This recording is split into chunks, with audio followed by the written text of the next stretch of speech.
Hello. Okay, I am live on YouTube. I'm gonna post on Instagram. Hi Luwab! I'll say hello as always to everyone properly. Oh,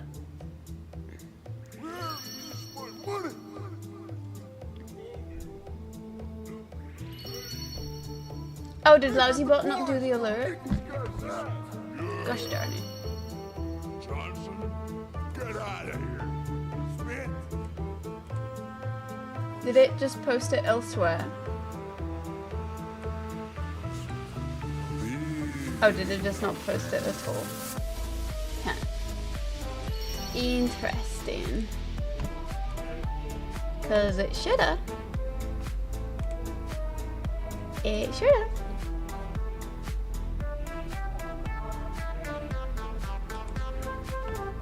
Good test of this.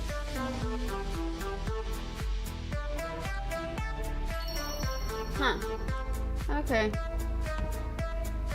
Interesting.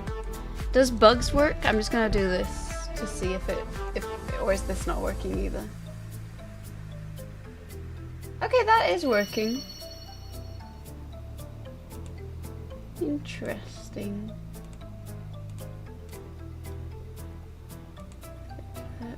Make you pregnant. Oh my goodness! Who did I make pregnant? Eronum_Bosch made a subscriber baby. Happy 9 months. Eronum! Thank you so much for the Prime sub for 9 months! What do you want to name the baby?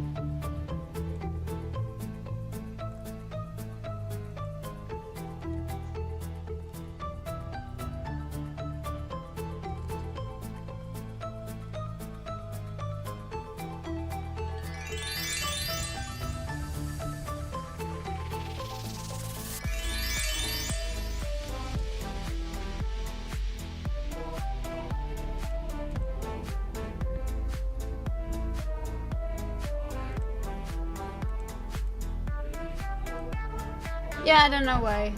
It's not working. Hi, Safi. Welcome in. How are you? Hello, hello. All right, sorry. I got stuck on debugging and never actually. All right, I took my photo for Instagram. Now I gotta unlock my phone and actually post on Instagram. Hi, Luna. Hello, hello. How are you? It's good to see you.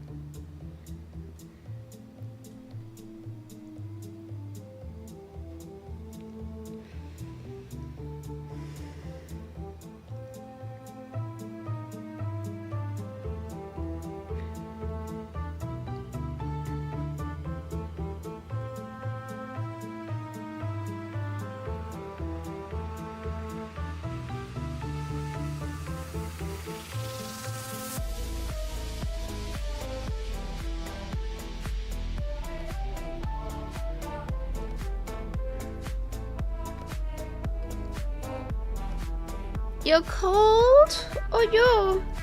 Oh, so wait, did I miss the baby name? Okay, I posted on Instagram. I gotta post on Blue Sky. I gotta get myself some water. Hi, Prue Prue. Hello, how are you doing?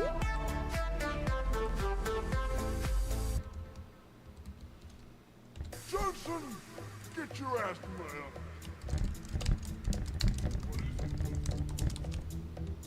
Where is my money?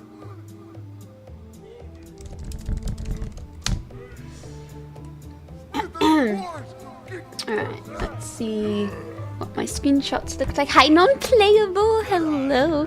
You'd have say you are a bugula.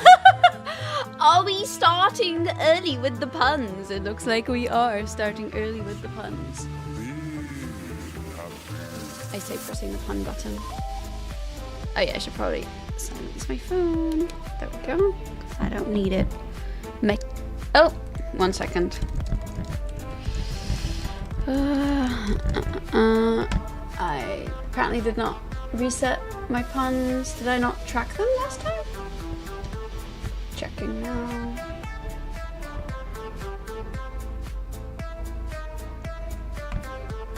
Yeah, okay. Luab! Thank you so much for the 20 stream streak. Stealing specimens from the entomology department is a bugler. Used to have a lot of puns under your belt, but sadly you have lost that belt. I don't think so. I've seen a few puns coming from you. I think you've got that belt. Unless that was a pun and it just went over my head. Alright. Okay, there are like 5 things that run very slowly on my PC at all times, and I don't know why.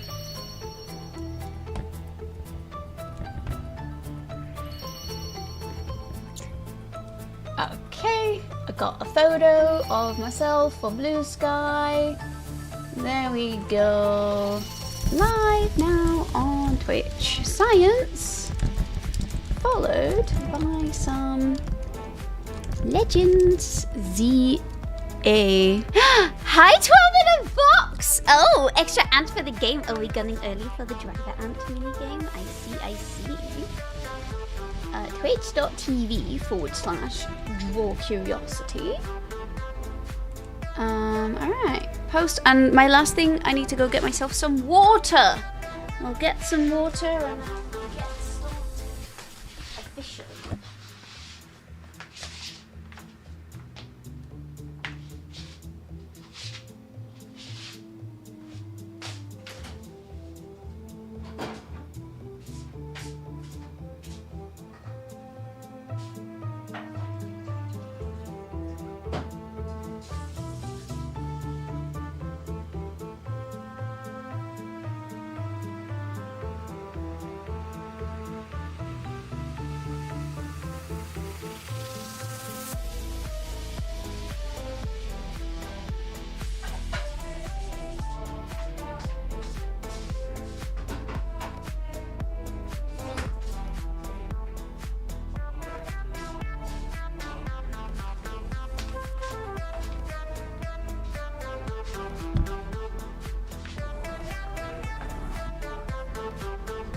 Okay, I'm ready. Oh wait, no, med check, med check, med check. You ordered a macrobellas and a late mug so you can get... Ooh, extra fun, extra fun. Hi Purple, hello. It's good to see you, thank you for popping in. Hello, hello. Alright, let me just get my meds. Med check, everybody. Take your meds if you have not taken your meds that you need to take for the day. And if you don't take meds or you've taken them already, congratulations. I am about to enter the congratulations group because I am putting these in my mouth.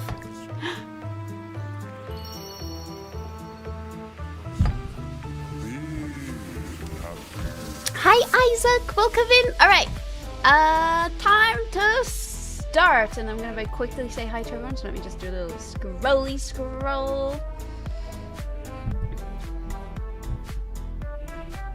Okay, hi everybody, how are y'all doing? Happy Friday. Thank God it's Friday.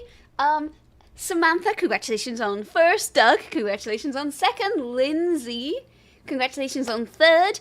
Also, hi Spooky, one of the first early bugs today.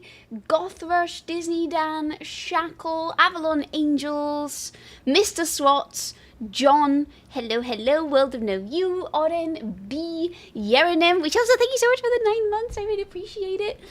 Viv, also Disney Dan with a 15 stream streak. Luav, Germs, hello, welcome in. Oren, Yerenim Bash with a 25 stream streak, Sappy. Luna, Prue, hello, hello, non-playable, Luav also streaking, oh my goodness, 12 in a box, Corby, Purple, Isaac, Owl, and Croax, hello, welcome in, how are you all doing? Happy Friday, hello, Thessar, Thessar, you should get your daily bug as well. How am I this fine Friday? I think I'm good. I was definitely, like, in hindsight, I was definitely a little sick on Wednesday. Like, I noticed I was a little lower energy the last couple streams. And then I was going to do coding yesterday. I know I made big promises that I was going to learn classes for Python in the Discord, and then I didn't. What actually happened was I slept in until nice and late, and then all I did was play games all day. But I think I was a little sick, so I think it's helped a little bit. It's more like today I can tell that like I've had something, if that makes sense. So, hi Hemrez, hello, hello. Sick isn't good. No, it's not. It's not. 1 minute left on the early bug. So if you're here and you've not redeemed the early bug from the early bug section, or it's nice and late in the Ace time zone, I woke up at 3:35 p.m.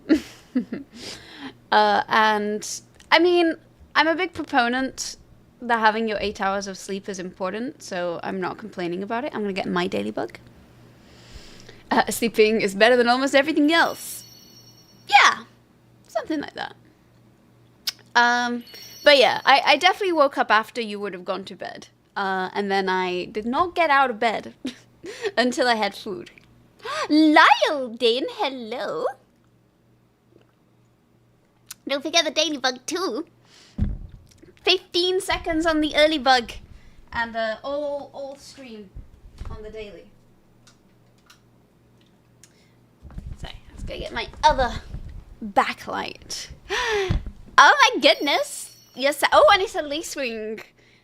So, agenda for today is you got a parasite. Yeah, if you're early worm, you can sometimes get a parasitic kind of worm. But you got a lacewing, which actually is pest control, and we're going to learn about that today, because we're going to do a little bit of science first, and then a bit of Pokemon. It's a very pretty dress. Thank you. I do like this dress. I got it at a thrift store, but it is actually like a Farm Rio or Anthropology dress. I was like, damn, score. You could cut stream and reset the early bug conduct. I did not mean to say that word. I mean, I could also do that without resetting the stream, but I'm also not going to do that.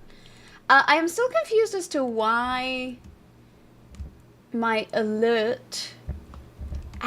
okay. Did not work.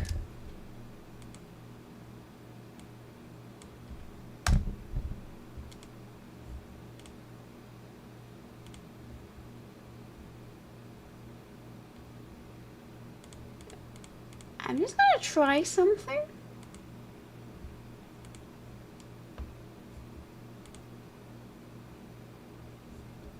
No! The lousy bot still did not post the alert. Oh, does it not have posting permissions? Could that be what it is? Shackle, can you check to see if lousy bot has posting permissions and Twitch alerts? That might be it. Isaac! Oh my goodness, thank you so much for the 5G streak. I think you had the conversion right. Wait, are you sick? Sorry, that was me trying to fix. As some of you might have noticed, we have a lousy bot now, and it's living up to its name, and it's being a little lousy. So mean to the bot. It's okay, I wrote it. So if anything, I'm just being self-deprecating. But yeah, I think actually it probably just doesn't have posting permissions. That was it? Alright. So I took out all of the line breaks thinking that the line break was the reason that it wasn't working. So you might suddenly get 2 alerts from lousy bot because I'm putting it back to what it was before. Alright. Did it work? Did you suddenly get 2 alerts? If yes, great. If no, then that wasn't it. It worked! Alright, lousy bot is back in business. Otter! Sorry! Well, I know that Shackle... Oh, did Shackle not do it? I thought he did. Anyway, sorry. It took a while to figure out the... It took a while to figure out the lousy bot. Apparently the bot didn't have posting permissions. I had silenced the bot from the get-go. Oh, you Deloitte. Lousy bot just posted. Okay, good. I put it... Oh, I gotta change. Alright, that's fine. I'll do that later.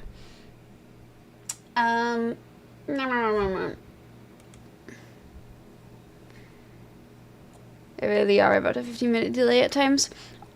Yeah, I've noticed that too. Like the actual notification you get from Twitch. And I know I don't usually start on the dot, so I can't even say like, oh, I always start at this time. I mean, I try and start between midday and 1 p.m. LA time, but...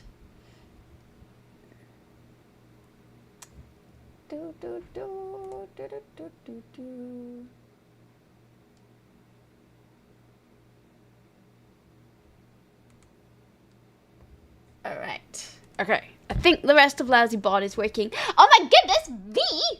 Thank you for the 7-stream streak. I appreciate it.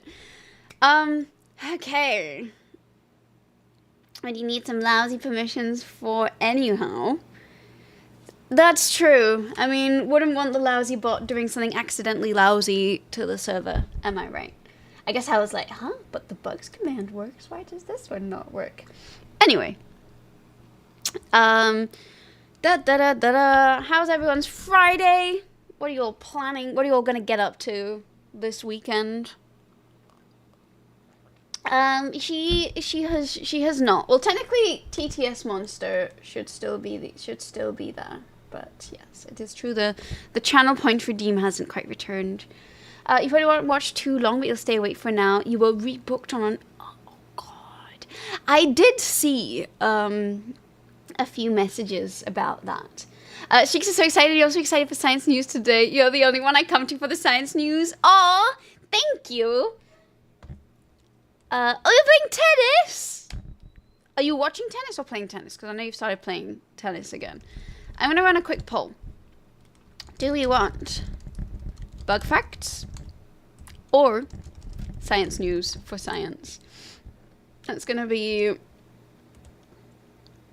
because, you know, we could look at, like, actual current trending science news, because a lot of you have posted some very interesting articles. I also am on a slight research mission, because I have bug facts to post, and I am in the process of designing the aphid minigame. It's going to be very complicated. It's going to be a lot. I'm going to have to learn classes in Python for this one, I have been told. But, you know, I've got to also figure out what's going to inspire the biology of it. This is hard because you actually like bug facts too. I don't think there's any wrong answers here. Oh, well, that's a lot of votes for science news. Okay. And not many votes for bug facts. Wow, I am offended. You're finally meeting up with your girlfriend after 2 weeks she was sick. I am so glad she's feeling better now. 2 weeks is such a long time. But I do remember that you have like me, a fickle immune system. So hopefully you have something fun planned. Worse than the Firefly minigame? Oh, way more complicated. The Firefly minigame is not too bad, all things considering. It's been a while. It's also been a while since any kind of science stream, to be fair. Aw, yay. I'm glad, Velos.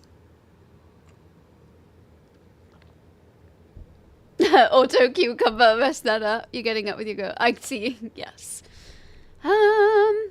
Okay, well, it does look like a unanimous win for science news, so we can do some science news. Let me see what people have posted in science news recently. Usually I have some on hand, but I admit I came in with bugs on the mind. We might do a little bit of bugs afterwards anyway. You'll see the facts on the channel when research that's fun when you go over them here. I guess I figured I could do, you know, 2 birds with 1 stone and do them here and then post them in the channel. And then I have other things I can do whilst offline. 7 years together with her. She's really technically your wife at this point. I mean, you just gotta get her a ring. She'll probably say yes. This weekend you're gonna buy groceries and cook something. Please don't die from starvation, Yaranu. Last several weeks you almost not at home and didn't prepare any food at all. So this week you're eating leftovers from your fridge. I hope those aren't 7-week leftovers. I would be very concerned if they are. I've always got bugs on the mind. It is true. I am undeniably very autistic in this sense. Alright. I'm gonna just cheekily search science news, and I'm gonna go on science alert. I love that I keep encountering a lot of dementia papers. I hope this isn't a sign. And then maybe let's take a look at nature and science. How about that? You've been fasting every time it hits 11. You wolf down a ton of food, so you don't know if you can actually say it works. I have no comments on fasting. I feel like I don't eat too much on the days I stream because I'm like streaming. But then on the days I don't stream, I do tend to eat a lot. It takes you like a million years perfect when you're talking to us on stream. That's also true. If we get married, it would put us at a financial disadvantage, so we'll probably never do it. Is that because of like SSI type stuff, or like the whole bullshit in the US where like if you're disabled but you marry someone, then as long as one person earns a certain amount, they're like, oh, you're fine, and we're not gonna cover essentials for you. Alright, let's go to science. You don't remember encountering any dementia papers? Basically just a lot of like, oh, signs of dementia tracing back to childhood, and you know, there are like meds that can like prevent the onset of dementia, so you know, if you can detect it before you're diagnosed, then maybe you could prevent the progression of dementia altogether, yada yada yada. Alright. I am looking at science alert. I am looking at nature. And I am looking at science, like science, the journal. So what I'm going to do is I'm going to screen share these 3 tabs with us. And surely there will be, you know, I'm sure there'll be something newsworthy that's in my wheelhouse to talk about. Did you just yada yada yada dementia? I don't remember. I don't know what I just said. It doesn't bode too well for me now, does it? Without getting into major detail, something like that. Right. And here I was like, wasn't marriage supposed to be the ultimate, exactly, benefit? Oh my god, yes! Lily, hello! Thank you for the wake up pork. How are you doing? It's good to see you. Hello. That must be a fast spin for the asteroid. You know, for the very little that I have read on screen so far, I agree. Also, hello Lily, how are you? Feel free to grab your daily bug. Thanks for my daily pork. Alright. Yeah, that was the joke. You think? Yeah, I see what's I see what we're all getting at here. Record-breaking asteroid spins so you spin. Oh, this is a throwback for anyone who doesn't know. Before we had It's Raining Snails, the Fit Check song was "You spin me right round, baby, right round like a record, round, round, round, round. You spin me." I can't do the Kesha voice. I wish I could. I keep wanting to sing, but it's like too early. My voice is not working up. Like, I wake up and come to stream. You got your new canvas shoes. I hope you post the results. Will there be Pokemons on these ones or something else? My favorite ever canvas shoe design was actually a giraffe print one. You read your mind to that song? I know. I mean, I guess it does literally say here. Oh wait, I already clicked on this. Alright, what other news do we have here? Da Vinci's DNA is potentially in the hands of scientists, alright. Watching the sun's most violent region. This seems like a John pilled news. You're doing a cloud version? Oh, that sounds really lovely, actually.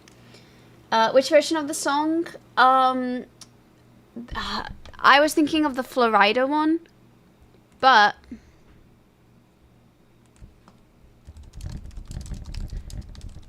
I also like the Dead or Alive one.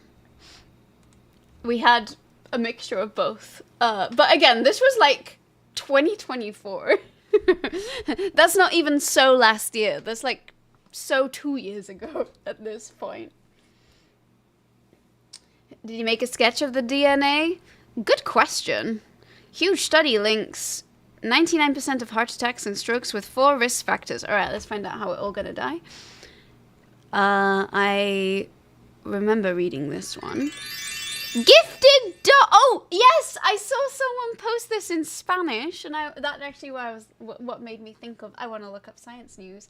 Spooky, hello, welcome in. How are you doing, Lake Spooky? It's so good to see you. Oh wow, okay. I've never seen the poll. This have this many votes, and also all for bug news. How are you doing? Also, thanks for the shout out for Lake Spooky. I was about to do it and I got beaten to it. How are you doing? Happy Friday. AI faces fool most of us. You know what? We do love we do like doing the occasional AI paper, so we'll do that too. Stopping. Oh, this is concerning. Ooh, alright, alright. Let's look at all this depressing news together, shall we? Oh my god! I was like, oh, surely the space news can't be depressing. Nope. That also seems a little... Alright, 7 expert tips to help you exercise in the winter cold. I should read that. Literally as I read that, I had a little shiver. Okay. Alright. Record-breaking asteroid spins so fast that it should tear itself apart. I'm not really I should say I'm not an astronomer. I'm not a space expert. Oh my goodness. So many votes for space news. This is... Okay. Well, fortunately, we're already starting. So, so evacuating or probably evacuating.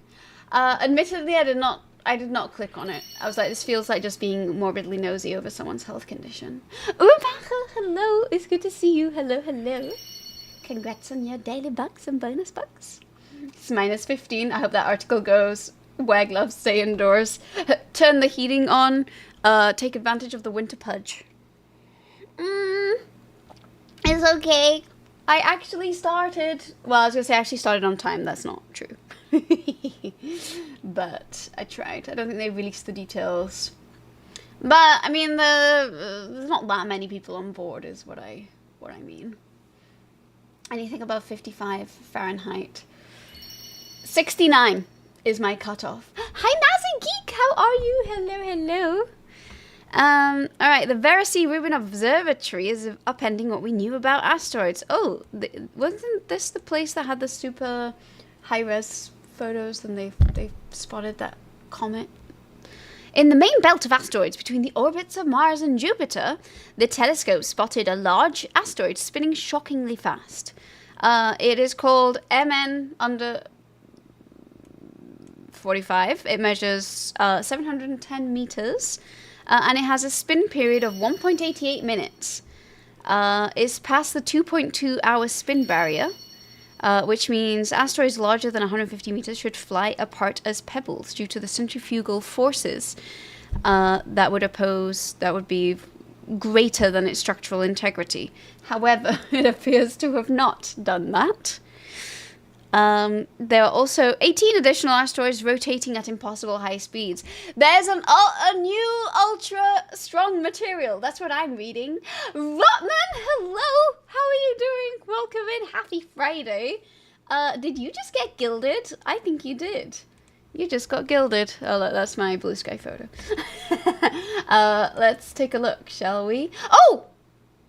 Doug got begilded too. Doug is a member of the Unflightly, so Doug's going to be getting a Lepidopteran each time. And Rotman is a member of the Swarm. Congratulations. This is what you both look like. I think I put these 3 in the server already, and Wombat, so I'm going to put those into done. And then I'll put these in the server later. How exciting. So it might be a solid rock instead of a bunch of rocks. No such thing as centrifugal, only centripetal. Well, I guess if it was a bunch of rocks, it wouldn't have the larger measurement. The unexpected prevalence of asteroids the size of several football fields that complete a full rotation in the extremely short period of less than 2 minutes requires us, to refine our understanding of the formation and evolution of asteroid rotations. Do they evolve? Writes Sarah Greenstreet of US National Science Foundation, National Optical Infrared Astronomical Research Laboratory. This doesn't even NSF NOYARL. This doesn't even turn into a nice acronym. No real measurement sentences again. Yeah, because we all measure it in football fields. But is it a soccer football field or an American football field? The solar system has more minor planets, that is, chunks of things that are smaller than full-fledged planets and not comets, than anything else. These objects often preserve pristine records of the composition of the solar system. Part of Rubin's mission is to take an inventory of these asteroids, dramatically expanding our understanding of these ancient, mysterious objects. So maybe there's more. Oh! Oh ho ho! 12 in a box with the mouse command has triggered the minigame. Do you want the ant minigame or do you want the Firefly minigame? And I did see that you mentioned you got ants earlier. So let's do the ant one. Because also the secret mouse command can sometimes trigger a minigame. Probably ant due to the bonus ant. Let's go. All right. Exclamation point ant in the chat. No more anteroids. We're in for the ant. What is the size of a standard football field or a standard giraffe? I think a football field is 100 meters, but I'm not really sure. All right, everybody, exclamation point ant in the chat. Super rapid fire. Also, I am curious. Did that work? Did it post? It did not post in events. So theoretically, when you do ant start, can we also have posting permissions for lousy bot in dailybug? It should have worked. And minigame time. Hi, Avalon Angel. Oh no. Okay, it's okay. I'm sure you'll. Wait, don't you have a glitch, Avalon Angel? I thought you had a glitch for some reason. Oh, I think you have a. You don't have a glitch, but you have the. You have the pink grasshopper, which was a rare bug. I was like, if you have a glitch, you should be able to enter. But you don't. I'm sorry. It's okay. You might get a driver rant soon. Thank you. Next time I do a mini game starting, it should allow you to enter. But looking at your inventory, there's a high chance there'll be the Firefly mini game when we hit 50 daily bugs. So when we get to the 50 daily bug one, you'll be able to enter that one. All right. Did everyone do exclamation point ant? I am navigating to the ant game entrance. We have 12 in a box who triggered the minigame. We have Lindsay's here, Oren, Vivian, Mr. Swats, myself, Shackle, Yerenim, Croax, Dago, Pru Pru, Samantha, Disney Dan, Luna, Rotman. I am going to give you 20 seconds for anyone else who wants to enter exclamation point ant. So this is your call, your chance to enter. Otter has entered, who is myself. Draw curiosity. Oh, Shackle has a lot of stick insects. They stack up to 50% of my height. Otter has entered too. All right, last chance for anyone to try and enter if you want to. Hee hee hee. I'm glad everyone's using the louse command. Hee hee hee.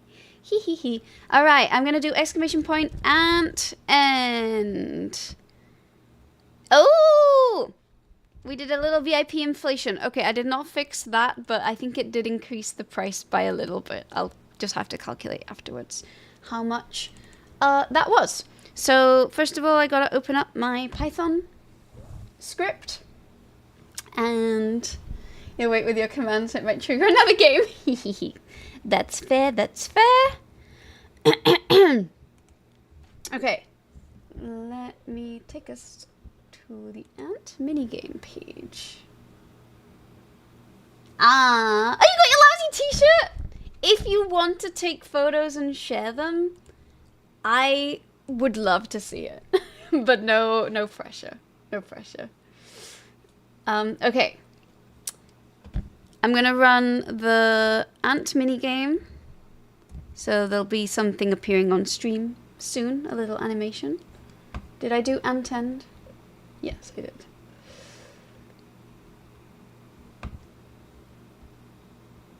Okay, so it should appear any minute now.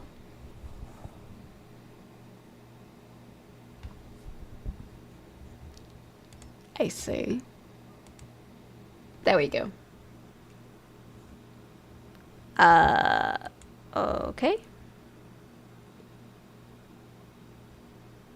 There we go. Yay! Except... Oh yeah, the scouts are moving. The scouts are moving. You know, when I first designed this, I thought there were gonna be like 4 or 5 people on the page. There are so many people who have spawned right next to Gregor Samsa that it's looking tight, but I don't actually know who it is. Anten sounds like it's a big anthill, just like outside back end. It's true. Or like, I don't know, South End in London. Ant End, where the ultimate colony is found.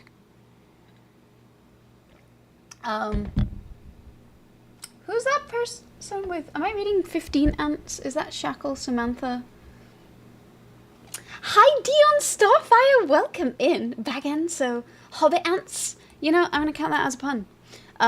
Love that your first time chat is just a pun. Welcome in, it's good to have you here. Yeah, ants are just like you, avoiding the busy area. They just like a little peace, and I guess they like traveling a little more. I don't know why is it proceeding so slowly today though? Usually the frame rate is a little faster. Oh, it's probably slow because there's a lot of people entering.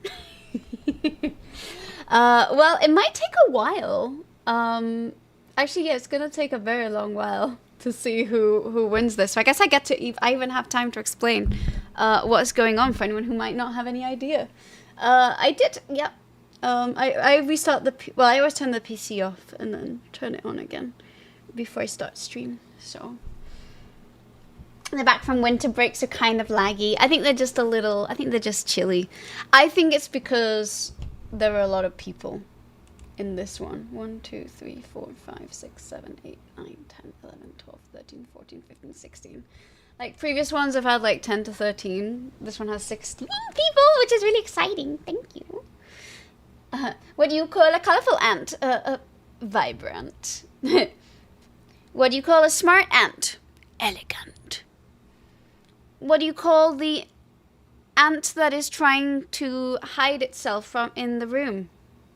Elephant. Also, hello, welcome in. So the way this game works, anyone who has a driver ant, so if you want to redeem a daily bug, you will get a random bug assigned to your inventory. And I thought it would be fun if the bugs that everyone was collecting could be entered into minigames.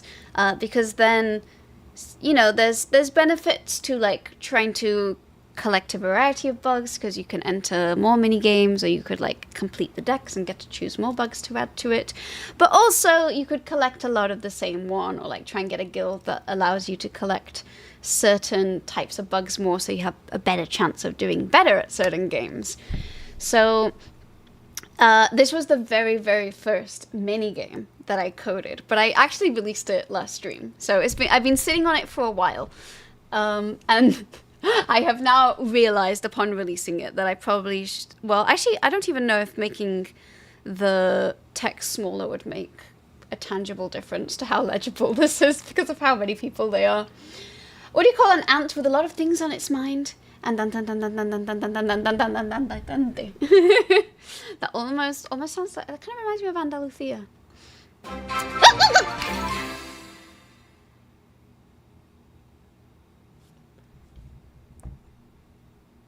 I know that was a scary lunch.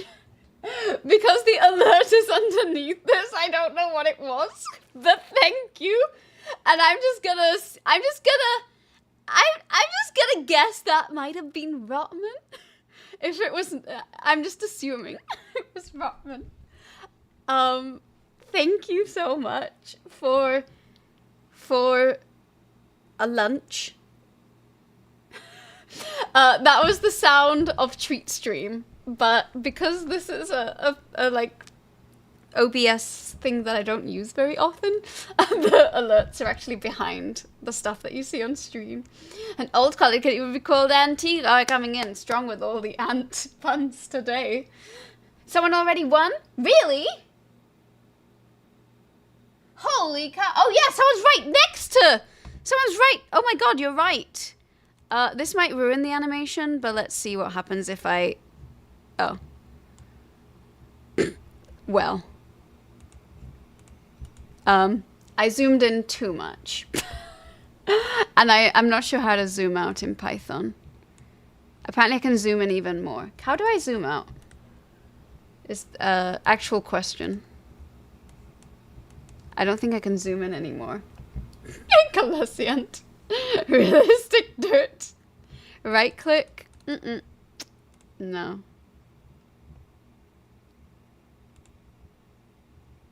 No. No. Well, we can just keep zooming in. Look at that.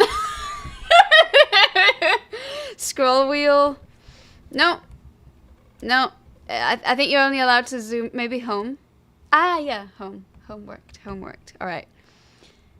Let's try this. Yay! Oh my god! Okay, no one, no yet. Someone has 100 out of 100. Who's this?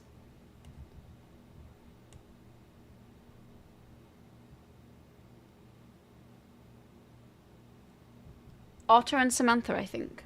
Congratulations. Anyway, fear not, because I actually enjoy the new tasty bowl, whatever that is. Oh, thank you! I actually have no idea what it is. What actually happened was Bay Poke accidentally gave me the ick because of the random onions that they put in last time, and I was like, all right, maybe it's time to try something else for a little bit. I was like, I like if I asked for onions specifically, it's fine. But this was a surprise. All right. Oh, damn. Okay, yeah, Samantha and Otter basically spawned next to the cockroach and got their fill super fast. And so we've got these two graphs here. You don't know what it is, but it's marked as a favorite. That's so it goes to the top. I mean, the ingredients inside sounded really good, but I haven't ever been to this place before. Quick, get the spider before the old lady gets it. She'll use it to cure her fly-induced indigestion. I don't think I am familiar with this song, but I do like the poem of the spider and the fly. Damn. Look at Otter and Samantha just looting Gregor Samsa straight from the heart, and the rest of us plebs not doing too great at all. Where's Shackle in this? Even Shackle with his 16 ants. You know, you would have thought that being the ant queen would automatically mean you win every time, but good to know that this game is impervious to such biases.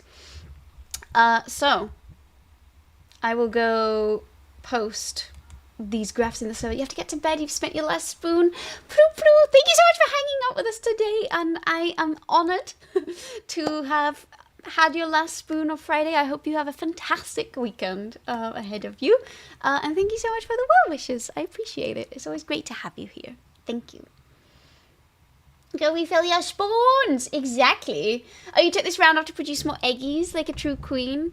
Okay. All right then. Okay, for anyone who is not in the server, feel free to join the Discord server. I am posting the images that we just saw, the histogram, which I think is correct, and the graph with Samantha being the winner in the server.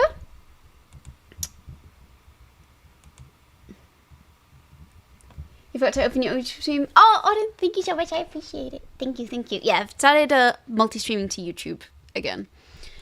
And, you know, this is going to take forever for everyone else to accrue 100, but we already know who the winners are, so I think it is okay for me to close this and just return to my other screen. Scary Lunch cooldown is only 2 hours now. I didn't know it displayed that information. No, I honestly, I didn't, I just tinkered with it. Because I didn't, so when it said, like, allow offline treats, I thought that that just meant that when you, like, end your stream, that people can, like, send stuff for, like, that period of time after the stream has ended. Not that it creates a random window where people can send stuff. I didn't know that. But I guess I put 2. I was like, what if I ever one day decide to order myself a milkshake? And then afterwards decide to order myself like a meal or something. Oh, okay. If anyone in chat does not have a louse, you can do ! louse claim and get a louse. Just so you know. Alright, and I'm gonna do a little bit of spam suddenly. So this could be a good command for Dion Starfire, because if this was your first chat, I know you probably don't have a louse, but if you do ! louse claim, you will be able to use this command. Because the only other way to be able to gain a louse is to come to my last stream of the year. And we are quite far away from, I hope, my last stream of the year. Oh my goodness, the lice are spreading. Okay, I'm now gonna do, I'm gonna type a command in chat that is gonna distribute the ant prizes to everybody. So there's gonna be, it's not as bad as the firefly spam, but there's gonna be some spam. So just hold out. There we go. Oh yeah, you know, Otter and Samantha did so well that the rest of us just have 0% of... Did they collect all of Gregor Samsa before some of our scouts returned to our ant nest? That's crazy. Anyway, and just out of curiosity, I'm just gonna see how far we are from... Okay, we're still 13 dalybugs. Oh.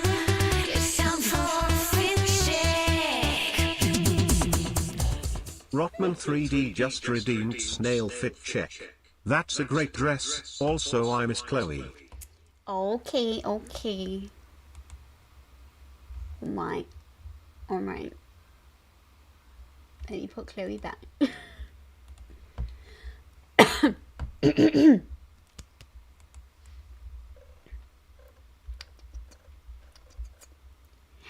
Alright, Chloe's back.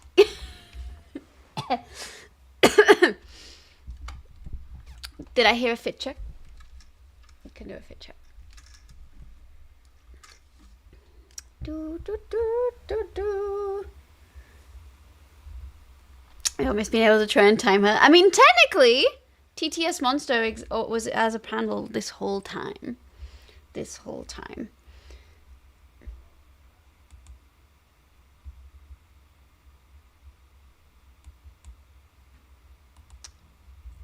Something tells me that Chloe did not work upon doing this.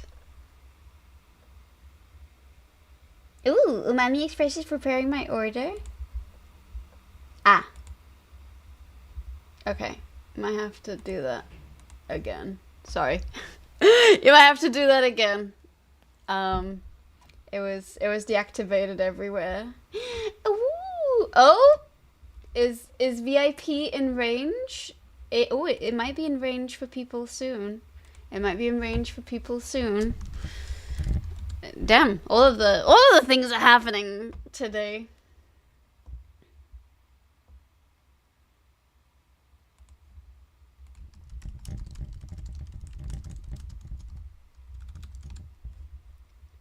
Do, do, do, do. Oh my goodness! Okay, the VIP price is like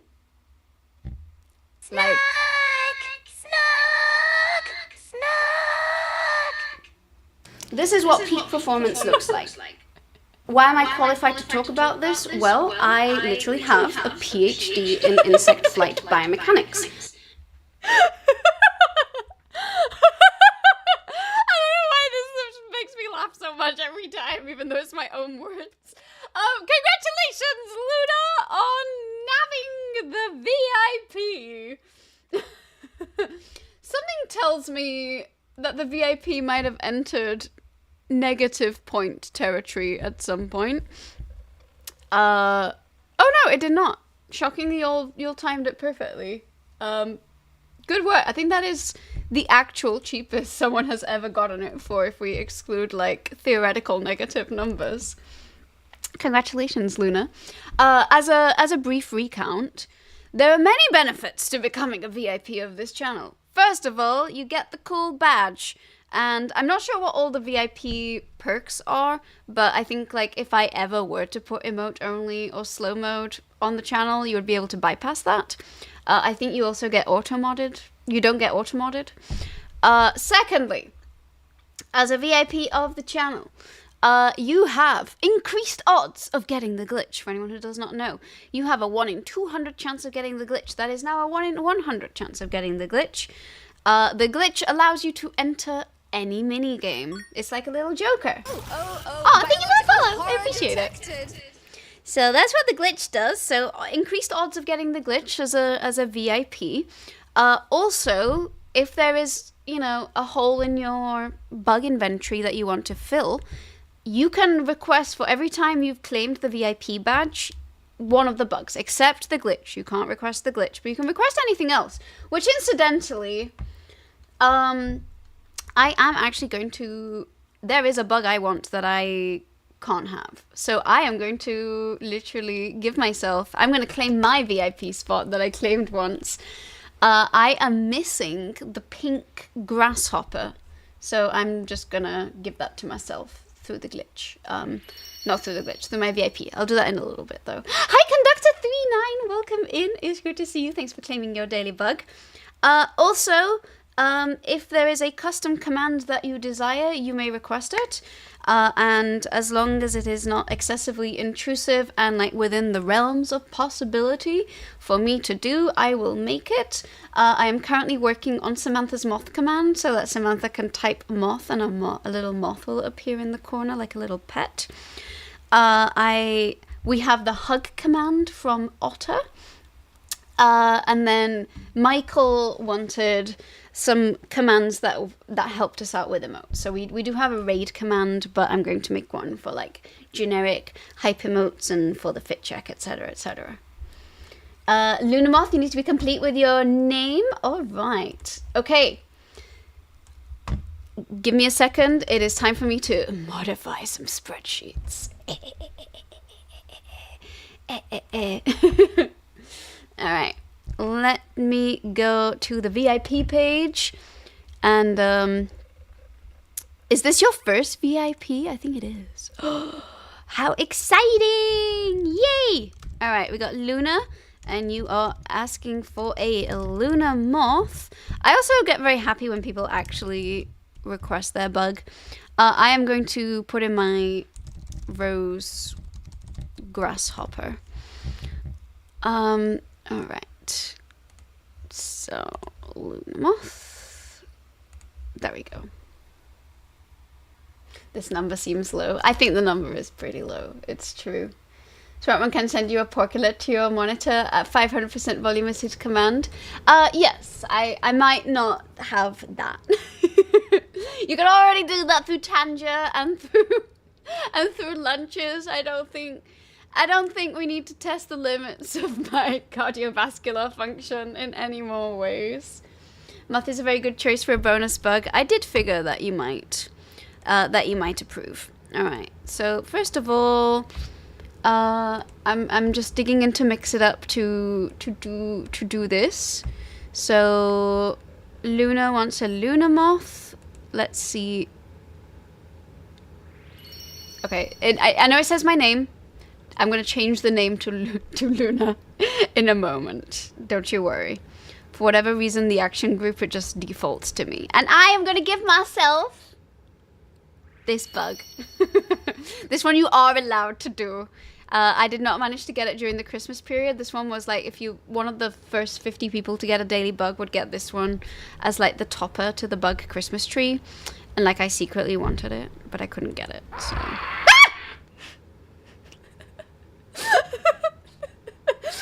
Okay, Dino! Oh my god! That should not have worked as well as it did! Oh my god. Alright, first of all, let me take that Luna mop out of my inventory and send it over to Luna 8. And then we'll be all set. Oh my goodness. Sorry, I'm just hacking into my own systems here. I asked about the discount. Oh wait, what did you, sorry, if I ever miss anything in chat, please feel free to write it again. And also, I'm also working on Dago's command, which also now is a good time for me to ask more about this. So wait, what were you asking about the discount? Sorry, scrolling.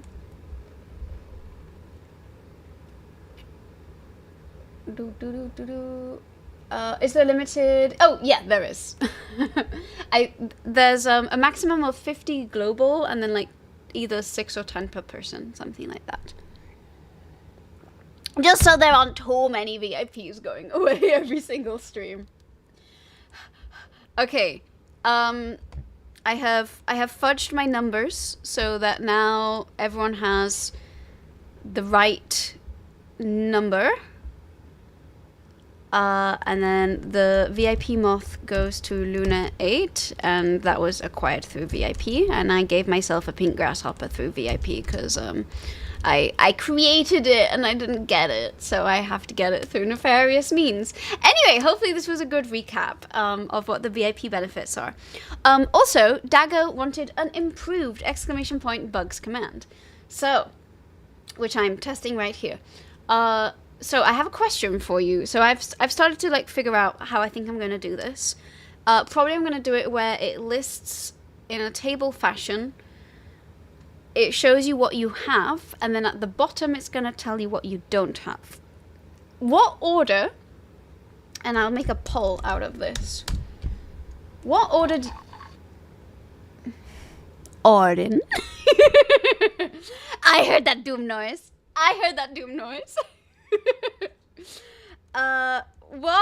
What order do we want the bugs in for the bugs command? Do you want the bugs in alphabetical order? So, you know, like the 17-year cicada first, aphids, basically the order that makes it up, puts it in. Do you want the order that I added them into the system? So like starting with the mantis and the pride butterfly. So, you know, just the standard order. Or from most to least bugs. Those are the 3 orders that I can do. Or I guess you could go from least to most bugs. Let me know which one of these you have more of a preference for. This is a 5-minute poll. This will be very informative for me. I'm probably going to try and code this over the weekend and turn this into a Python project for myself. And we'll have improved output from that. How the bugs are going to be printed out in the actual daily bug bot, yes. Moi? Are we acting all innocent now? So yeah, if anyone has a preference for this, this is your time to note it. And I'm seeing, alright, one person says alphabetical, and others say from most to least bugs. I'm gonna say, I actually think alphabetical, well, I guess it doesn't really matter, because then you've got the ones at the bottom saying what you're missing. And then I can't run 2 polls at the same time. But then my other question is, do you have a preference for it being like showing how many came from the daily bug and how many from bonus bugs, or just like the summary number? I'm probably just gonna do the summary number because there aren't too many instances where it like matters to know each of each, if that makes sense. But anyway, I'm seeing most people prefer the most to least bugs, so that might be the way we do it. Alphabetical makes it easier to find a specific bug if that's what you want to know the data for. That's true. Does that change people's votes? Not that you can change your vote once you've placed your vote. We do have a fit check. We also have a lot of, from the reward stream, we have a few D20 rolls as well. There's one in particular that I'm thinking we could do today. Before my exciting meal arrives. Do I have... Yeah, I have 10 beans. 10 Bean Boozled beans to eat. And that's not going to be pleasant. So I figure maybe I could make a head start before Tasty Bowl comes. Because then I'll have something nice to take the edge off from it. 10 beans. 10 whole beans. 1, 2, 3, 4, 5, 6, 7... 8, 9, 10. Oh, God. Okay.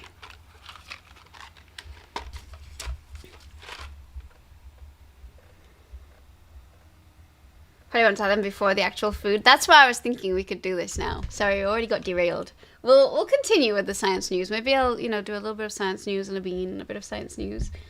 Regular bonus joined into one number would hide the weird fact about Samantha's moths. That is true. There's a couple of other instances. So the whole reason I was like gunning for bug facts today is I am currently designing the Lacewing Ladybird minigame, which incidentally, I think this command should work. So actually, if anyone... Your car battery? Oh no! Happy Friday! I mean, if you need someone to jumpstart your car... I was going to say, I can help. And then I was like, actually, no, I can't help. Because my car's in the shop, too.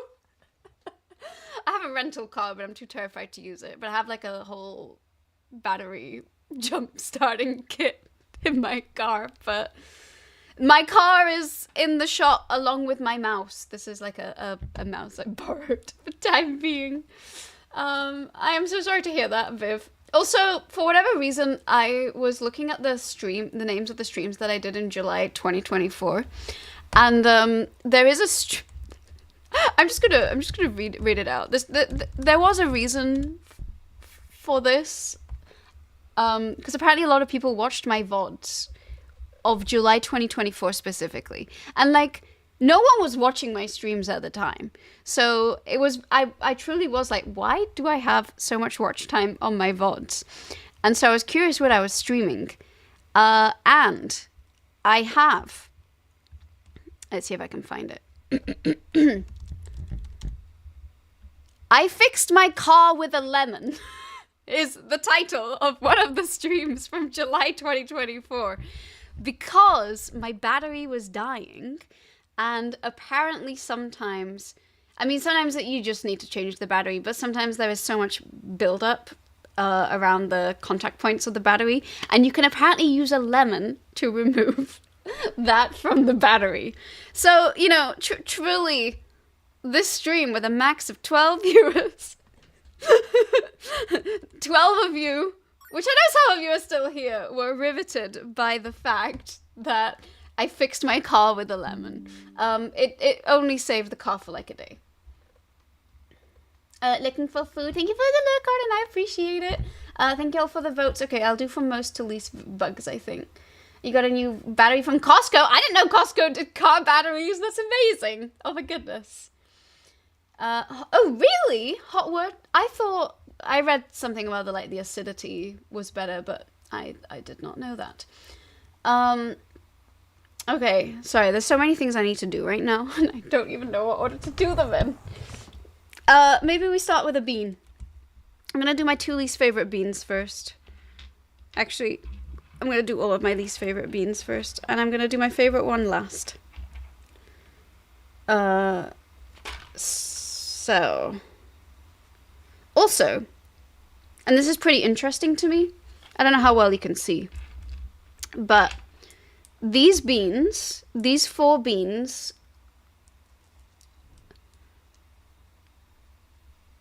two of them are darker, 2 of them are lighter, but they're supposedly the same thing. So I think they came from separate batches.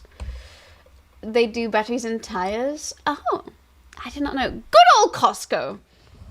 I think I got my tablet from Costco. Look like chocolate. Yeah, all right. We're going to do a prediction for, and it's going to be a double prediction. So it's going to be a little harder, but also it means everyone has to put points into at least one so that the points don't go into the void. I'm going to have the black one and the green one because I hate both of them. They both taste terrible. What are the black and green beans? Booger and licorice. That's not how we spell licorice, you know. Is it booger, not bogger? Booger and burnt rubber. Pear and licorice.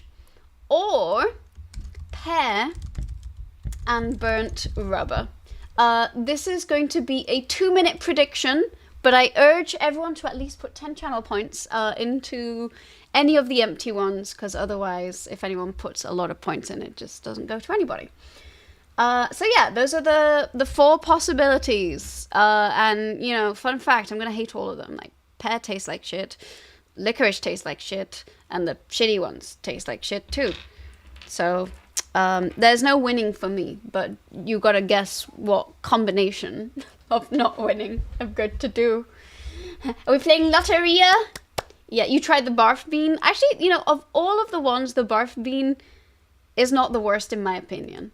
But apparently some people hate it. Okay, we need at least one person to put... Okay, good. Everyone's put points into one, at least one. There's 1.5 minutes left to do your prediction. This is a good opportunity to potentially earn channel points, and there are all sorts of things that you can do with your channel points, such as discount the VIP, get the VIP, use Chloe, redeem fit checks, and of course, get your daily bugs, which is only 2 channel points, so everyone should be able to afford a daily bug, even in times of chaos point drought.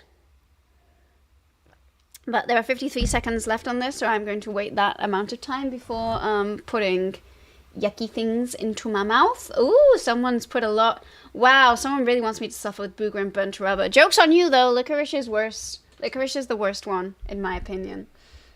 If on the way to say that, you only know booger now. Bogey? Oh yeah, it does say booger. Is it not booger? Is it pronounced somehow else? 30 seconds remaining to wager your points. If I get pear and licorice, that person's going to get so many points. So many points. And 17 seconds, 16. We're almost time to get them all in. So I'm going to get this all set up. Is it not booger? Booger? Booger? Booger? Bogey. I call it bogey. 12 bucks. Oh, thanks for making the VIP slot cheaper. It did get snagged earlier. All right, I think the submissions are in. I'm going to do the pear one first, or the pear or booger.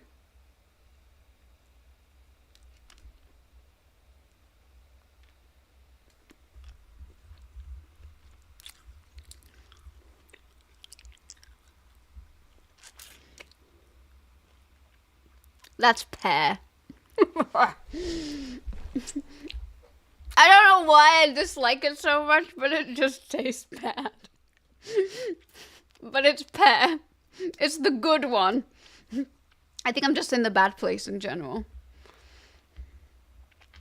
We don't pronounce it like that, but now you don't know how we pronounce it. Well, I say bogey, but I see booger here. Are we voting color or restaurant? You can tell by her face it's a good result, correct? Ah!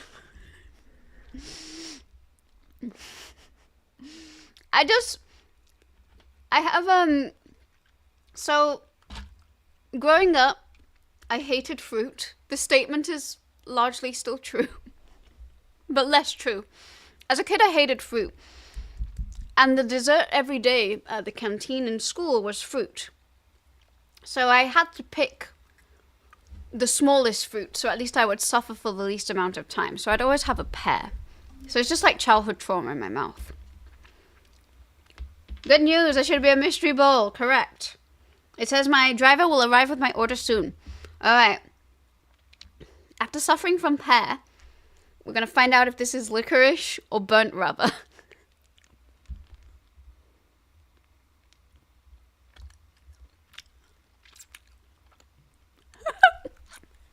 I am incorrigible. I was like, oh, this is kind of nice, actually. It's burnt rubber.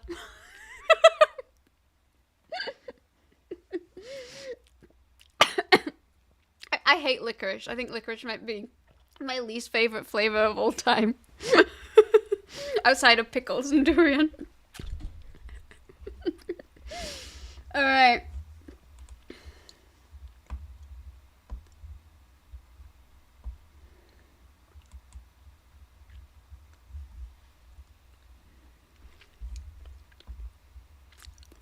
If opposite land were taste buds. This is true. This is true. Alright.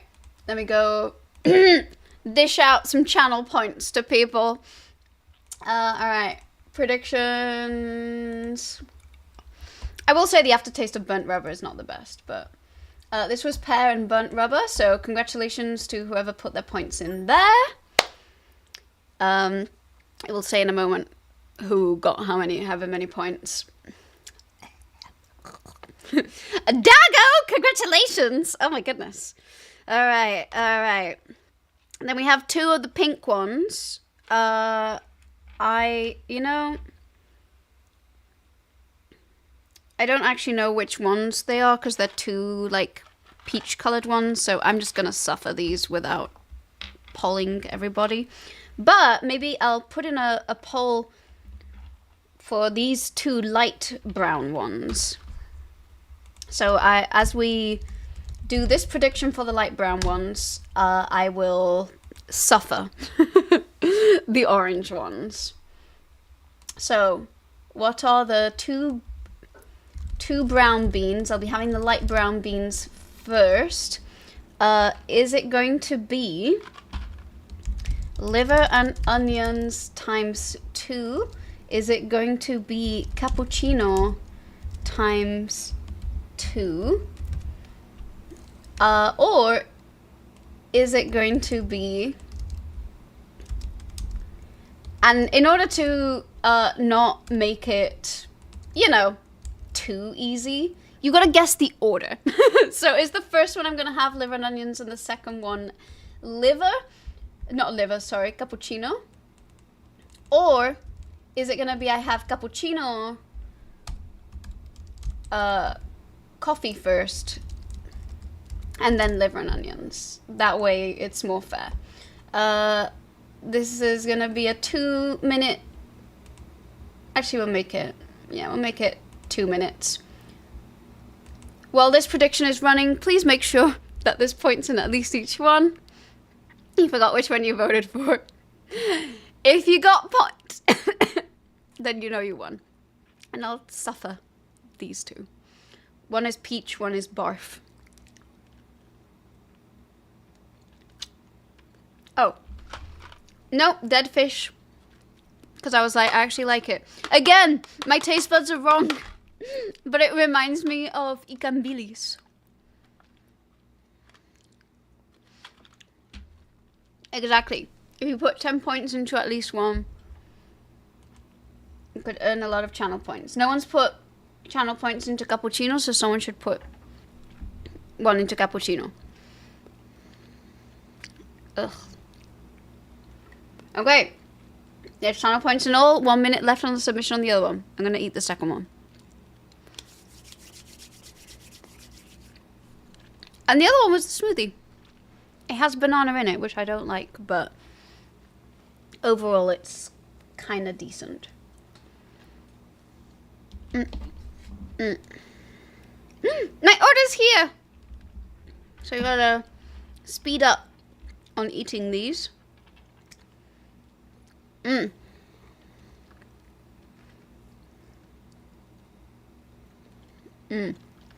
Okay. Alright. 30 seconds left on the submission. I'm gonna go get the bowl. 1 second.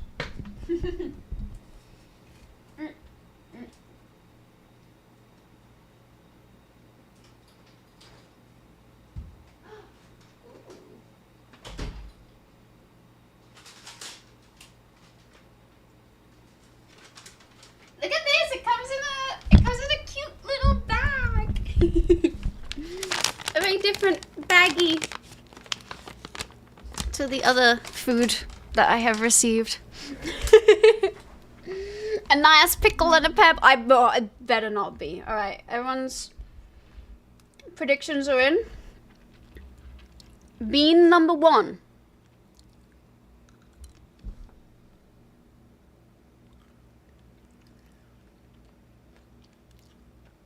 That's liver and onions.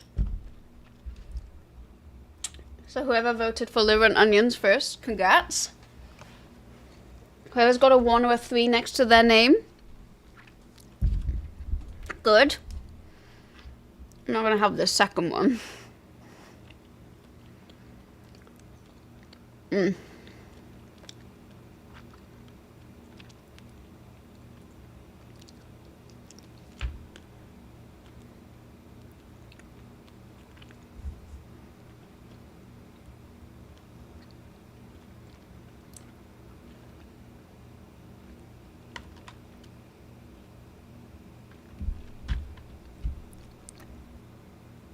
The second one doesn't taste of anything.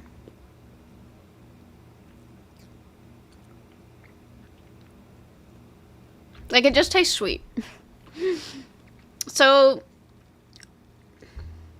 means it's liver and onions again. Well, I was gonna say,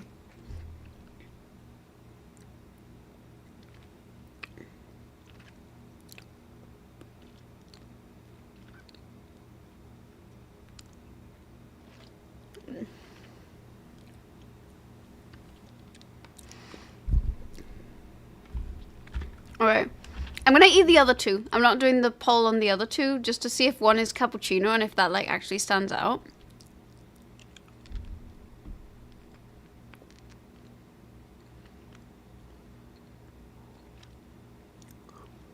Okay, this one's a coffee taste. It's just the fact that it was a lot sweeter. But this one has... Okay, so I think it was liver and onions twice. Maybe it's sumac. You can't taste sumac. Sumac... Okay, yeah, it's definitely liver and onions twice. So congratulations to everyone who... Oh, this cappuccino is too strong. Yeah, okay, yeah, it was liver and onions twice. Hi, John C. Welcome in. How are you? It's good to see you. Ugh. Alright, it was liver and onions twice. And once again, I'm suffering from the... Yeah. Okay. I'm gonna run a prediction for the last 2. So I left the best 2, in my opinion, for last.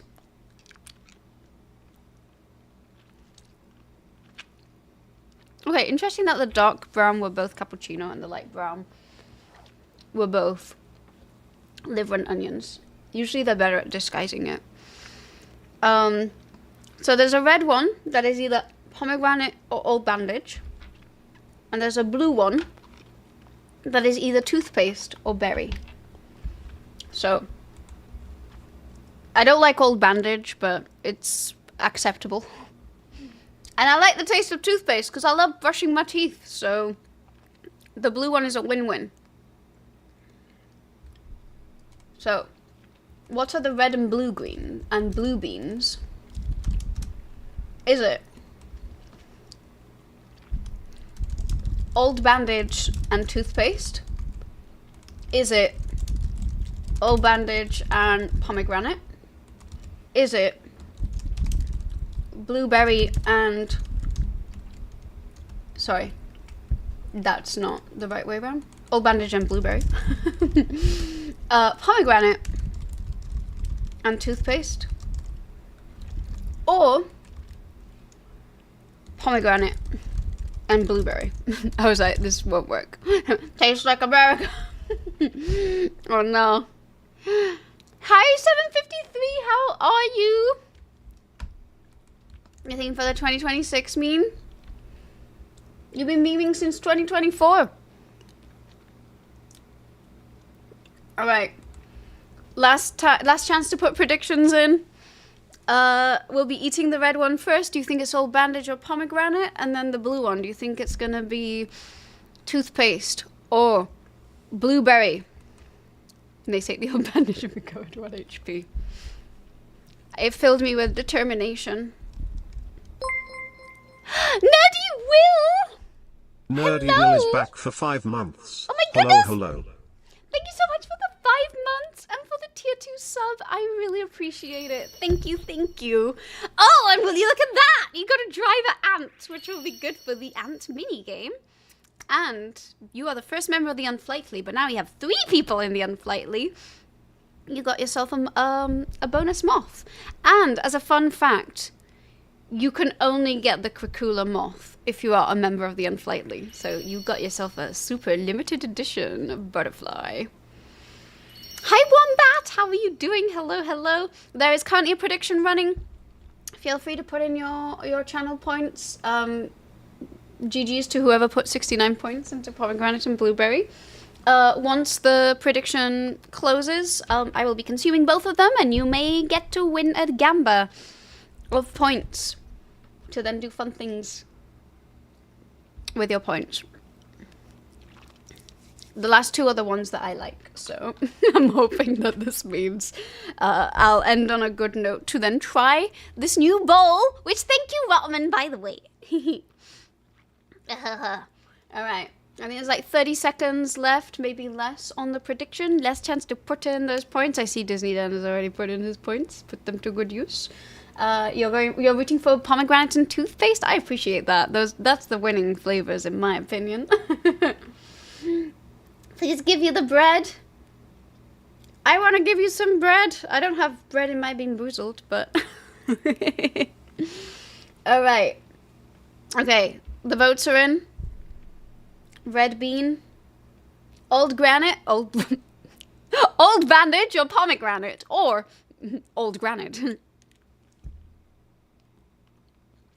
Oh my god.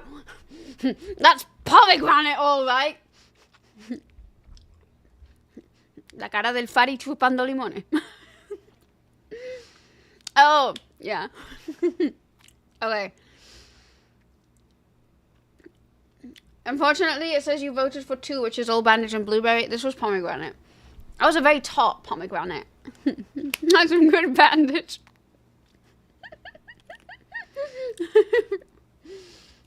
Oh! That was a acidic one for sure. And then we got blue.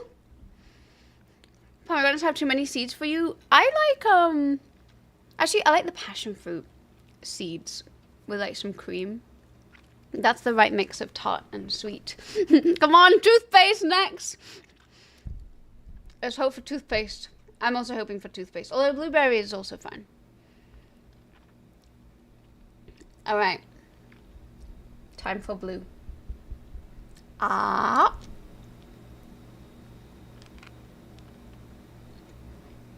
Yeah, that's toothpaste. Congratulations, Dan! Very good sleuthing. That actually just tastes like foam. I remember toothpaste being a little better, but there we go. Good job, everybody. Thank you for humoring me.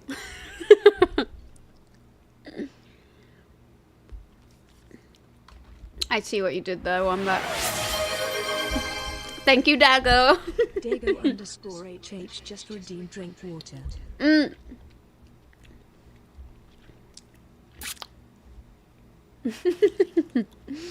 That was a lot of beans, I agree. Yeah, 10 of them. That's why we didn't do them last time. I was like, I'm not eating 10 beans.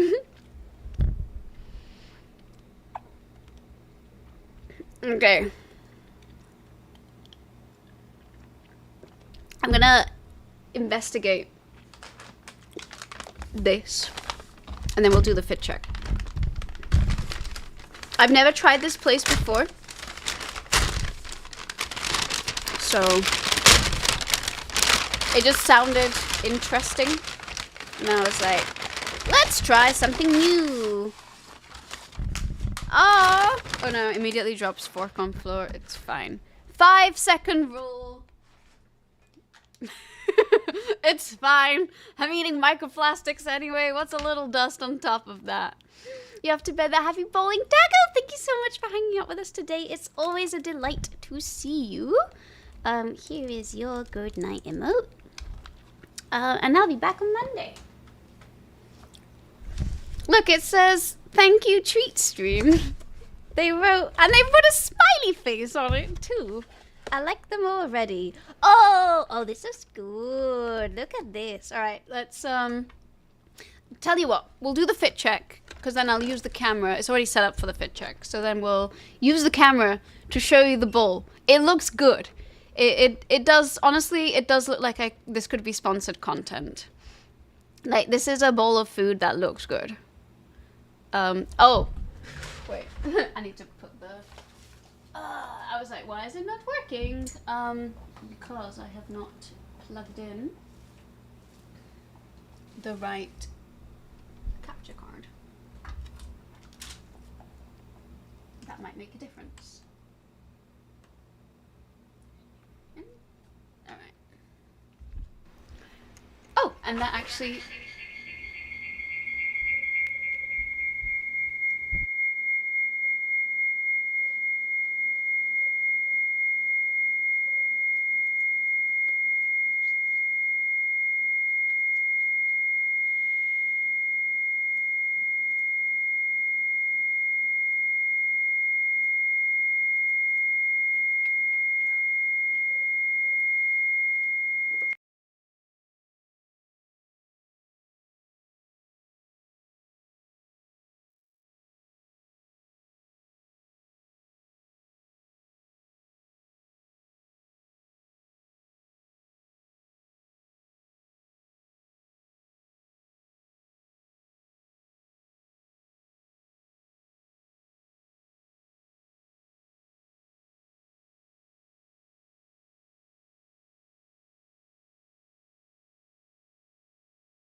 Test.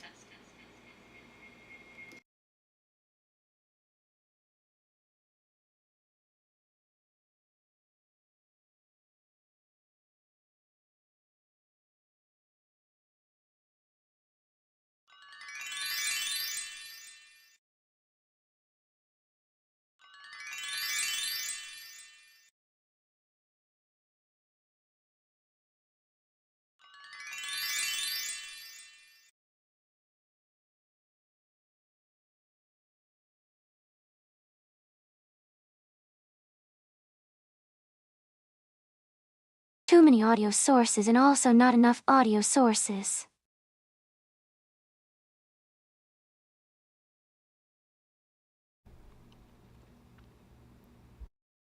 I've just been talking to myself this whole time. Okay. Trying one more time.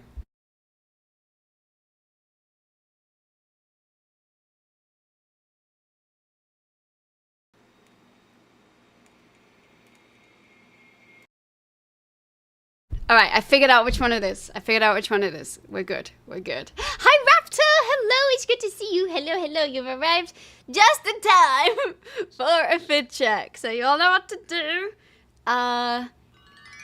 Grab your day. Ooh, you got yourself a Christmas firefly. All right. I think it's working now. Truly, every stream has me on my toes every single time. So you all know the drill. You gotta use your favorite emotes, preferably your favorite animated emotes.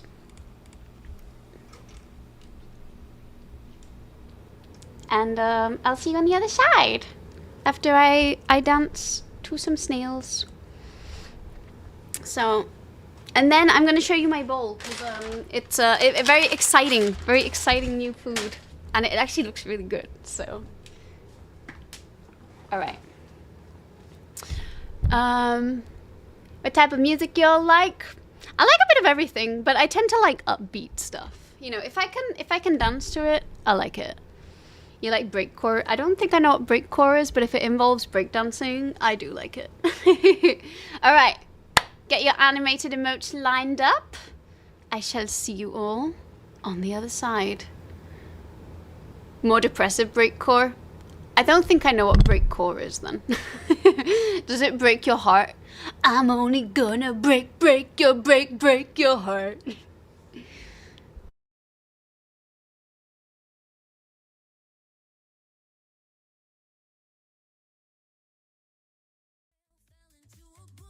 While snails on tiny skateboards shouted, "Don't rush, it's raining snails." Oh, what a sight!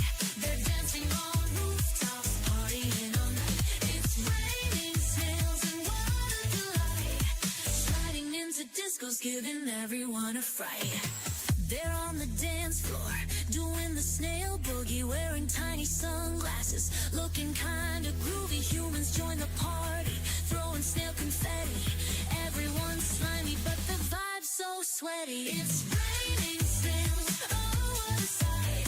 They're dancing on rooftops, partying all night. It's raining snails, and what a delight.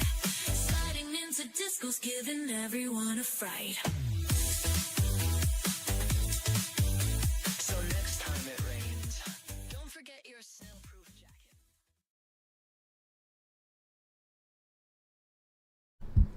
Yeah, I know I've worn this dress before. It is a favorite. And as usual, I don't know how good the makeup is or not. It's kind of the same as last time. I did the exact same eyeshadow, and of course there's the glitter. I'm kind of obsessed with the glitter. Like, I can't imagine not streaming with the glitter now at this point. But yeah, that's the look for today. Thank you, Samantha. I appreciate it. I am now... Fit check complete. Lunch check time. I saw that second fit check. I don't know why it didn't make a sound. But I am going to do a lunch fit check for you all. So first of all, let me take us over to here. And then you're going to see an infinite inace for a moment. Ignore the infinite inace. As I do this. And of course, why would the source work when it could not work? Alright, I gotta create the source again.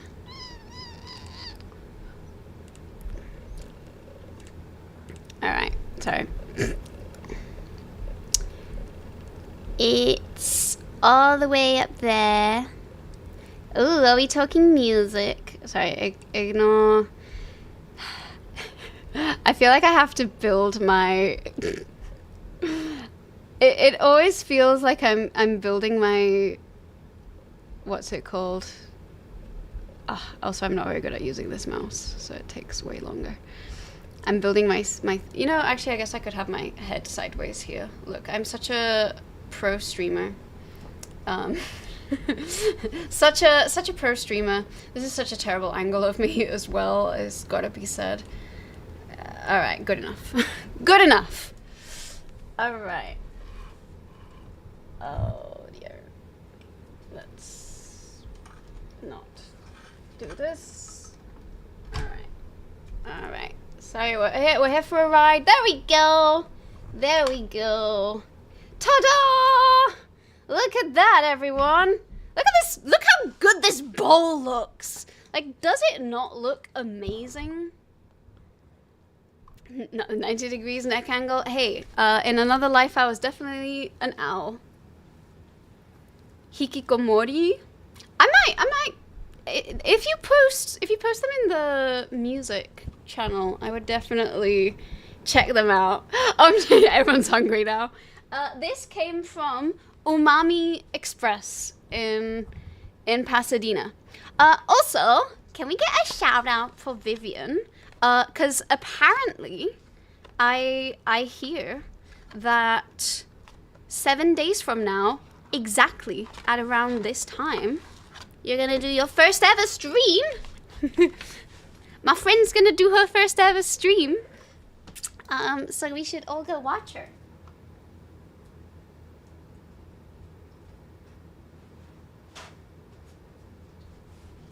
So I immediately realized I'm gonna need a napkin for this, so I went and grabbed a kitchen towel with no which cam works. All right, time for the moment of truth. So it comes with some. Ooh, this is a lot of sauce. All right, wee-hee! Puts the sauce on. Yay! I was gonna say did not. Never mind, that splashed all over my bosom. You have like 7 folders of service. Sure. I'm sure Shackle can do that. And then I asked for spice as well, because I love myself some spicy chili oil. Also, we can have a little moment of appreciating my nails again, because I'm kind of obsessed with them. I'm very happy with how they turned out, so I'm glad we get to see them. Alright. Alrighty, I am so excited. Look at all this food. It looks so good. Thank you so much, Rotman. Thank you. Yeah, I looked at other places that did bowls, and I was like, this actually sounds pretty damn good. Alright, so let's see. Ow. Holy cow. That meat was good. What are the white bits? I think it's daikon, but I'll go have a bite now and then we'll find out. We will probably be streaming at the same time. If I usually stream 12 to 5. So if I end and you're live, I'll probably raid you. But it sounds like we might end around the same time.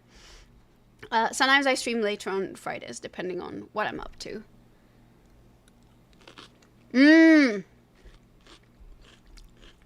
Yeah, that is a water chestnut. Oh, that's good.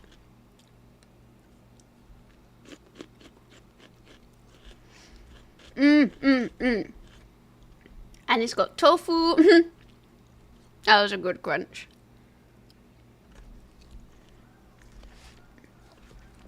Yeah, theoretically today, because I don't have anywhere to be, I might stream a little later. Well, I was leaving it up in the air because if I was feeling sick, then I would end a little sooner. But I know I've had a few shorter streams due to like not being my best.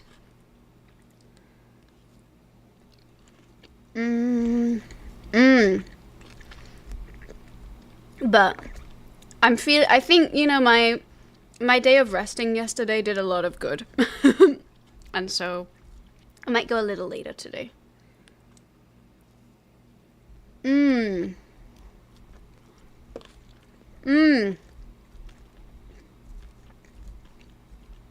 Holy cow, this is good.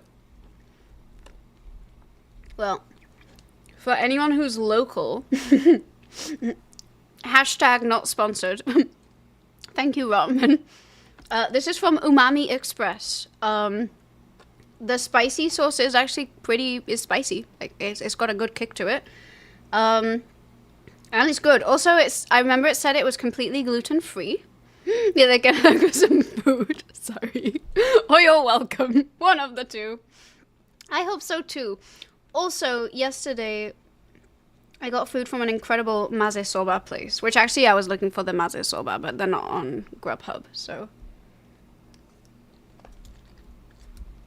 That's what started this whole thing.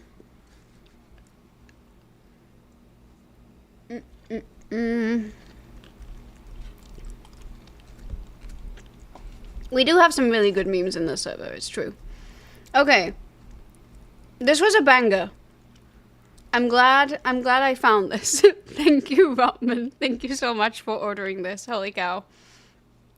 There's a good part of wheat though, it's the protein. But, well, I'm saying this for people who are celiac or have, you know, have the intolerance to gluten. Which, I mean, as far as I'm aware, I'm not celiac. But I definitely, sometimes I wonder. But for people who are celiac, I know a lot of people say, oh, a little bit of cross-contamination is fine. But the truth is that if you do have the gluten intolerance, the gluten slowly erodes your microvilli in your intestines. So any amount is still doing a degree of damage to what you are able to absorb. So if it's completely gluten-free, that's a good thing. For people with celiac. And I know quite a few people who are celiac, so it was either the spicy pork. The spicy pork one, actually, I did not know that this place was on Grubhub, but it's from one of my favorite noodle places that I discovered kind of near Pasadena, which you might have heard of if it's Chongqing Special Noodles, and I did not put my usual order, so they have the fire noodles, huo mian or something like that. I don't remember right now. But they're one of the spiciest things I've ever had. Like, just as a casual dish that they have. They're so good. They taste so good. I'm pretty sure I put a rice dish because noodles are very dangerous for, like, you know, pretty outfits and, like, chili oil. I don't know how, but I always manage to get it on me. So I was like, we won't be doing that, but I do love Chongqing Special Noodles, and everything I've had from them has always been good. So I was like, I bet the spicy pork is good too. Oh. This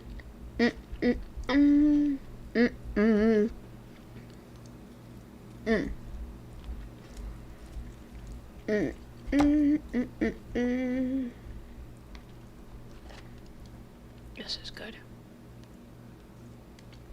Okay.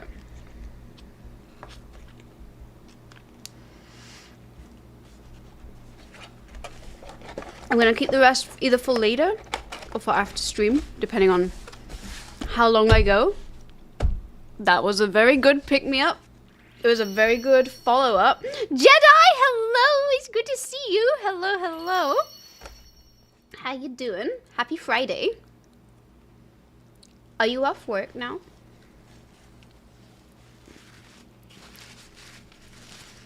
But this was really good. So yeah, if I go on late, it will probably make an appearance again in the same stream. And if I end at the usual time, I will probably be eating it afterwards. So let me just go put this in the fridge, and then let's continue with our mission.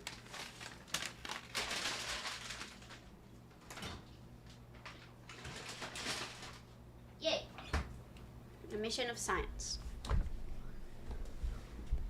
You just got home from work and errands? Nice!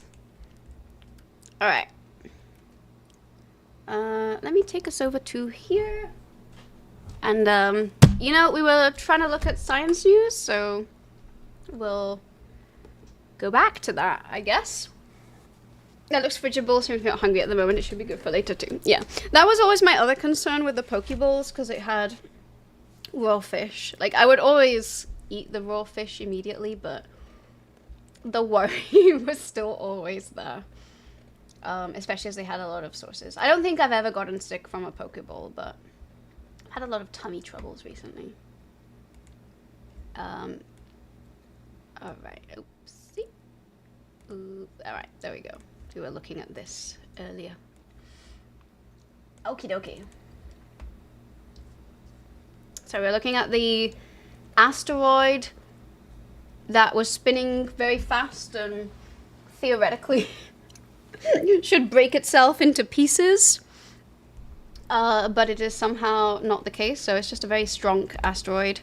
I kind of do want to read more biology-based news, because again, that's something I can actually comment on. Like, all the space stuff, it's cool, but it's not my expertise. Huge study links 99% of heart attacks and strokes with 4 risk factors. Are any of them Rotman sending you scary lunches and people sending perks? We'll find out. You have 30 minutes until you head home and get dinner, but what to get? Maybe. Maybe you could get something pork related. Mr. Swartz, thank you so much for hanging out with us today. It's always good to see you. Here's a little goodnight emote to you. Those measured by the flashes, they could just be similar flashes. Are you telling me that they're like fireflies? Actually, speaking of that, I did see...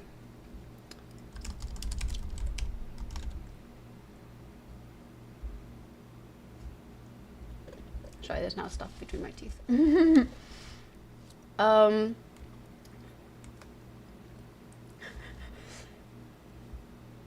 I'm trying to find... Okay, this is probably acceptable. I saw Moohoodles talking about this the other day, and you know what? I'll give a shout out to Moohoodles. She is the person to go to on this platform, along with Nerduino, for anything science related that pertains to space and astrobiology. Biological horror detected. Thank you for the follow! We have anonymous follows, but feel free to hang out, look, grab a daily bug, whatever it is you would like. Hello, hello, welcome. You're gonna get a Pokeball? Yay.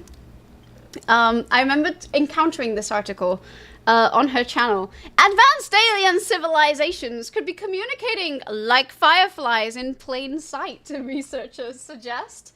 And we all know all about firefly communication on this channel due to all the firefly minigames that we have. I don't actually remember what the article said, but I was like, huh, I wonder what aspects of it.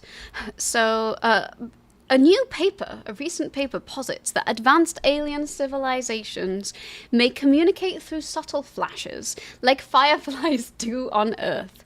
The thought experiment suggests that we need to avoid human biases in our search for extraterrestrialized Tetsu! Tetsu 323 is back for 10 months. Thank you so much for the 10 months! Oh my goodness, thank you. Our subscriber baby is 1 month old. It still can't say any words. You admire the imagination of scientists, but no, I gotta agree with that one, John. Oh, you're gonna watch the 21 Pilots as a movie? I did not know that. Anyway, advanced alien civilizations may communicate via a series of flashing lights. This feels like Pluribus all over again. This would potentially make extraterrestrials much harder to spot if we continue to rely on our current observation techniques. However, whilst this thought experiment raises interesting questions about alien intelligence, it does not provide any evidence that these signals actually exist. True. So far, the quest to uncover alien intelligence has focused on finding evidence of distant human-like civilizations, which is what the SETI does. But many scientists, including myself, believe this has an anthropocentric bias. You have to go for now, might come back later. Vivian, thank you so much for hanging out with us today. It is always a delight to see you. I hope you managed to get some lovely, lovely food. And I hope you have a lovely weekend ahead. Let's do claw machines soon. And thank you for the lurk, 753. I appreciate it. You should know how old babies are when they typically talk. It was part of your study. I don't know anything about babies. If I ever decide to have babies, I vaguely dread the whole, like, having a baby and figuring out that part. But the fact is that the material needed to build life appeared when the universe was 300 to 400 million years old. That's a lot of time for civilization to appear and evolve into whatever happens. Precisely. Anyway, on Earth, I'm curious what they say about actual fireflies, though. The fireflies communicate by a series of regularly repeating flashes caused by internal chemical reactions. They are mainly used to find mates, but while these signals are simple, they do allow distinct firefly species to tell each other apart. Except when one firefly species pretends to be another one. And they use that to lure mates of the opposite species. Funny how that happens, right? The researchers argue that similar flashing could be used as a "here we are" signals. In the paper, they analyzed the flashes of more than 150 pulsars. Okay, so yeah, I'm kind of on board with, like, this is just kind of speculation, but I remembered this paper and I was like, interesting mention of fireflies. Anyway, let's go back to biology. This is close enough to biology. Actually, this Tetsu's probably the most the person who could comment on this one the best. Heart attacks and strokes rarely occur without a warning. Pay attention to these 4 warning signs. According to health data from over 9 million adults in South Korea and the United States, nearly everyone with heart disease and suffers a major cardiovascular event has one of more major risk factors in the leader. High blood pressure, high cholesterol, high blood sugar levels, and tobacco smoking.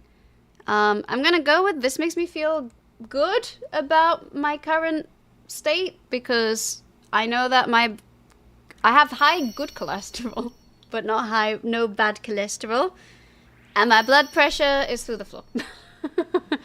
And even though I eat like a diabetic, somehow, so far so good, touch wood.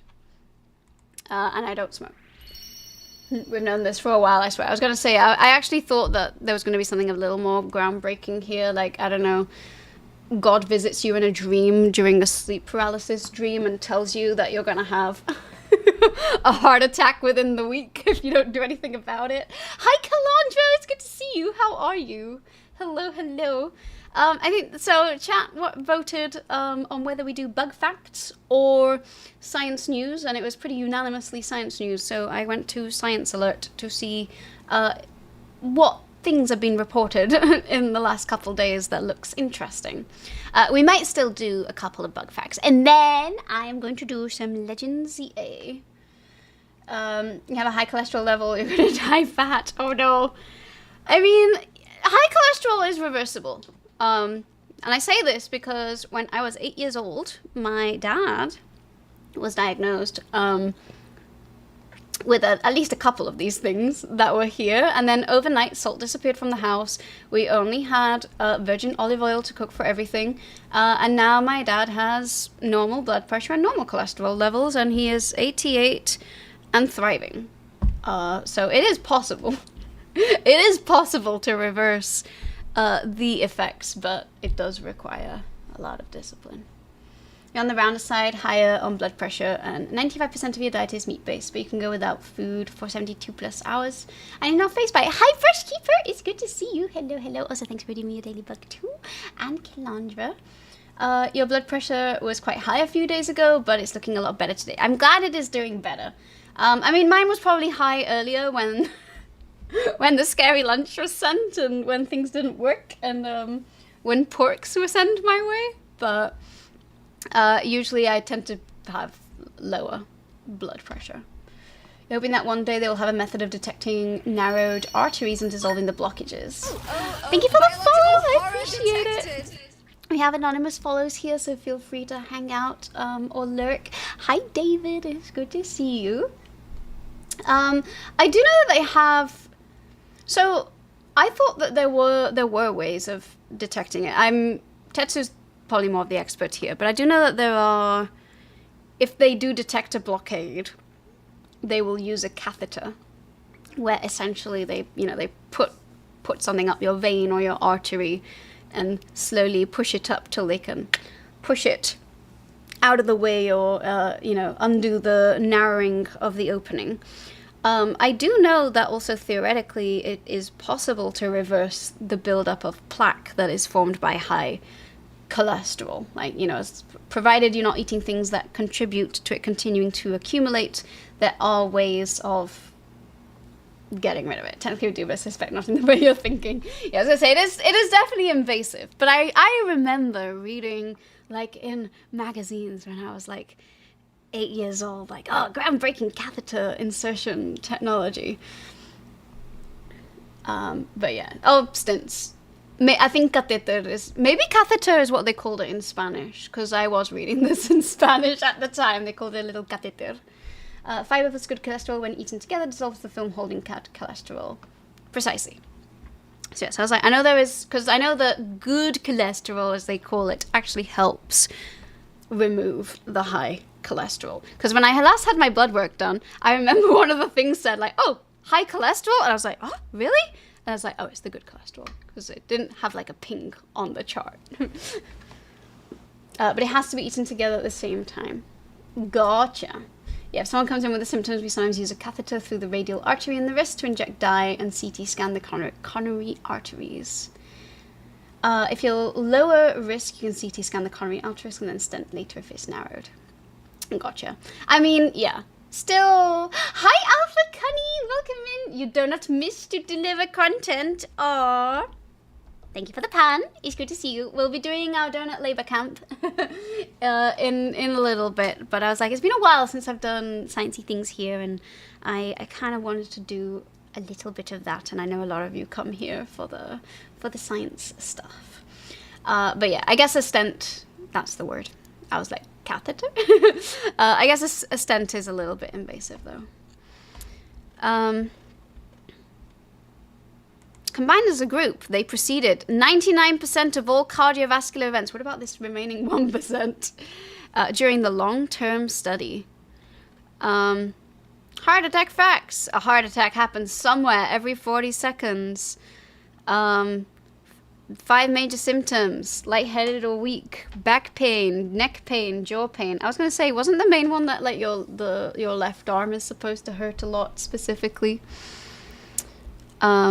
Even in women under 60, the demographic with the lowest risk of cardiovascular events, more than 95% of heart attacks or strokes were linked to one of these existing risk factors. High blood pressure was the one most commonly tied to cardiovascular events, and I guess that kind of makes sense, because if you have high blood pressure, that indicates that you probably have a lot of narrowing in your arteries, so you are probably very close to having a blockade. So 1 in every 100 has no risk factors, roughly. According to this, yes. And I am curious, I am kind of curious to know about the exceptions. Like, is this something like someone put their fingers in an electrical outlet and therefore they got a cardiovascular event because they had like an electrical surge, or did they have like a valve malformation or something like that? Or was it truly just super sudden and therefore undetected? The left arm hurting or going numb is possible, but is mostly a great way to show a heart attack visually. I see. CT without the catheter is done as an outpatient, but that's because you're in Northern Ireland and healthcare is stretched pretty thin. Got it. Is deep vein thrombosis on this disease list? I mean, I feel like a throm, like a clot, if it gets stuck in your brain, it would cause a stroke. And if it gets stuck in your heart, it would cause cardiovascular event, presumably. But good question. I was actually wondering that too. So I was like, is that like the exception? Like random clotting? Because, COVID-19 is known to cause a lot more surprise clotting. There are a lot more instances of people having strokes or clots as a result of that. DVT is in the vein. MI is an arterial blood clot. Thank you, Tetsu. This is why we have a doctor. This is why we have an actual doctor in the chat right now. He might not be our doctor, but he knows all this stuff. We think the study shows very convincingly that exposure to one or non-optimal risk factors before these cardiovascular outcomes is nearly 100%, says cardiologist Philip Greenland from Northwestern University. The goal is now to work hard on finding more ways. All right. This study was published in the Journal of Cardiology. And tell you what, I will drop this in the Discord for anyone who wants to see it. There we go. Hi, Moustache Mike. You had a heart attack last January. You got COVID in March. It attacked your kidneys. I am so sorry to hear that. Hopefully you're doing a lot better now. And yeah, COVID is quite the beast. It does affect systemically. Also, hello, welcome in.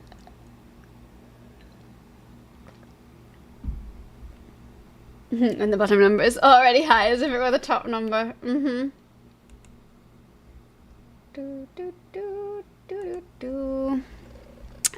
Anyway, I've linked this one.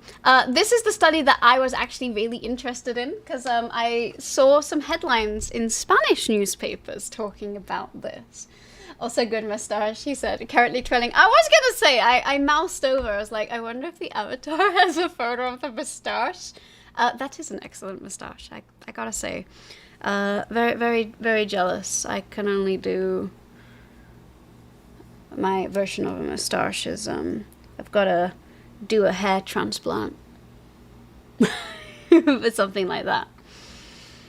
COVID seems to have caused damage to your veins. You're recovering. I hope it just takes a very long time. Yeah, my fear in general is whether any damage that it has caused, because I seem to be really susceptible to COVID. So if the rate at which I get it does not offset the downtime in between. Dr. Renee's Barbarroja! Dawson. Barbarroja, I think. Anyway, here's a cute piece of news. Gifted dogs learn new toy names by eavesdropping on their humans. So the Spanish papers I was reading was, watch out, much like little kids, they will pick up the vocabulary that you say, so watch out what you say to your dogs. Some clever dogs can pick up on the names of hundreds of toys just through natural interactions with their owners. I have witnessed this. I have known multiple people with dogs, and they name all the toys, and the dogs knows how to find them. See, left to see her huge face. Oh, Shackle. Not sure your sister's cavoodles are smart enough, or maybe they're just hiding it. Maybe they're just hiding it. So hi, David.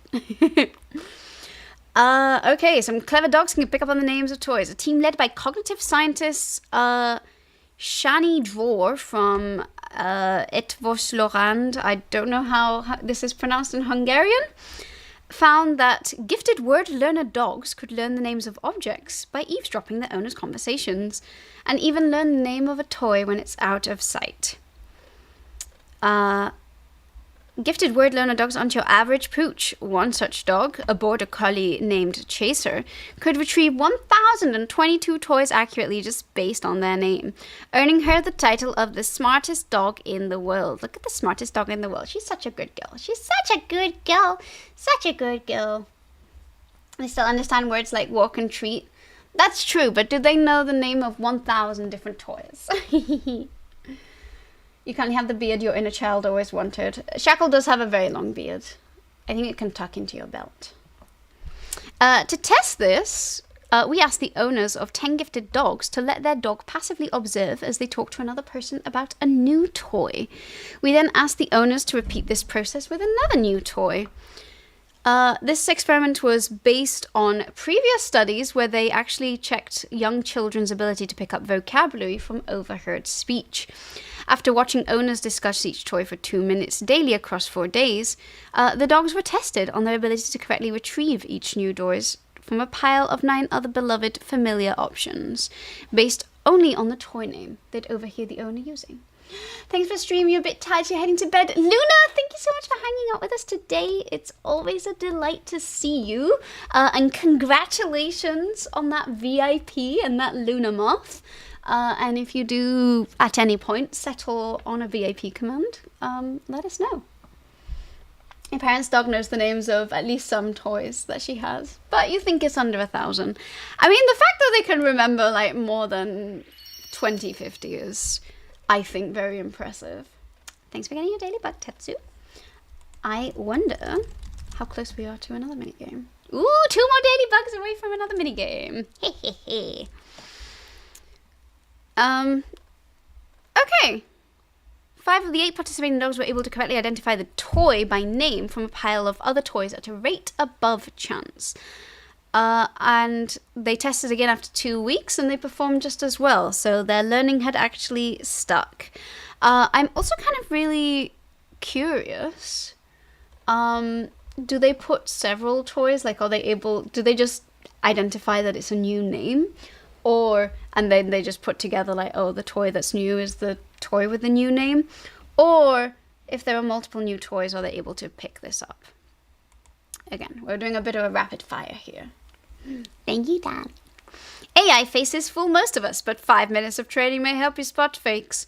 We sometimes do a few papers on AI. I try and, whenever any sort of interesting new piece of news on LLMs come out, because as you will know, I'm a little skeptical about Gen AI usage. Like, on the one hand, sure, it is very cool that we have figured out the technology to, like, get large language models to work and sound human, but their wide distributed use, you know, to the major populace, I think is, first of all, a massive tech bubble that is going to explode, and, you know, quite often they're being pushed for being used in contexts where they actually don't serve a purpose. So, you know, you can't use an LLM for research, you can't use an LLM to search and synthesize information where the actual veracity of that information is important. It does not have the tools to be able to do that. What it's good at is it's good at generating language that sounds natural. It can maybe like summarize or synthesize things, but its skills are around generating language. There's no actual reasoning that goes into it. Bees like playing with balls, apparently. I think I might have seen someone post about that on Blue Sky. This also rings a bell. You'll have to ask the dog. Do you have a dog, David? When you're planning to build a new PC and then RAM prices decided to multiply by 50 million. Let's just wait till the tech bubble like pops, and then maybe the price will go down again. Anyway, researchers in the UK tested the face assessing capabilities. Oh, okay. All right. Let's look at this image in a new tab. Can we identify the faces that are real versus the faces that are fake? Apparently the answers will be below. So your brother does. The number of times you've seen entities implement AI, and it really does. Also, the shocking thing, right, is that when it comes to, you know, search, like when you get the little blurb when you forget to do the -AI when searching in Google, that stuff is right 80% of the time. 80% means 20% of the time, 1 in 5 times it's wrong. As a scientist, that is an absolutely unacceptable rate for things to be wrong. And also, if you're kind of giving up your cognitive abilities to, you know, fact check everything, then you're just kind of accepting that most of the time you might still be getting things that are wrong. And especially when you use it to quiz on things that you actually know about, you'll realize it's actually wrong most of the time. 1080 Ti here, still going strong. Still the Legends itself. Nice. Your soon-to-be 10-year-old PC begging to be put out of its misery. Oh no! I'm very grateful I got this laptop in early 2024, and I just hope that it lasts long enough to survive until prices come down again. Bottom left with moustache is fake. Let's see. Yeah, the details. So I'm gonna say the ones that look more realistic to me, and I'm not gonna pretend to necessarily be an expert. I'm gonna say this one looks pretty realistic to me. I'm mostly looking at the hair and the fact that there's plenty of details. I mean, a lot of these like this, yeah, the lighting on this seems very studio lighting, but it's outdoors, which would also make me think that that kind of lighting would not be used outdoors unless he like really had a whole photo crew outside. Can AI do floors today? I mean, they can do. they can do theoretically, and I think it's going to be an eternal arms race, because you'll always be able to detect where the weaknesses are and then like try and train a model to overcome those specific ones. Women in bottom middle fake. Yeah, this one, if it's not AI generated, it is definitely like a headshot that's probably been edited in post. A smiling police officer? Yeah.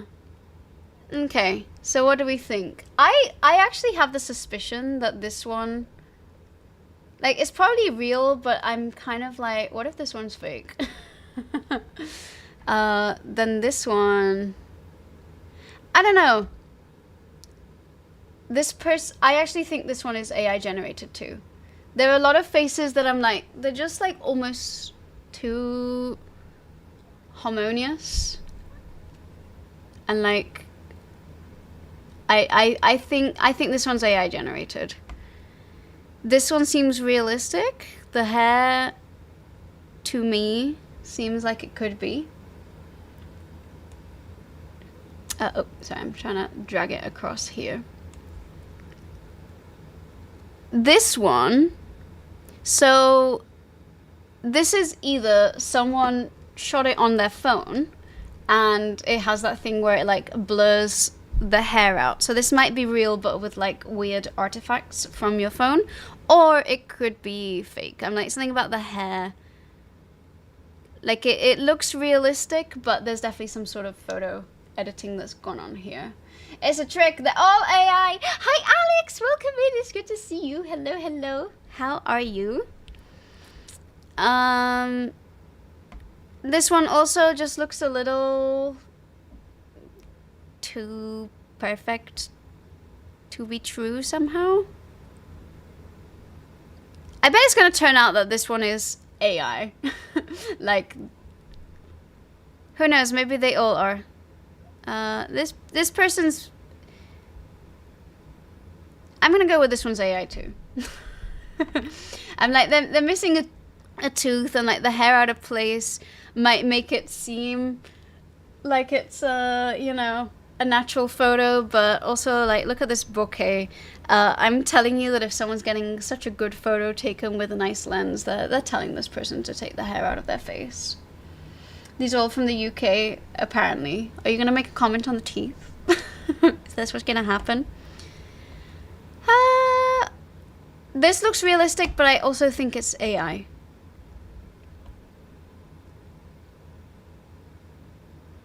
Like, basically,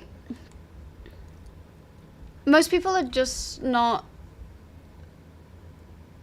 like, there's this kind of odd mixture of them being photogenic, but also like things that add plausible deniability. Anyway, let's go back to the main article and find out the answer. They could all be AI for real. I think so too. Let me make this smaller so we can read it together.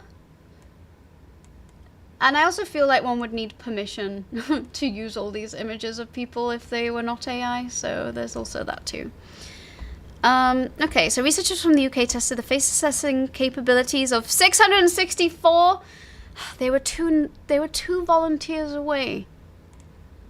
Consisting of super recognizers who have shown a high skill for comparing and recognizing real faces in previous studies, and people with typical facial recognition abilities.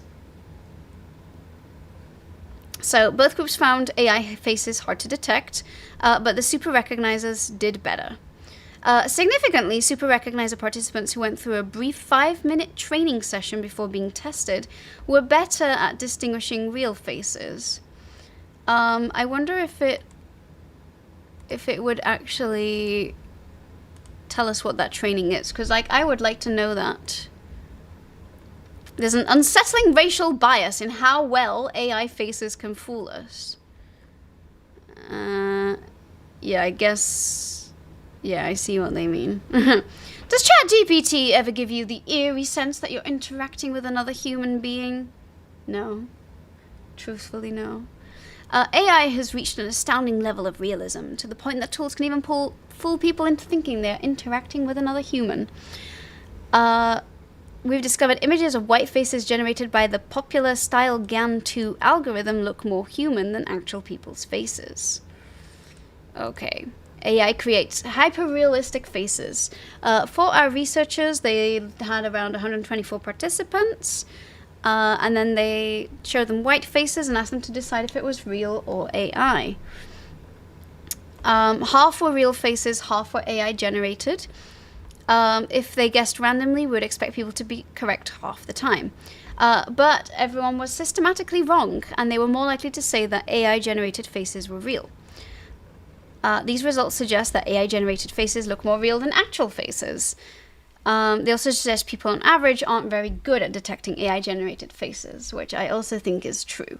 Because if it's not like the total uncanny valley, I can see how it'd be easy to trick. And also, like, short of there being like a watermark or something, like, it makes sense that you would just look at something quickly and be like, okay, that looks like a human face.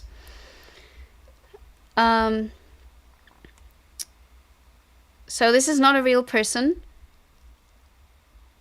And, like, I kind of agree, like, this is very hyper-real. It's very hyper-realistic, but also, like, I'm not seeing any, like, moles. And, like, the dude is attractive, but he's not, like, a famous person, if that makes sense. I'm like, it feels like someone who's looking this good in what's meant to be, like, a casual-looking photo. Like, they're probably an actor or something. If you aren't suspecting your AI, you'll probably never see it. Also that true. Biased training data deliver biased outputs. AI available. Racial bias in algorithmic training can have serious implications. Self-driving cars are less likely to detect black people. Wow. Placing them at greater risk than white people. Wow. Both the companies producing AI and the government overseeing them. Okay, but I thought this was going to say that specifically they weren't as good at generating faces of people of color, which I would also not be surprised is the case. Anyway. Does it have the answer? The top and bottom rows show AI faces, while the middle row shows real people. Oh my god. We were all tricked then. Okay, so these are real people. So this person who was called out as being AI is real. This person is real. I was actually going to say this looks like a headshot to me. These are all fake, and these are all fake. This one stood out to me, and this one. These two I was like, yeah. And I guess when I look at this one, I'm like, yeah, it's probably not real. I had suspicions about this one. I don't think I actually saw this row at any point. This one had the weird hair. This one got me. I thought this one was real. This one and these two I thought were AI. So yeah, those bottom three looked fake to you too. But yeah, I still can't quite place my finger on why though. So again, the training course would be useful about that Apple face recognition. I actually do not have biometrics on my phone for that reason. First of all, it seems very easy to hijack. It does claim that it needs attention, so you like need to look at it and do a bunch of stuff, but I'm not giving it my biometrics. You know how you could have a group of animals that look practically identical to us, but to them they look like literally totally different individuals? We really do look quite similar, if not identical, bald apes to anyone else outside of our species looking in. That is absolutely the case. There used to be this webpage that explained prosopagnosia, which is face blindness. I have very mild face blindness, so like I do recognize people, but I'm not as good at it as other people. I'm more likely to think that people look similar to one another, even if they apparently don't at all. Which is why I never say that someone looks like someone, because I'm like, someone's gonna contest that fact. And if I haven't seen a face many times, I unfortunately will forget that person.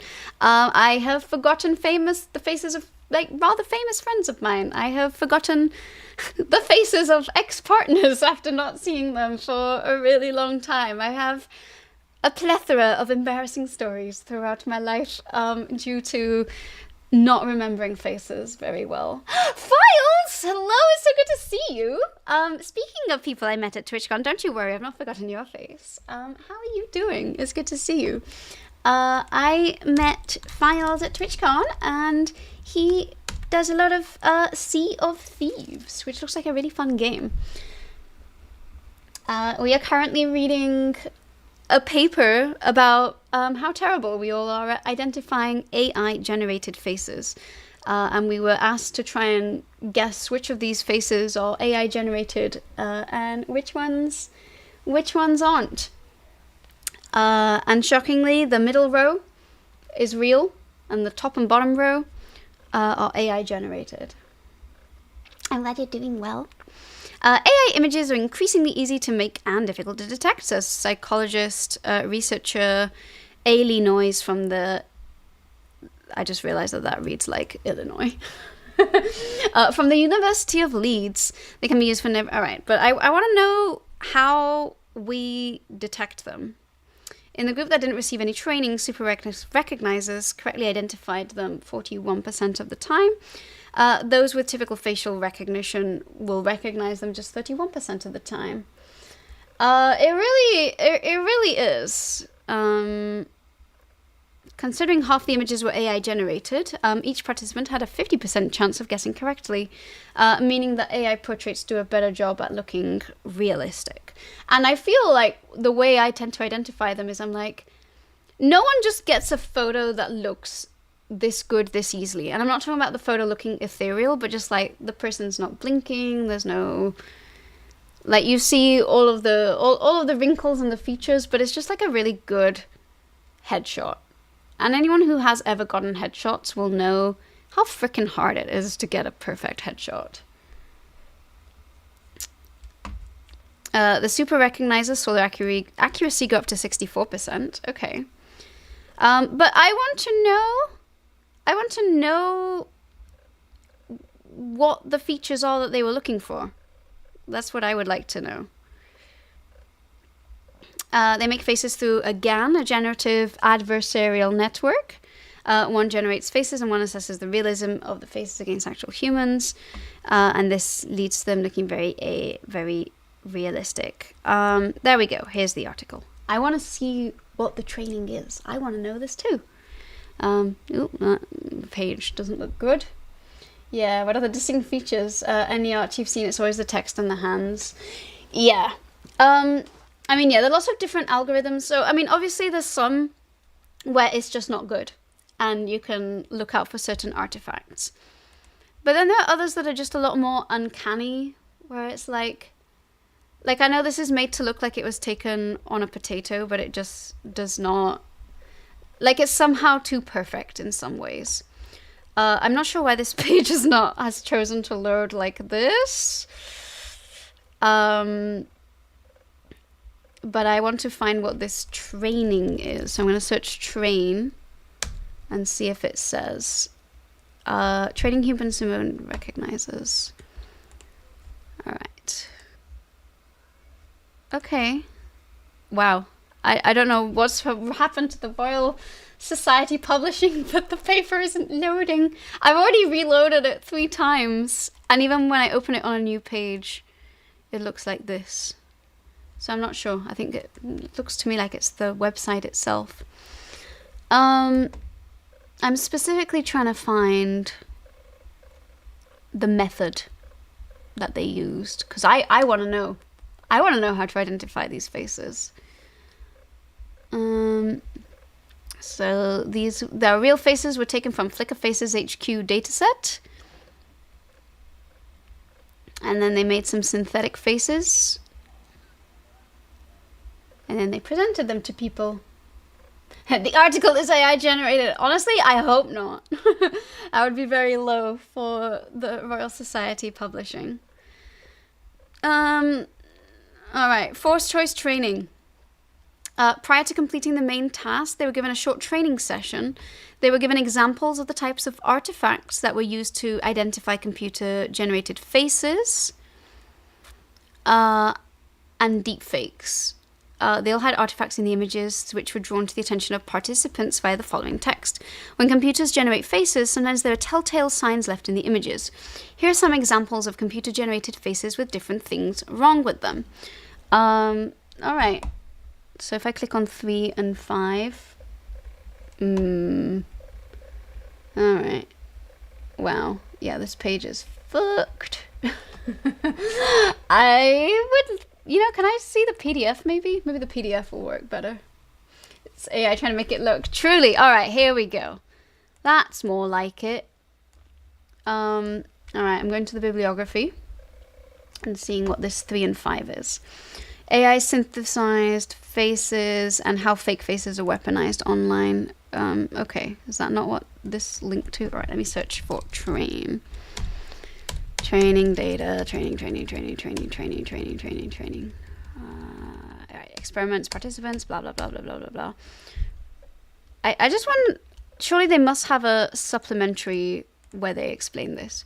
Wow, they were compensated £3 or £3.50 for their time on the non-training and training task. Let's go. That's not even a meal deal at Tesco's anymore.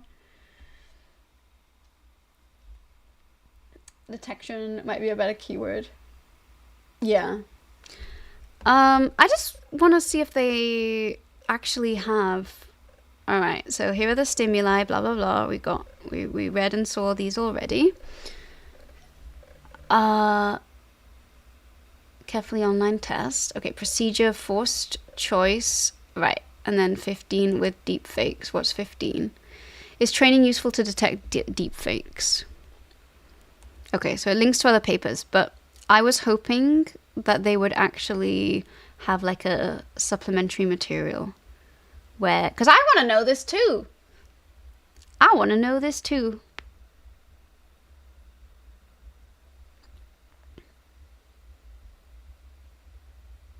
I'm doing a little skim of the paper. Does it mention any supplementary info in this? Supplementary. Aha.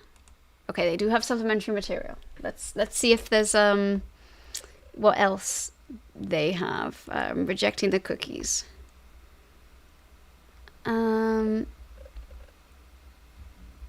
Okay. I'm not seeing. All right, we got figures, face ethnicity. What about the training stuff? These are just the figures.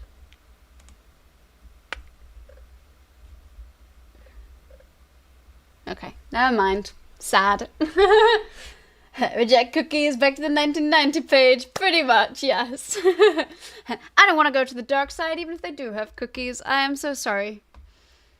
There is, in the same way that we sometimes play Find the Sniper, there is actually a subreddit that I found recently that's like real or AI, where people post videos or photos that they've seen, and to try and find out if it's AI, and then people will comment. I mean, sometimes it's like, I think my girlfriend's cheating on me and I've been sent this photo. Is it real or AI? And then sometimes it's like, I saw this video on TikTok and it seems kind of unrealistic, but I can't quite put my finger on it.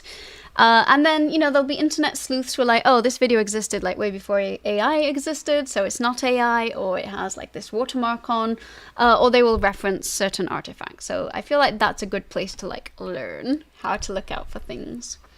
I heard earlier today that people who are using AI images on Etsy to rip people off.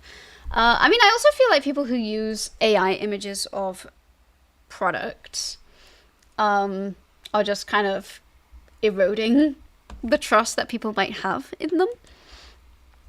And then there's two other papers, but honestly, they're both kind of depressing, so I'm just going to leave you with the titles.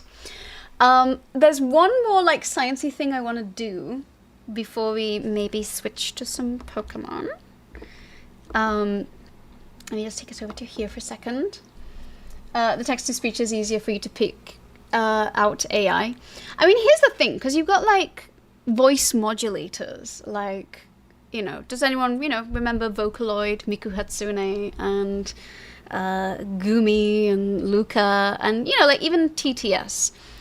Some of them is probably more Gen AI, but some of it is just like a voice modulator. So it's not a real voice, but it's also not the same thing as generative AI. And there is a difference between, you know, AI and machine learning at large, which is a whole host of different algorithms, versus the one that is generally the one that people are taking issue with, which is Gen AI, because of the vast quantities of resources that are required to fuel them, and they're all trained on material that one could consider to be stolen. Animation is still easy to spot, but they're working on it. Yeah, currently it is hard for AI to create a video that is over 30 seconds that is sound and consistent. And it is also very hard for AI to come up with like a story that makes sense, that doesn't just seem like a fever dream. You do like kids using AI as a general word for fake or wrong for a bit now. I do find that cute too. Not that I have contact with many kids, but I have heard that this term is used. Imagine that a child born today will never understand the world without AI. I think there's going to be a bit of an analog revolution where people will be rejecting digital things. I mean, in some ways, I feel like all of us here probably got to enjoy the internet when it was like actually this free place to exist in. Like very dangerous in some ways, but also, you know, very free, like not owned by corporations, not manipulated by bots. Like, remember those days of like forum boards and IRC chat rooms, and I don't know, kind of miss those days. It was a good time. It was a good time to be on the internet. The same way you young'uns can't imagine life before internet or mobile phones. Also true. I took a long time to get internet on my phone, partly for a reason. When I was a kid, computers were sci-fi. Whereas I feel I was an early adopter of computers because my dad was very into computers, so like he had them before most other people did. So I was like, okay, I'm gonna learn a bit about PCs. I am gonna take a very quick break. I wanna brush my teeth, and like I mentioned, I think I've been sick with something this week, and I just like keep getting like random tummy aches. I don't think it's not the food, don't worry. So I'm gonna maybe take some sort of painkiller to help with that. And I will be right back. I'm gonna go to sleep now since it's break time. Tetsu, thank you so much for hanging out with us today. I hope you have a wonderful weekend. And I hope all of your endeavors go well. I will be right back. I'm gonna say 3 to 5 minutes. I will be gone. If I find my VRE screen. There we go. Alright. Be good, you all. I'll be right back.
say? I was gone a little longer than I thought I would be.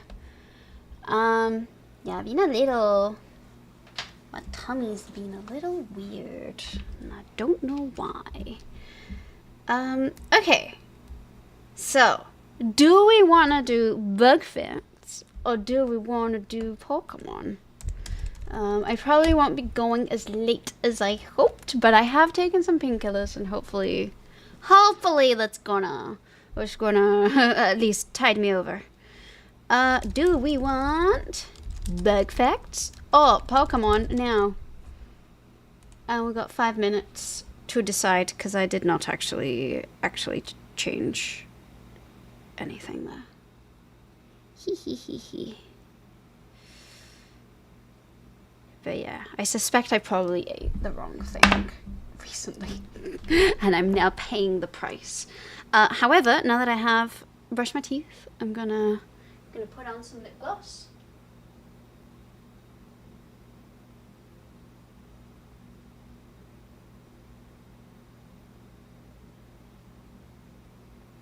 Also, I was like, did anyone redeem?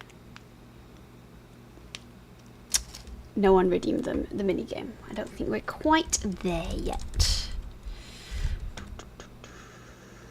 Okay, yeah, so we're two away. I was like, that might happen whilst I'm gone. Okay, I'm seeing votes for bug facts, so I think we're gonna do that.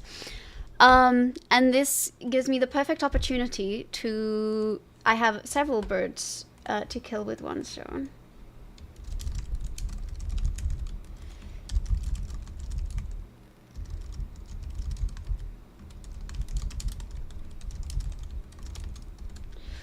Alright, let me pull up. First of all, I need to open a Notion document, because we are going to be...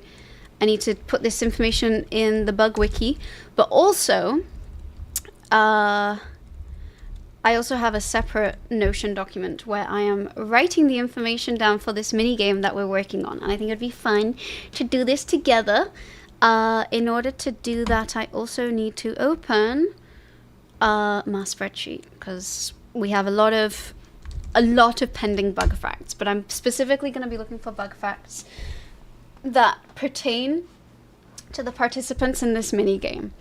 So it's not going to be all of them. I want to do a dedicated stream to the scale bugs, because they have really interesting hermaphroditic ways of reproducing with one another, and I think it'll be really, really fun to cover that in a stream, and for that to be its own dedicated stream. But the rest of the stuff I think we can do. And also, this does mean that we'll be able to, you know, kind of design this game together. Like, I'll probably do most of the programming itself off stream, but, you know, I think it would be fun to do some of this together. So I don't know whether to move us to game development, just because this is like research for game development, or to stay in science and technology, but... Welcome back, Vivian! Hello! I just took a little BRB too, so we're literally here at the same time. Alright, so let me go back to sharing my screen with you all. Y'all are gonna see the famous spreadsheet. Here it is. Let's make it a little bigger. So you see that big old pile of red? All of this? This means I've got to tell bug facts. Every time 50 of any of these bugs is collected, I have to write a bug fact in the Discord. I imagine once we get 1,000 of one, I might be like, alright, that's enough. But, in fact, the white scale bug is really close to 1,000. I think it's going to be there real soon. Thanks for the spreadsheet command. Thank you, thank you. You love spreadsheet streams. I'm glad, because if not, you might have come to the wrong stream. Okay, so our participants, this is, I guess this is how I write out my ideas. I'm just gonna... So basically, the Plant Parenthood minigame, which is what I'm working on currently. Hi Hi, Chuck! Oh my goodness, it's good to see you. Hello, hello. Feel free to grab yourself a dailybug, Chuck. Chuck is also an art streamer on the platform, and I enjoy hanging out in his streams. He has some interestingly preposterous ideas on food, but it's okay. I support you. You read that as Planned Parenthood? There was a reason I came up with that idea, with that name. So I'm glad. You know, we do... Oh no! Is it possible to take the markers off, or is it like once they're on, it's kind of like stuck there for good? Alright. The poll... Yeah, okay. The poll... I always screenshot my polls, like, just in case I need to refer to the answer. But I think this is pretty unanimous. So the Planned Parenthood game, it does not exist yet. This command does exist, plant check. It will tell you what bugs you have that are involved in it that you have. And actually, if anyone, let me one second. Y'all are gonna give me some data. Actually. Once it's on, it's never coming off. Okay. I was gonna say, does it, like, can you put white over the top? Okay, so this is fake data. It shouldn't add bugs to anybody. But if anyone wants to do plant check, the way I want this game to work is there's three groups, there's three factions, and you can root for one of them. Because if it's like the Firefly one, like we're all gonna have bugs in all of the different factions, so like everyone's gonna win. So I need to make it a little harder for people to win. Though she's arriving tomorrow, excellent. So we have predators, we have the farmer ants, and we have the pests. There are two predators. There are the lacewings and the ladybirds.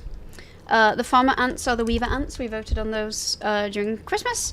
And then the pests are the aphids, the red scale bugs, and the white scale bugs.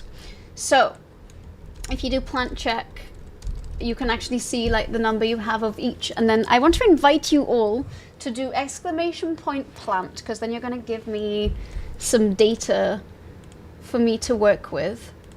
So you might look at how many of each you have, and I might say, oh damn, I have a lot of predators, but I have a lot of pests too, so maybe I'm gonna go on behalf of the pests, which would be 3.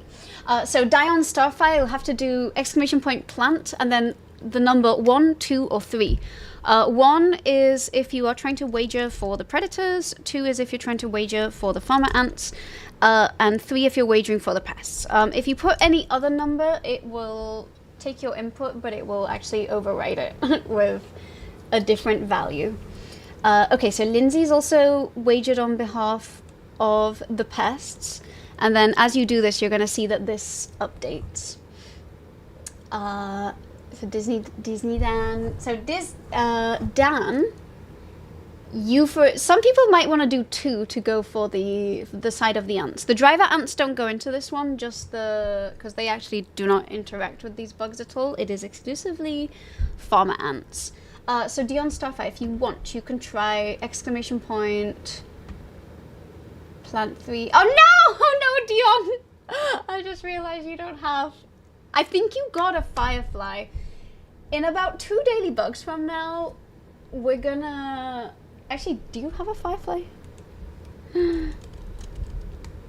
Sad. Let's see. Oh, okay, Dion, you have to at least get a dailybug. So if you go to the channel points section, you'll see that there's this thing called dailybug for 2 channel points. If you click on that, you will get a bug added to your inventory. There are 45 different bugs, but you might get one of the bugs that allows you to get into this. Ants that do actual literal animal husbandry and cattle driving. Exactly, that's why we're working with the weaver ants. And if you want a guide on how to do it, again, for anyone who's not redeemed a dailybug, if you go to where the chat is, and you go here, and then you click on dailybug. I've already claimed mine earlier, but that will make a little bug pop off on screen. Also, that will make us have 49 dalybugs, and when we get 50, there's a minigame. So we do have that too. So we have Dan, Vivian, Shackle, Lindsay, and myself. Okay, Dion, you got a dragonfly. Whenever someone else gets their dailybug, we will probably do the Firefly minigame, and you can enter the dragonfly into the Firefly minigame. So you'll be able to participate in one of them. So yeah. Okay, Otter has also entered his pests. Again, plant check to see what you have, and then plant a number 1, 2, or 3 to join. This is just so I have your data. I'm going to be using this as dummy data to then write the code, so you're not actually getting anything out of this explicitly, unfortunately, but it helps me out. Thank you, Wombat. Thank you, Samantha, for joining. I appreciate it. Thank you, thank you. So I wrote, like, the code that takes your data. There are going to be a couple of things that I actually change about this, and we'll get to that in a moment. But I'm going to try and describe what my ideas are here, so that, you know, if you'll have opinions, you can let me know. So first of all, I'm asking people to either root for predators, root for farmer ants, or root for pests. And the game is called Plant Parenthood, which, you know, aphids and scale bugs both suck the sap of plants, or, well, okay, technically they don't suck the sap because the pressure of the sap is so high that they kind of do the opposite. It would blow their brains out if they absorbed it at the full pressure that it's passing through the plant at. So actually they have very sophisticated valves to slow down the sap and suck it at a pace that is appropriate for the aphids. So there's aphids, red scale bugs, white scale bugs. Red scale bugs are kind of armored. They grow a bit more slowly, but they're also harder to eat and tackle. The white scale bugs reproduce in 5 billion different ways. They are cushiony and therefore easier to eat. And then we have the aphids, which are the easiest to eat. They have telescopic pregnancies. So for anyone who's new here, if you acquire an aphid, you might notice that sometimes you get a bonus aphid or 2 bonus aphids. And that is because aphids are capable of parthenogenesis, where they give birth to live young. They don't need a male to mate with or anything.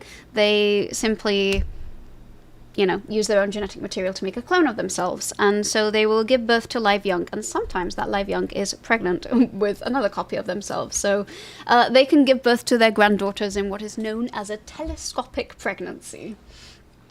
So I want to have that represented here. Right. So everyone who's entering is rooting for predators, farmer ants, or pests. This means, first of all, I need to determine what the win condition is. Here is my super complicated idea of how we're going to do this.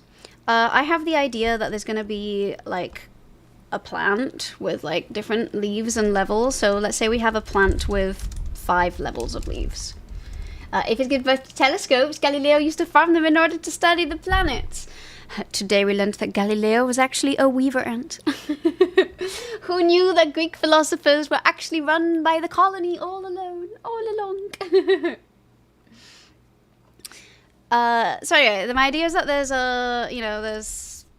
let's say there's the upper plant level, the second, oh, no, I do not want to ask AI anything, fuck off. Sorry. AI cannot provide me with an answer to this, okay? Alright, let's say that this is our plant. So, my idea is at stage 1, all of the pests that everyone has entered are randomly distributed on the leaves. So, you know, let's say these are aphids, and then there's a lot of red scale bugs, so they might be around here. Hopefully what I'm doing makes sense here. again, I'm just doing this for illustrative purposes. And then there's a fuck ton of white scale bugs, so it's going to be a lot of those. Anyway, these leaves are obviously going to be 2D, but you know, for explanations, say all is fair in love and war. And this is going to be the ultimate war of the pests versus the predators. So anyway, stage 1, the pests are sprinkled upon the leaves. The pests can reproduce. I'll figure out the parameters for that.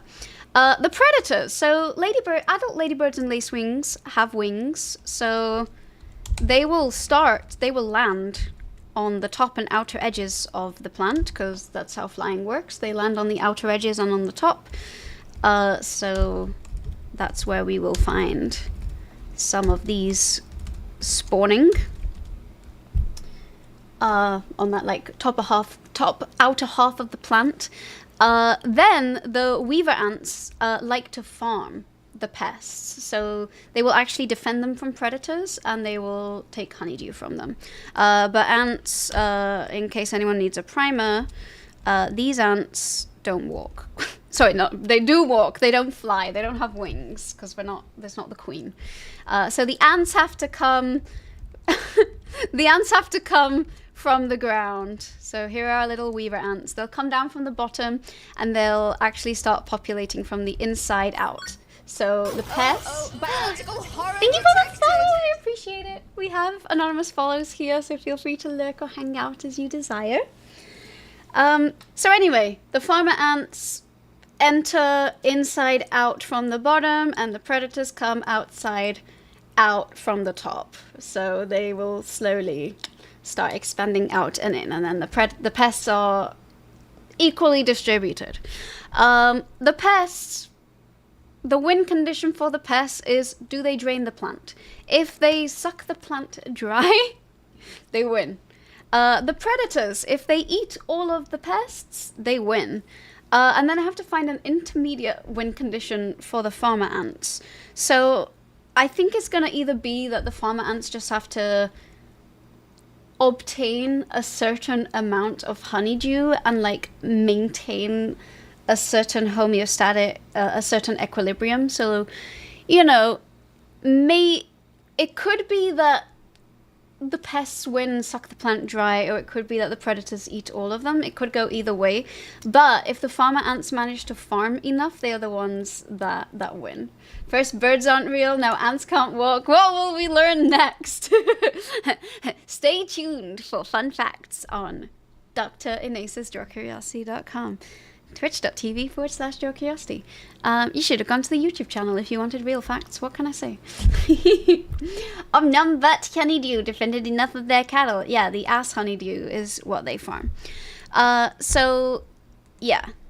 Maybe they can have a high farming threshold. So it's either going to be one equilibrium tilts one way, the pests are outcompeted and the predators win, or the aphids outcompete and they kill the plant and they win. And then there's like a very intermediate phase. Oh, it's fun minigame time! Hell yes! Also, hello Shrill, it's so good to see you. It's so good to see you. Alright, we're putting a halt on this because we're going to a minigame that is finished. And Dion Starfire, good news for you is you will be able to enter this one. So, quick question, Shackle, can the bot post in dailybug now? Not daily bot, but dailybug. Can we check very quickly? Because I'm going to do the thing, and it will try and post there. And if it can post there, then we are all good. Okay. All right, let me know if it works. All right, everyone. The Firefly game is going to start. As a quick reminder, this is a game where you have to type !FF and then 2 numbers between 1 and 10. In practice, it doesn't really matter what those 2 numbers are, but I'll explain very quickly what they are. So, this is a game that looks at 2 species of fireflies. There is Fortinus and there is Forturis. Fortinus is a poisonous species of firefly. If your pet eats one, your pet could die. So don't let your pets eat fireflies. They have lucibufagin, not very good. But Forturis fireflies are not poisonous, but the females pretend to be the females of the other species sometimes in order to lure the males, and then they eat the males. They don't actually eat as adults, except the females. They will eat the male fireflies of the other species, not for nutrition, but to steal their poison, so that they too become poisonous and noxious to other organisms. So this is basically a game that seeks to replicate those dynamics, and we're going to see which of the two species of firefly lay the most eggs. But if you have a dragonfly, your dragonflies will also predate those fireflies. So if the dragonfly eats a poisonous firefly, it dies, but so does the firefly because it got eaten. But it will survive another day if it does not eat a poisonous one. So it's like a little, you know, basic biology modeling. Hopefully that explains exclamation point FF. I want to try and see if I can make the poisonous ones win again. It's been a while since they've won. Nothing beats that. That's true. That's true. So yeah, and I don't know if Dion is still here, but I know that earlier you were trying to enter the game. This one you will be able to enter. I'm going to leave it open for a little bit longer. And it looks like, yes, the louse bot worked. Excellent. That's what I wanted to make sure. Okay, the lousy bot is doing its work. All right, we have 1, 2, 3, 4, 5, 6, 7 people entered. I'm going to leave this. This one might run actually quite fast. I'm going to leave this open for another 10 or so seconds, and then I will close signups. But as a, you know, you can see it on screen, but in case it's too small or whatever, or you're just listening in, we have Samantha, Lindsay, Shackle, Shrill Goblin, Dan, myself, and Wombat. If you were expecting your name to be on this list, this is your last call to do exclamation point FF and 2 numbers. Because if not, I am going to close the signups for this one. So I am starting to type now, FFN. So if you wanted to enter, this is your chance to type FF and 2 numbers, because the signups have closed. Oh no! Oh no, Brushkeeper. Okay, I'll add Brushkeeper manually. It's fine. I will accept that.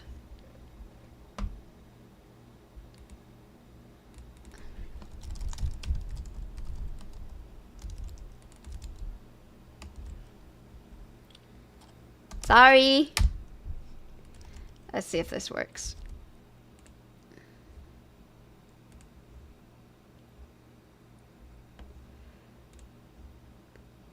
Okay, I'm turning it on just for you. Try again, Brushkeeper. Try again. Yeah, no, I know there's a delay. That's what I'm saying. You can try. Yeah, try again. Oh, I can try for you. I've activated the command just for you. So if anyone didn't make it in just now, this is your chance. Yay! Alright, we got a Brushkeeper in. And Otter snuck in as well. Alright, last chance. I will be disabling the command after this.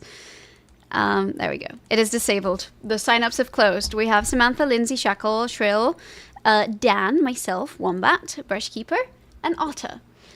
So this now means that we go to the Firefly minigame, and then we run it. Da da da, da da da, da da da. It is running. Your fireflies are simulating. Ooh, okay. Let's see how it goes. This time. It's a little slow, but actually it's going faster than previous times. For this particular minigame. I might get myself some more water as it runs, so be right back.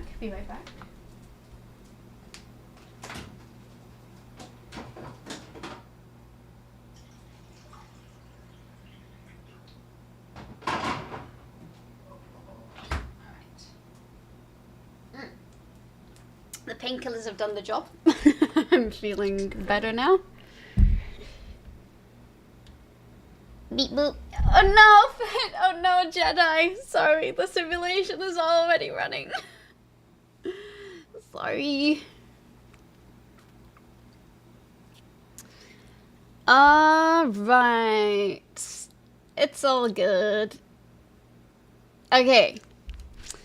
I'll probably start automating this soon, but I like running this manually for now.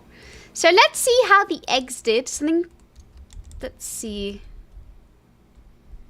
So, oh my. Okay, so my people have way more poisonous fireflies now. This keeps happening. Hi, Rotman.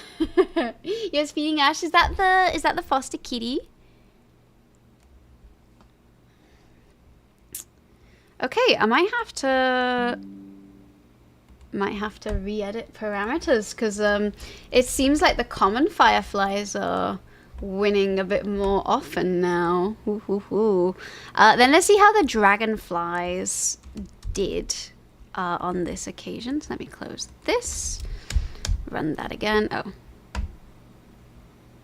Oh yeah, I remember. In which we are slowly accruing. There we go. I was like, wait. I changed something yesterday because something wasn't working. All right, so all the dragonflies died by day 5. There were only 40 dragonflies and they took out around 70 fireflies. So FF set Rotman conditioners win. If only my program were that sophisticated that it could be defeated in that way, but alas. Then let's see how the fireflies did over time. So there was a steady decline in the males, as we know, because the predatory females slowly take them out. At this point, this is where all the dragonflies died, so that's why none of the other species die off. But despite this behavior, it appears that the common firefly still won. So whoever had common fireflies, which honestly should be most people, congratulations. Alright, then here we have the summary data. This is going to generate the winners. So let me run that so that we can have our spam in the chat. Alright, and then I'll copy this and post it in the chat as well for anyone who wants to see who won and how your respective fireflies did. And for anyone who's curious, I won apparently, followed by Samantha, who had 99% of the number of eggs that I laid. But apparently I took the lead here. Oh wait, no, it was Shackle. Samantha won. No, Samantha got 99% of the eggs that I laid from the firefly. Shackle's poisonous fireflies did really well, but the poison ones didn't win, so it doesn't count. And Samantha's dragonfly also did really well. So once again, Samantha's just accruing tons of fireflies. First Your Curiosity win? I think it might be, actually. Even though I feel like, I don't know, like, I'm the streamer, right? So, like, I like entering everything, but it doesn't feel like I should win. Here is the Heartable graph, but there are fewer entrants in this one, so I'm hoping that this means that it looks a little better.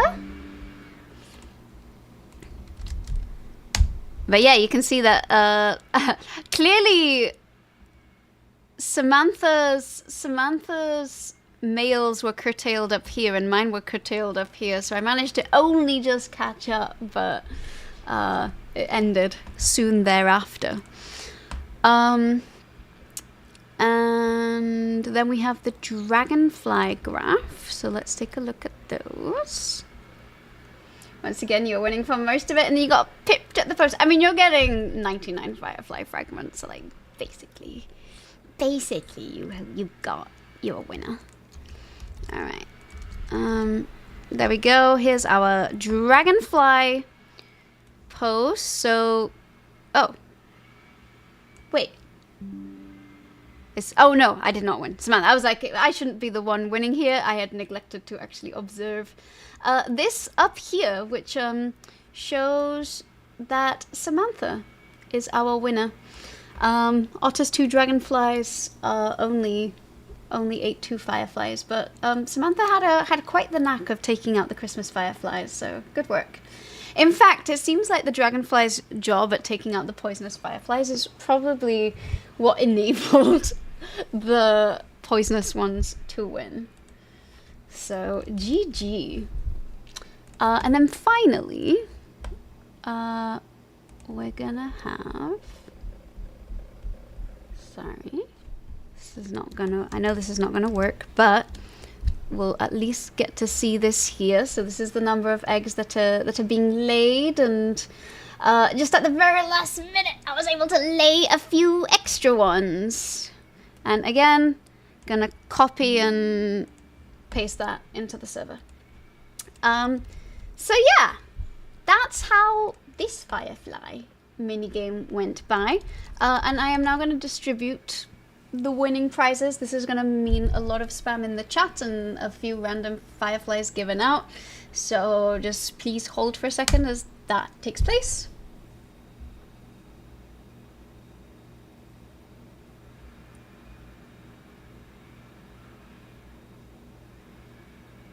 And yeah, I think everyone will have acquired a firefly of one sort from taking part in this. So honestly, this is a good game to take part in. That you are pretty much guaranteed to get a bug out of it.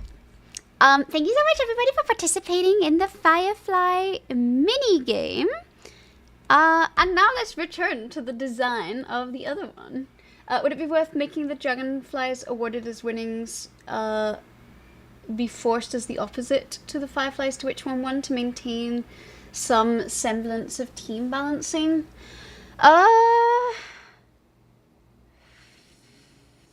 Currently it is random which one it gives you.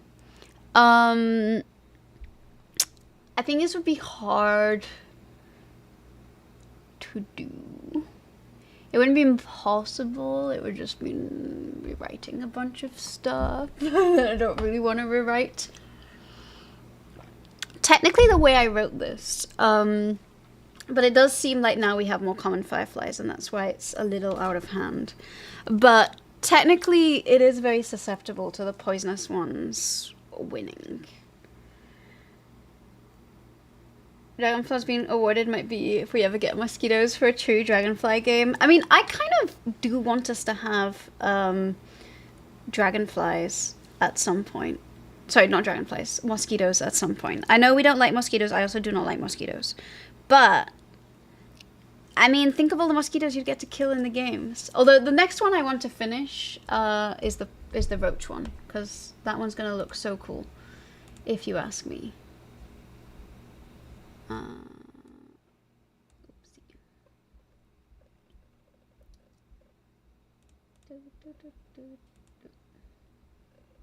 Alright, so coming back to this, coming back to the other mini game.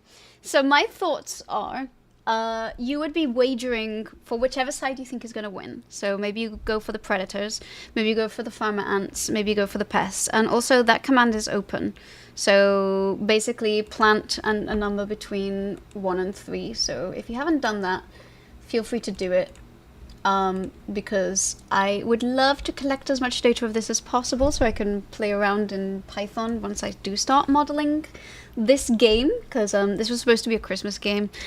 If it had been unlocked before like Christmas actually started, I would have probably worked on it sooner, but then I was like, okay, then I've got the rewards to work on. So it got pushed back a little bit.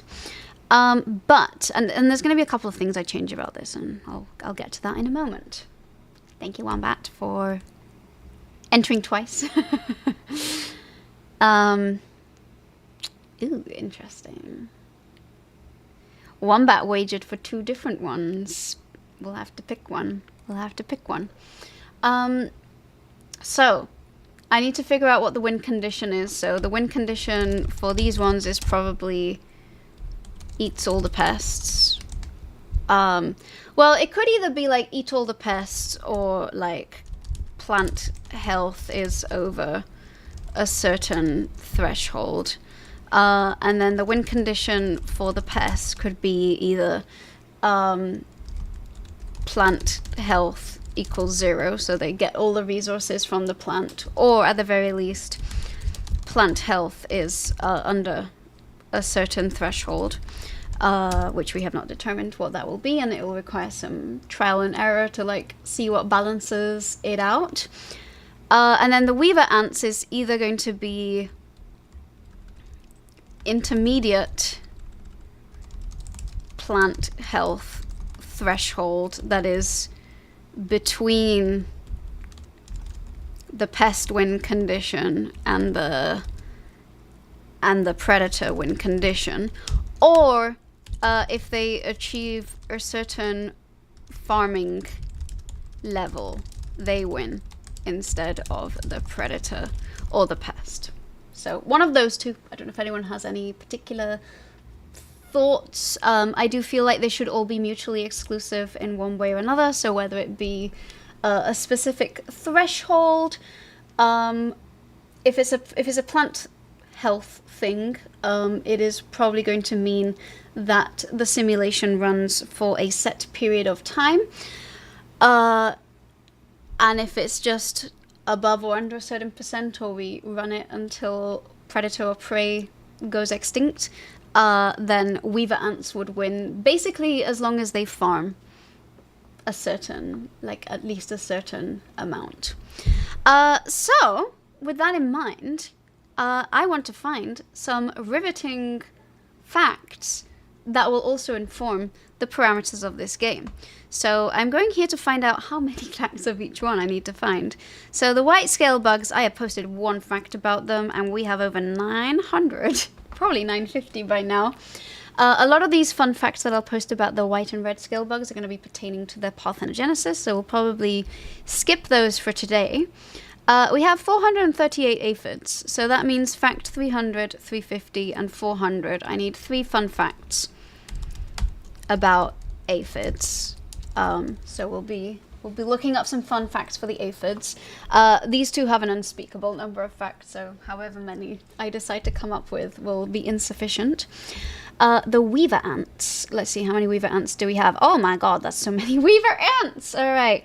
1, 2, fact number 100, 150, 200, 250, 300, 350, 400, 450, 500, and 10 facts about. I could have done that without counting on my fingers, but it's okay. All right, plus 10 ant facts, and then it really is. That's partially why we're doing it on stream. There's so many of them. And then see the ladybirds and the lacewings. So 1 more fact for the lacewings and 2 more facts for the ladybirds. So plus 1 fact, plus 2 facts. Thankfully, in the daily bug, if you go to the daily bug, these are all common bugs. So the idea of this game is like, if you've collected, even if you've only collected 2 daily bugs, you have a high chance of having hit one of these ultra common ones. And so you'll be able to hopefully enter the mini game. And I'm trying to get the rest out as quickly as possible. So the ultimate goal is for there to be a mini game for all of the common bugs. And it might involve some of the rare bugs as well, but like mostly revolving around the common bugs to sort of guarantee that like if you've pulled 2 bugs, you've probably found a common bug. So you'll be able to enter something. So let's see what we have said already about the ladybird. We've talked about how ladybirds cannibalize the eggs of others. I don't know if we're going to include ladybird egg cannibalization in the dynamics of this game, but I'll include this fact about it here. They cannibalize the eggs of other females to increase their own egg viability. Then I think we have a fun fact. There we go. The larvae eat 400 aphids in a 2.5 week span. We'll convert that to however many. Adult ladybirds eat up to 50 aphids per day. I also thought I saw a fact that claimed that larvae could eat 100 aphids per day, so we're gonna have to fact check that, because I guess if you're a tiny, tiny little larva, you can't eat a whole aphid. We'll see. Alright, so those are the facts about the ladybird that are relevant to the game, and we're probably going to try and find an extra one pertaining to maybe scale bugs and ladybirds. Then, let's look at the lacewing. Apparently, a lacewing larvae can eat... you're not sure what a ladybird larvae... You don't know what they look like? Alright, alright. I will show you all what a ladybird larvae looks like. I'm sure you've seen them. And you probably just didn't know that it was a larva. That's what they look like. If you've ever seen these little guys on a leaf. This. That's what the larvae look like. I mean, they vary a little bit depending on the exact species. They are voracious predators.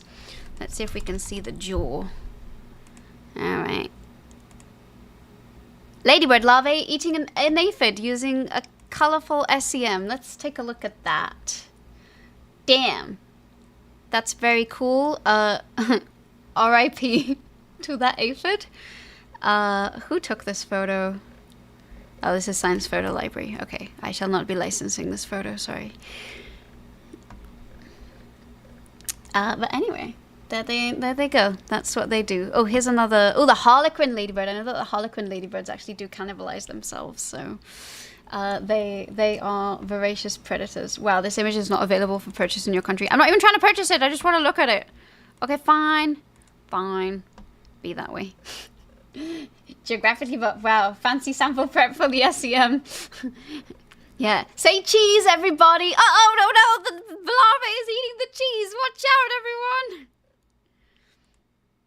everyone. Anyway. I'm sure you've seen these on leaves like rose bushes and just anywhere where there might be aphids. There will also be these ladybird larvae. Let's also look at what a lacewing larvae looks like. They're also voracious creatures. So I mean, the lacewing adult looks kind of cute and like it wouldn't harm a fly, but the larvae themselves. I don't know if you can tell, but they have substantial jaws. It's not as extreme as the Dobson fly. Oh, there we go. There's a lacewing eating another pest. Ooh, alright, here's another photo library. Let's see if it lets me look at this one. Hi, JH, welcome in. Yeah, look at those jaws. You know what? I think this is... I know that technically... Sorry, we're watching me violate copyright in real time here, but this is just a fun fact on the Discord server. It is not in honor of redeeming how many lacewings? 200 lacewings, I think. 200 or 150. Where's the lacewing? 200.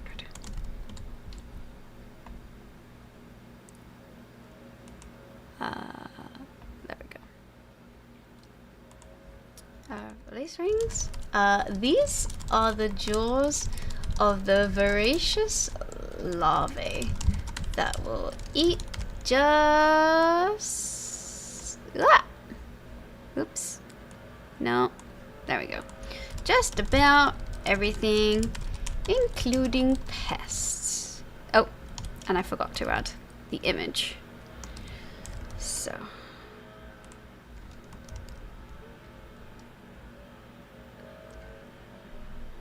Discord red line. No. I spelt it the British way. Which I'm gonna go... Alright. There we go. There we go. So that's gonna be our fun fact for there. And I guess this is not being used commercially, so... This is an adult lacewing. So they're really pretty once they become adults. Oh, I love that I already had a fact prepared here for... in case I ran out of lacewing facts. But turns out lacewing larvae have very impressive jaws.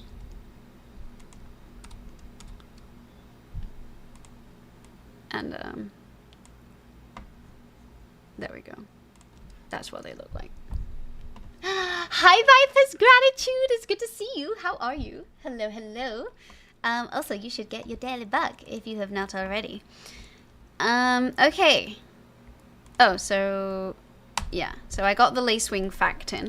I do want us to find out a little more about. So I know that lacewings can eat scale bugs as well.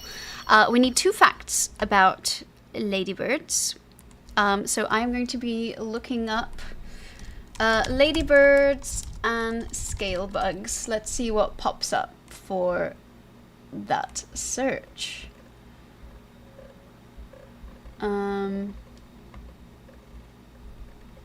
So there is a species of ladybird that does eat scale bugs, but in general most of them eat aphids primarily. You're good, thank you for asking. It's your birthday! Oh my goodness! Everybody, you've got to write happy birthday in the chat to Viper's gratitude. Feliz cumpleaños, happy birthday. Biological horror detected. Thank you for the follow, by the way. We have anonymous follows here, but feel free to lurk, hang out, whatever it is you would prefer to do. Welcome in. Hello, hello. And you're just playing the games you treated myself to. Which games did you get? Hope everyone's well. I'm definitely feeling a bit better today. I've been like mildly sick for a few days, and I think my energy's coming back. Hi Lady Lara, welcome in with that happy birthday over to Viper's gratitude. Hell yes. You missed the Firefly game notification. Oh no. It did, I think it did post to the server, right? Correctly. About 25 years ago, give or take, you woke up and went to your backyard and there were lacewings all over your wall. Lacewings are so cute though. And they, you know, they're good predator control. Sparrows had a hell of a good lunch that day. Indeed. Indeedy. Yay! Look at all those happy birthdays in chat. But yeah, I'd love to know what games. Are these like video games or like board games? Happy birthday, fun fact, birthdays are the most important holiday in the Satanic Bible, the celebration of self. Well, I am here for celebrating all of you wonderful people remaining on this planet. So I am highly supportive of the Satanic endeavor, what can I say? Mostly VR games. Oh cool, a bunch of games, too many to name. You used a key site, so they were cheap. Nice. Cool. Well, I hope you have the best time. And just in time for the weekend. Okay, fun facts about the ladybird that will aid us in this game. So this page talks about the scale predatory Chilocorus bipustulatus lady beetle. This is technically not the species of ladybird that we have, but I'm gonna, you know, sometimes I've got to make a few dev concessions, an artistic license, if you will. Do we clip what? What happened? Did I say the wrong thing? Or was it just the satanic references? I mean, y'all can clip whatever y'all want to clip. Speaking of clips, I'm gonna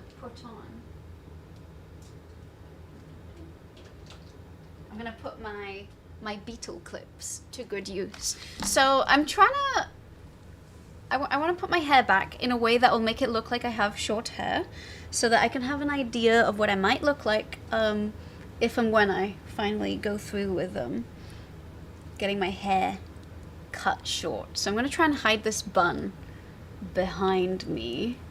Hi Novak, how are you doing? It's good to see you. Hello, hello. Feel free to grab your daily bug, by the way. You think insects dislike eating the weeds around you, or the plants just grow faster? Maybe you just don't have an infestation, and I kind of love that for you. Alright, here we go. Short hair simulation commences. You support it. Thank you. Thank you for the dedicated view of what you went around for. That's okay, I appreciate it. It was more so the fact, so like I feel like you've been to quite a lot of the streams, so like if if you'd found the stream like a few months earlier, or I'd done the draws a few months later, you would have qualified for it. And I was like, I feel like for people who like basically would have qualified if I didn't arbitrarily do it in December as opposed to at a different time of year. But it's totally okay. It was also like New Year's Eve, so I understand that the holidays are kind of a bit hit or miss for some people. Like, you know, some of y'all have families to go to and celebrate with, and all that, so. And I always say, real life always comes first before stream. This is, you know, just your little backup of time to hang out.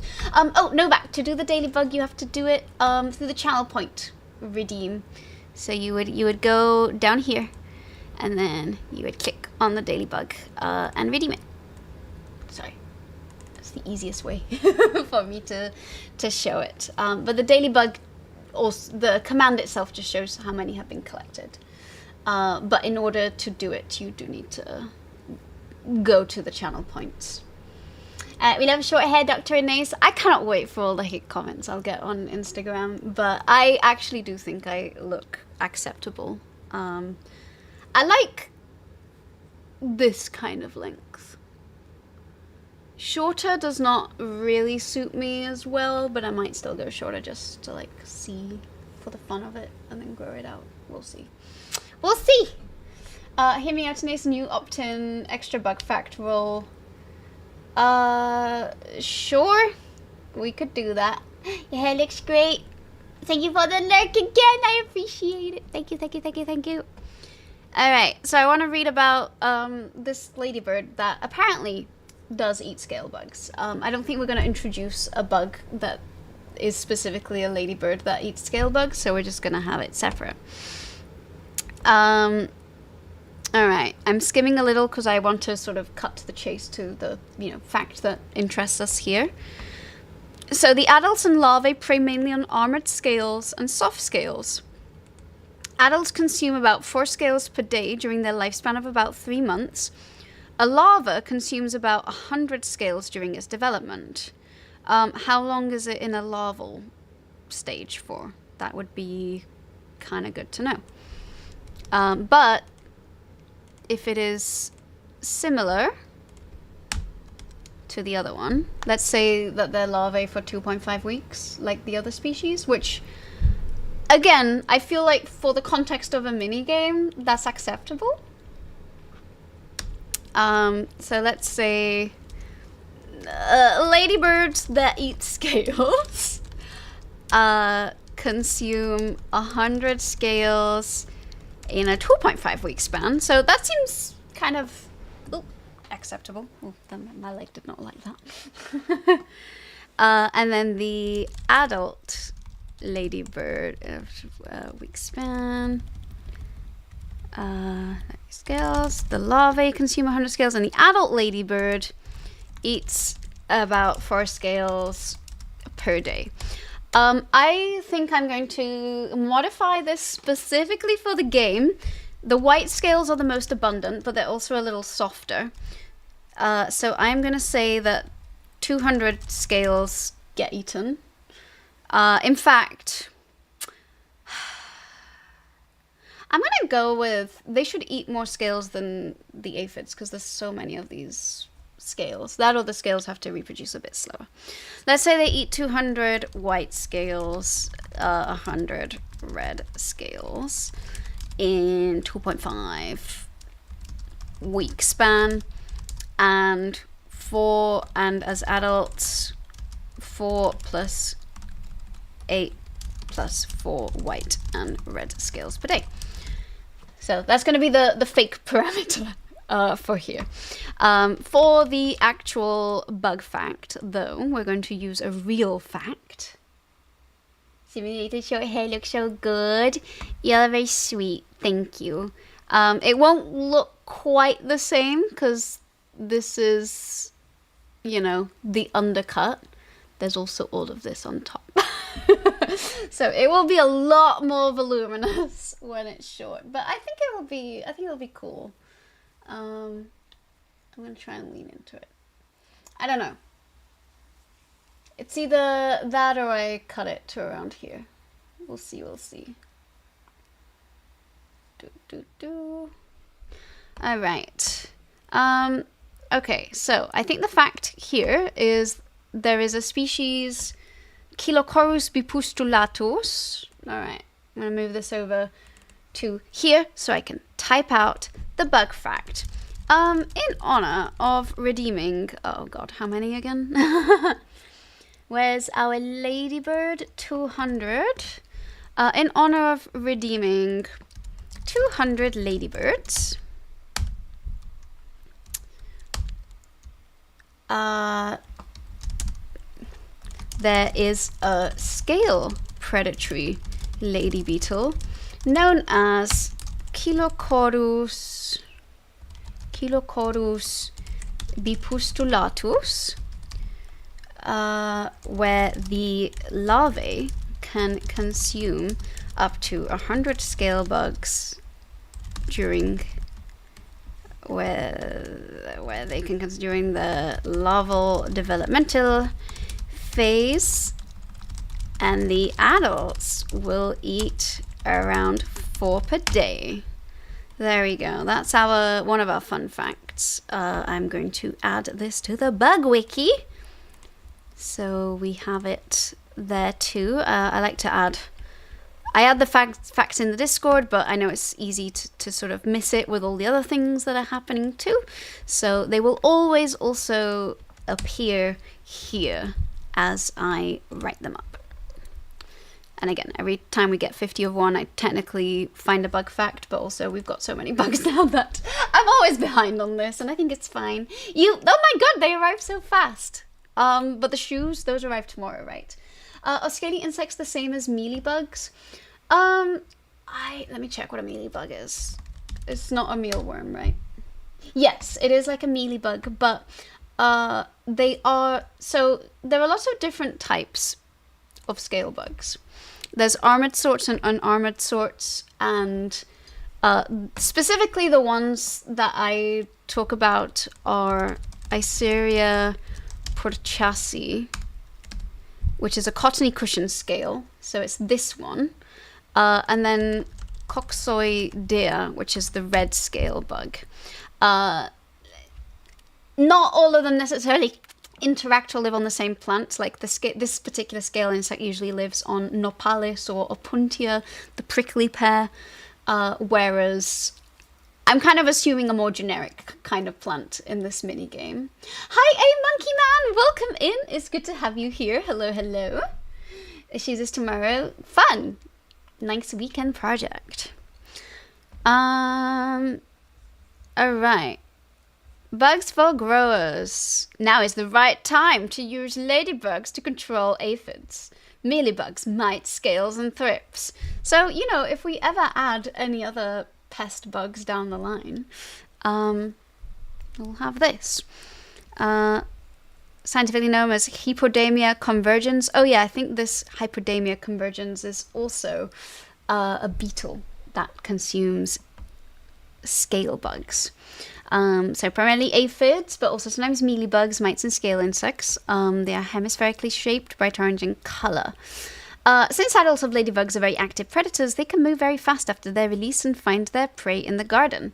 Each adult is capable of eating over 5,000 aphids, whereas each larvae can eat over 400 aphids. That's a crazy amount.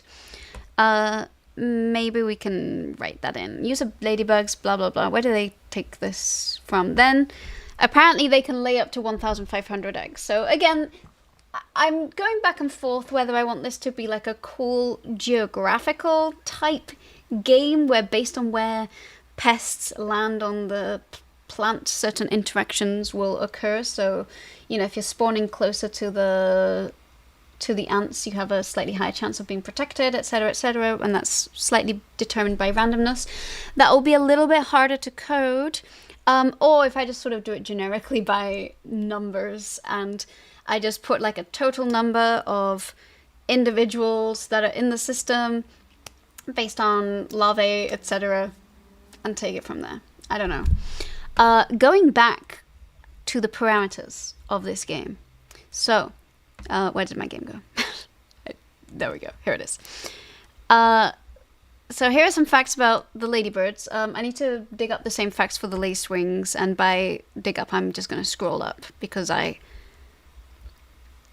written down information here before. So lacewings apparently can eat 600 pests as larvae, and they don't really do anything as adults. They might feed on honeydew, but they won't do any population control because they don't share food sources.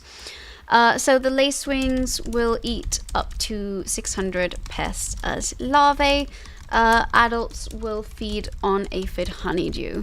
So that will be in competition with the weaver ants because they're not actually farming them, and it won't be honeydew that goes to the weaver ants. So there is some competition happening there. Then things we want to consider. There's the larvae. Theoretically, the larvae here eat the most. The adults just lay eggs. So, my thought is, depending on which category you wager for, I want to make it such that, and I am open to hearing alternative suggestions to this, and let me just adjust the way stuff is on the screen so we can see this a little better. There we go. Hopefully this is more visible. So my idea is, whichever one you wager for, you're going to have a slight advantage granted to your bugs of that category. So say if you do plant 1 because you think your predators are going to win and you're hoping that predators will win, all of the predators that you enter are going to join in their larval form. If wagered for, all your predators enter as larval form. And for the rest, it will just be a percentage larvae, percentage adults. The larvae eat at X rate of pests, and then the adults, the ladybird adults, they reproduce and eat, but at a slower rate. And then the adults of the lacewings just lay eggs, steal some honeydew, make it harder for the weaver ants. My thought for the advantages for the weaver ants is maybe they just farm a little more efficiently. So they farm more efficiently. I also read that farmer ants that farm aphids will defend them from ladybirds. And some of them will defend them from ladybirds by chewing through their legs. They will literally bite the legs off the ladybird. So, you know, the ladybirds can also die due to being attacked by ants. Can die from weaver ants. No one attacks the lacewings, so the lacewings are the ones. Are you basically making Bug Fortress? Yeah. Pretty much. I am making like it's not an MMO because it's not in real time, but you know, it's kind of like Civ but with insects. Yeah, ladybirds are like tanks to ants, so the legs are their weak points. Exactly. So they can die from the weaver ants because, I mean, once they don't have legs, they can't chase them. This insect game of life is getting a bit dark. Hey, I'm here for all of us to learn about biology. And the more you learn about biology, the more you realize that nature's a cruel, cruel place. It is eat or be eaten, to quote Flowey. Anyway, I think that if you're an ant, you should farm more efficiently. The wager bonus. Farm more efficiently. And I've not found any statistics on this, but like, I think an ant that is attacking other insects will, you know, I'm sure some ladybirds fight back, like, they eat aphids, I'm sure they can bite an ant in half. So I feel like after a certain number of chomps to a ladybird, the ant should die, or like run out of energy a little sooner than if it's being a peaceful ant. So, ants should die after some attacks, but if you wager for them, they can do more before dying. That is what I think should happen. Maybe they bite off 8 legs before they die, as opposed to just 6 or whatever. So that's for the ants. And then for the pests, so the pests' main thing is they're just gonna reproduce. So all of your, I think what I'm going to do is, if you wager for them, all of your aphids have instantaneous telescopic pregnancies. This is not how we spell the word instantaneous. That's how we spell the word instantaneous. Instantaneous. And so now pay to win. Well, they're not paid to win. It's more like when you do the exclamation point plant and a number, you have to choose who you think is going to win. And based on whichever one you like bet on, essentially, that's the one you're wagering for, you get a benefit to your insects in that group, just to, you know, make things a little more interesting. So the wager would be all of your aphids have instantaneous telescopic pregnancies, and maybe all bonus. We'll see about the scale bugs. I might just leave it to aphids because there's so many scale bugs anyway. And if it's not the wager, if not wager, just bonus aphids or telescopic pregnancies. So basically you just get a little bit of an advantage. Like your subset will be fighting a little harder to further the goal of the pests. Other things I need to figure out are the rate of plant sucking for aphids, scale bugs, rate of plant regeneration, rate of honeydew farming of weaver ants and lacewing adults, rate of pest consumption for larvae plus adults for each predator, and then rate of finding pests versus farming pests versus defending pests for the weaver ants, because if they're doing a different action they can't be farming. IRL ants don't really die when defending, but mostly it's a chase off percentage because losing too many of their cattle to the bug wolves. Yeah, I did look this up and it doesn't seem like there's much data on whether their fitness is reduced, but I do know that wear and tear is a thing on insects, and if you're doing things that are energetically taxing, they're going to die a little bit sooner, or they may be less likely to return to the colony. So I think this will probably be a feature that I should count into the game to make it just a little bit more balanced. I think I'm going to leave it here for the bug facts, just because I think the rest is going to be and they should simulate this in Python. But I am going to say, if anyone does want to do exclamation point plant and a number between 1 and 3, such as you, Rotman, if you're already on this list, please don't do it again. But if you're not on this list, you could do that, and I will gladly accept your data for my simulations. So feel free to do exclamation point plant and any number between 1, 2, and 3. Yeah, the math still works out mechanic-wise. So yeah, I'll be figuring out parameters to make it balanced, and that might take a little while. You gotta pick one number, but okay, I guess if you put a number that's different, it just chooses one for you. Okay, so yeah, I'm gonna have this command open the whole time, so you can give me that data whenever. And I'll be working on it. Plant 1 for predators, 2 is the ants, 3 is the cattle. It's not the cattle, it's, no, 2 is, oh yeah, the prey, the pests. You can remove your first one if needed. I might do that when it comes to actually working with this data sheet. Hi Jess, it's good to see you. Hello, hello, thank you for the lurk. Don't forget your dailybug.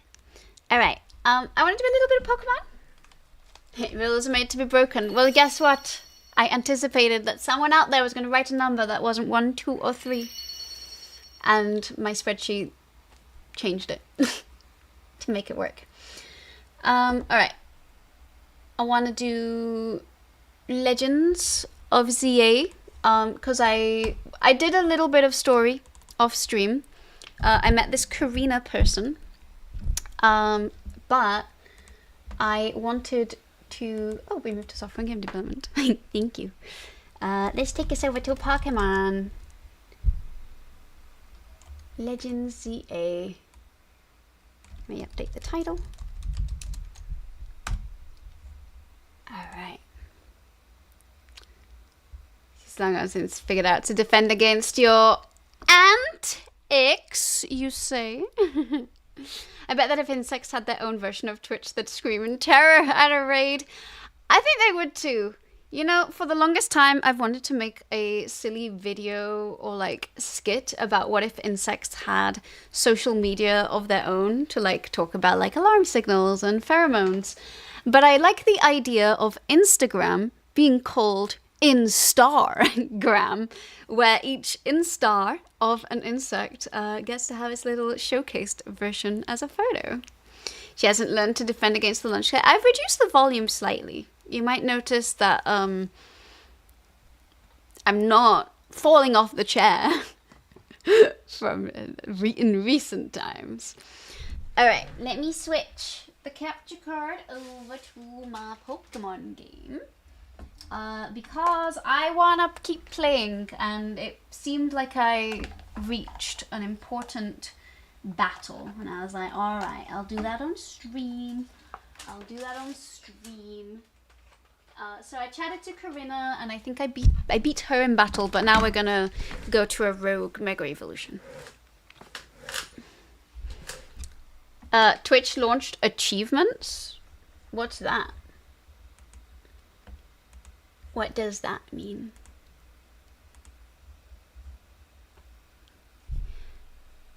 Changing the topic before making sure the capture card is willing, that's ambitious. That's true. Did I grab cassette beasts? Let me find out. I hope so. I don't know. Yes! I think I did, because I have a receipt saying that I got cassette beasts for free. So yes, I did get it. I did. Alright. Pray for my capture card. Oh, oopsie. There we go. Oh, good! It worked. And now I can have this unmuted.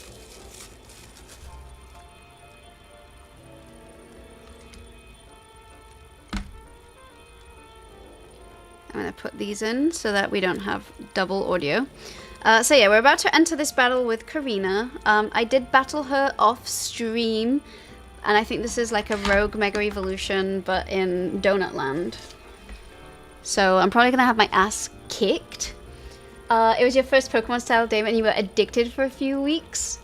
Okay, that sounds pretty promising. And I guess we do a lot of variety here, although I do enjoy the Pokemoning.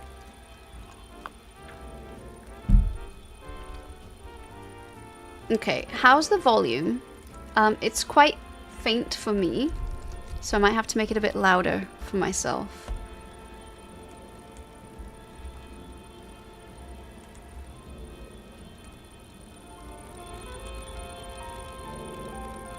I'm trying to figure out if this sound is like something is malfunctioning or if it's the glitch in the Matrix. Okay, I think it is intentional of the game.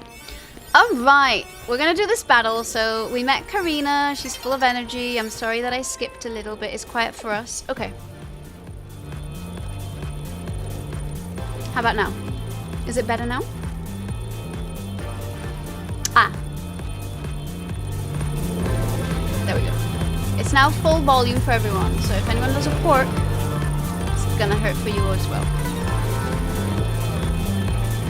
But yeah, how's this? Hopefully better. Dang, that hit. Maybe a little high. Okay, alright. Alright. I split the difference. Hopefully better now? Again, it's really hard to tell because there's lots of different sounds. Good background music though? Alright. Hyperspace distortions sure are weird. I kind of want to poke this thing just to see what happens. I bet there'd be a panic over these if Quasartico hadn't told everyone they're looking into. An overwhelming swell of mega power has been detected with Hyperspace Lumiose. A Pokemon inside must be about to Rogue Mega Evolve. Will you enter and... I thought it said claim it. Calm it. I am ready for battle. Pay attention to the rank of each pocket of hyperspace.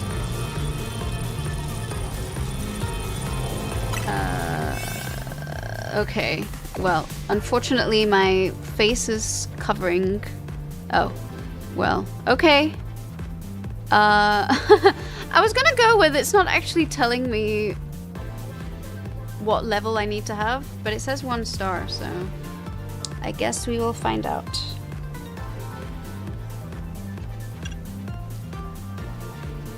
I mean, we could do one that gives us a little extra time. Or we can do a cheap donut first just to test the waters.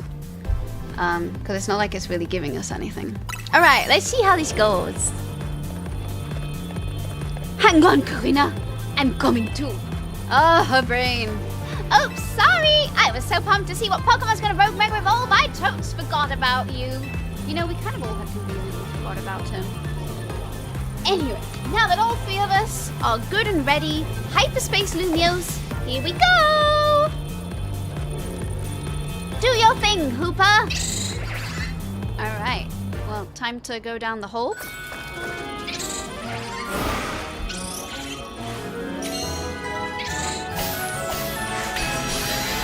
Let's roll! Okay, once again, we are everything, everywhere-ing all at once.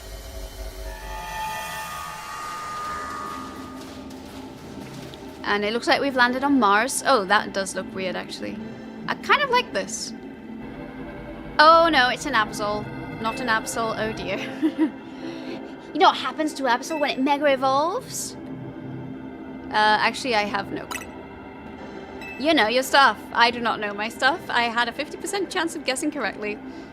I forgot. You've battled a Rogue Mega Absol before, right, in Ace? AZ told me. You know AZ? But yes, that is correct. We've got a trainer who's battled a Rogue Mega Absol before, and Corina, the Mega Evolution successor. We can handle this rogue Pokemon. Lily! Oh my goodness! Lily, thank you so much for the 5 gift subs! Holy cow! Out of the way, Jessin, Berries, Moustache Mike, Ruby, and Lixab. I hope you love your subs. Thank you so much. That is so kind of you. Thank you, thank you. Let's go attack this thing before I run out of time. The concentration of Mega Power and of Trippy Power is off the charts. Alright. I don't know if I'm actually ready to handle it, but we roll. We go for it. I love the Mega Evolution sounds.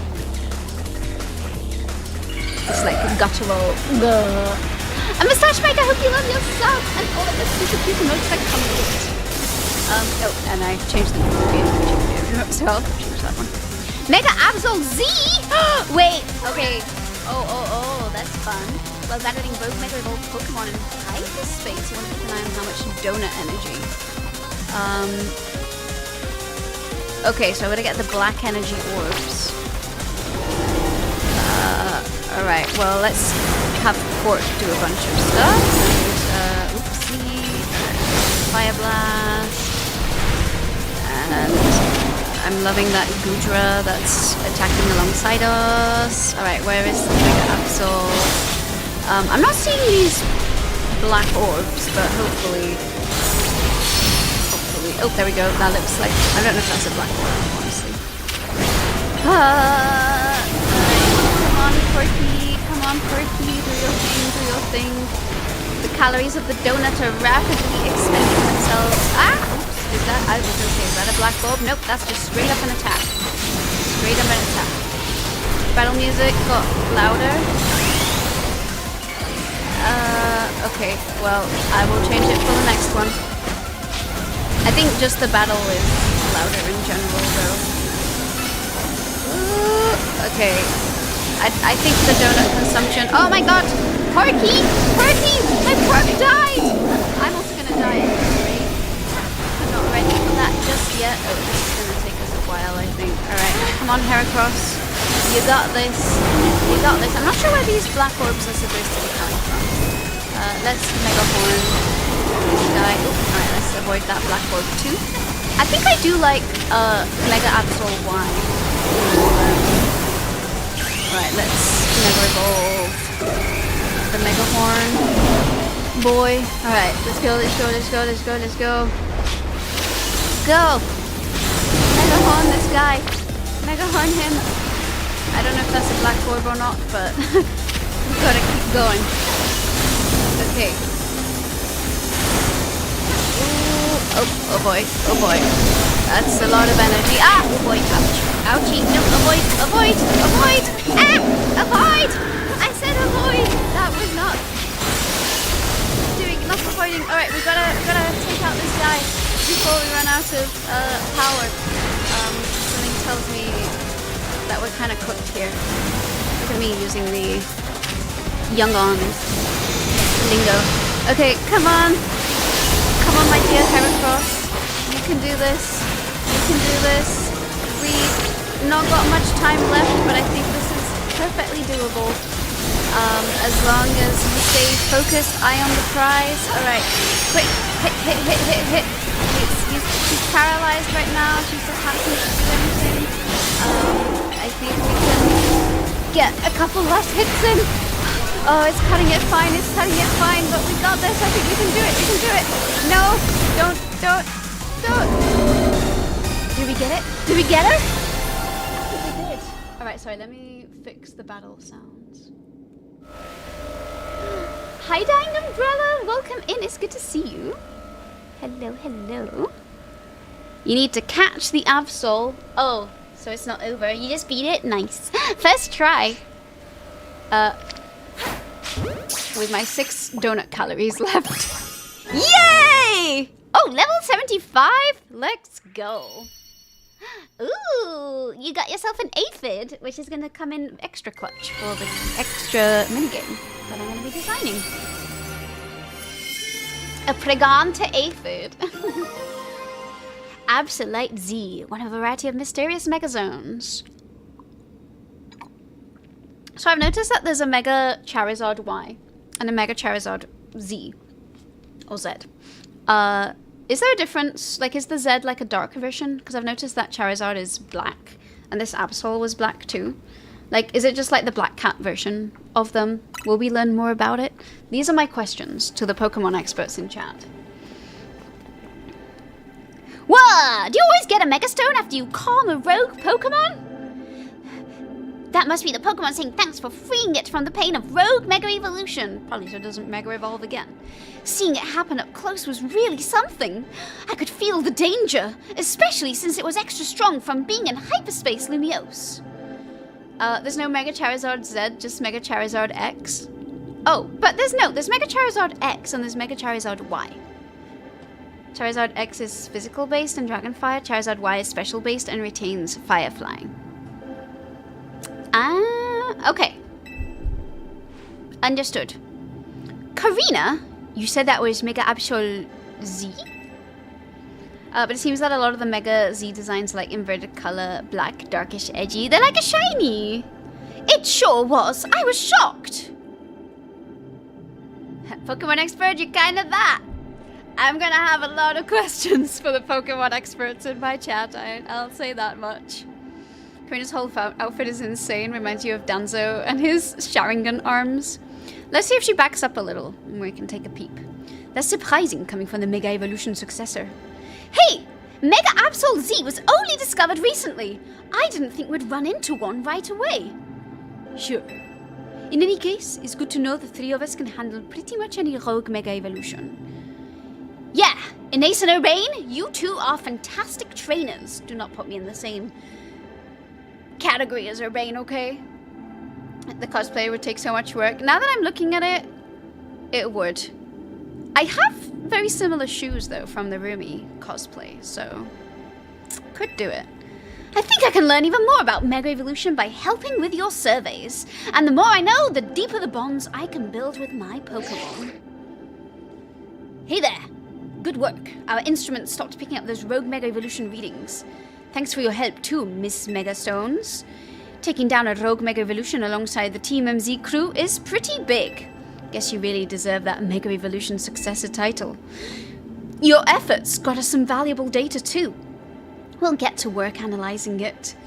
Seeing Karina in her final form. I don't think I've... again, I'm kind of a newbie in like the actual video games. I think this is the first Pokemon game that I actually finish. I played Scarlet and Violet, but I still have some storyline to finish. So maybe at some point we'll do some of that as well on this stream with like the infinite time that I hope to have. With all the stones wrapped around it. Oh, that's what they are. Tomorrow we should have more to tell you. For now, hit the bricks and get some rest. I ain't sleeping on a pile of bricks. I don't know about you, Corbo. Sounds good to me. I sure could use a... What's that? Ooh, it's a floating Pokeball. Let's hit it. A big golden Pokeball? That's the golden Pokeball I never got in pocket. I wonder if a Pokemon's gonna leap out of it. Wanna try hitting it with a move just in case? I think we're gonna get some loot. Alright. Oh, look, all my Pokemon healed. I appreciate that the donut was forced as I do this important thing. It contained many berries. I wonder what the berries are for. Oh, yes. For the donut labor camp. Hyper Oramberry. Yay. Hyper Personberry. Yay. Hyper Lumberry. Yay. Hyper Sludge. Okay. Alright. We don't need to read every single one. It also contained what seems to be butter? I guess it's to make the donuts. It's to make the donuts. Well, I sure didn't expect to find butter here, but it looks like quality stuff. I'd go so far as to call it Nice butter. It's probably even better than the Lumiosa one. It even smells high quality. Let's show Ansha. I bet it'll be great for her donuts.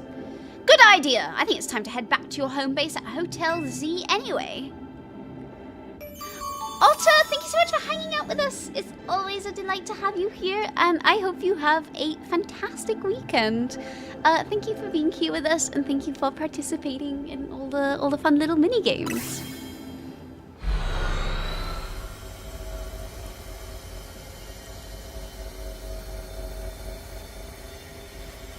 Yeah. All right. We slowly make our way back. Wow, we went straight back to the hotel. When they want to force a cutscene, they just force it. Wow, been a while since I stepped in here. Pardon me, might you be a guest? This is Corina, Team MZ's latest star helper. You all know that the whole team is going to get terrified when Urbane brings another new face to this hotel. Beg your pardon, and thanks for your help. I'm Naveen. I'm Lyda. Good to meet you, Karina. And my name is Ansha. Hooper and I have the honor of lending Team MZ our services. Super thrilled to meet you all. Like Urbane said, my name's Karina. And now that the introductions are out of the way, we brought back something nice, Ansha. Show her, Ines. Look at the nice butter and the hyper berries. Is there a story behind this butter? It turned up after we calmed the rogue Pokemon in Hyperspace Lumiose. You know, weird how nothing in there is real, but the Pokemon and the items we find are. Fascinating. If you don't mind, I shall borrow some to produce ever more and finer donuts. Now, I think Corina needs a welcome party. I'll get some food going. Uh-oh. Not the curry croissant. Not the curry croissant.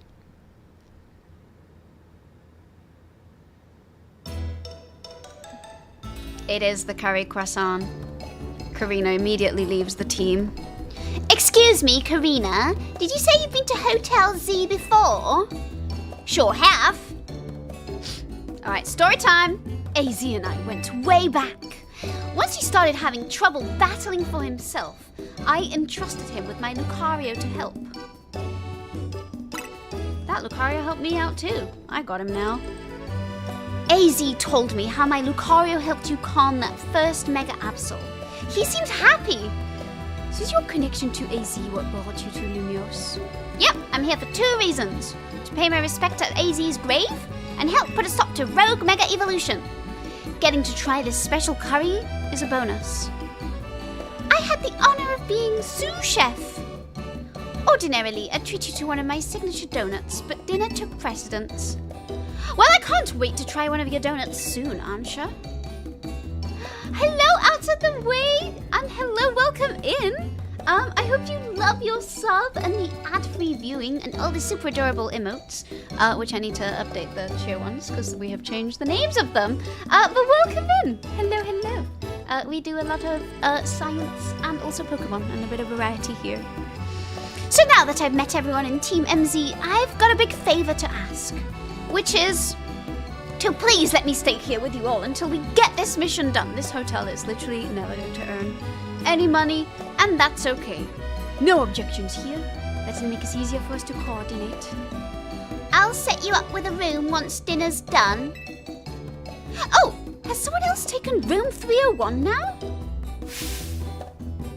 That's your room? I wondered why it was always locked. Yep, it's mine. Looking forward to being hotel mates with y'all.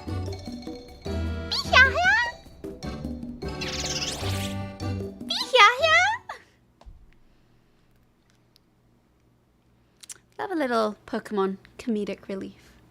Alright. So what's gonna be... she gazeth. Hey AZ! I made it back. So I'm gonna take out the... edit my...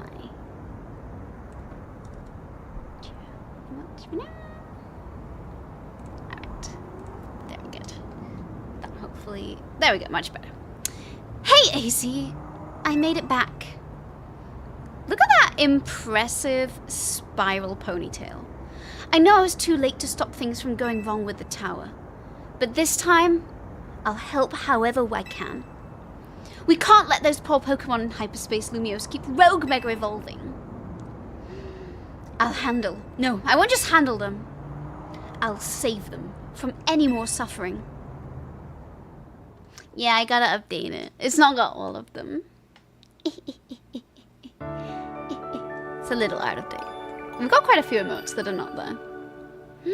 Pokemon foods, where did Pikachu Ramen go? Good question. And the very next day, my alarm is going off. Relatable, relatable. Big yawn. Another day of being bossed around Lumiose commences. But maybe we'll have a strategy meeting.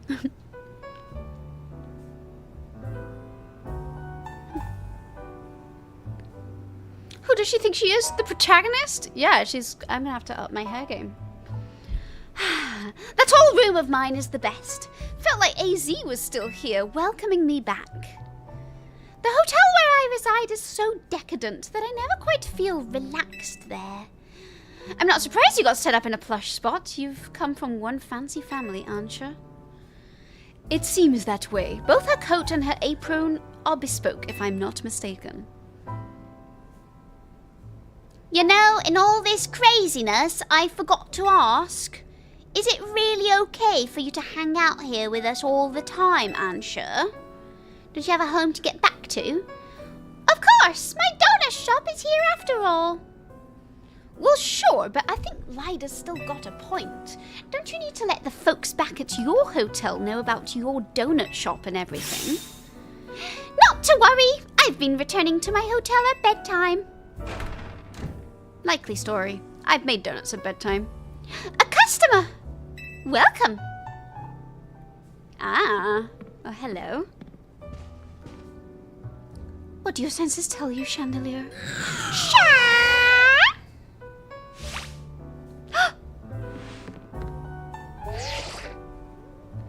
A donut shop? I'd better report back. Target acquired? In Hotel Z? Can we help you with something, Gwyn? Not another word, fake canatic. The chandelier hat. I know, right? It's great. I love it. Ooh, it vibrated. Team MZ! Looks like we've got some strong trainers here. You gonna battle her? Should we battle them? No, Karina, wait. Don't provoke her. I'm not here to battle. I've got real serious business. Do you need a room at our hotel? Because that would be serious business. No! No battles and no rooms! All right, Laban, we hear you. Perhaps we could discuss this a little bit more calmly. Calm? Calm? There's no time for calm!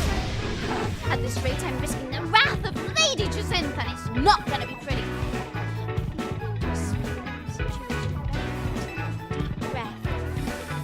Ugh, okay. Lady Jacinth has a close friend whom she deeply respects and admires. The daughter of that friend has been staying at Hotel Richissime, and I was tagged with both acting both as bodyguard and babysitter during his stay, but now she is gone. Miss Archer! Where are you? She's got unhinged VTuber energy, I kind of like that. Our mission is complete, I'm leaving now. Oh no, you're not! I've been so worried about Miss Archer and what Lady Jacinth might do to punish my oversight. Now I'm so stressed I can't even see straight. I need a Pokemon battle to calm down, but I can't win on my own with my blood pounding like this. I don't see what you expect me to do about that. Come on, 2 on 2, us versus them. I need you on my team so I don't go off the rails.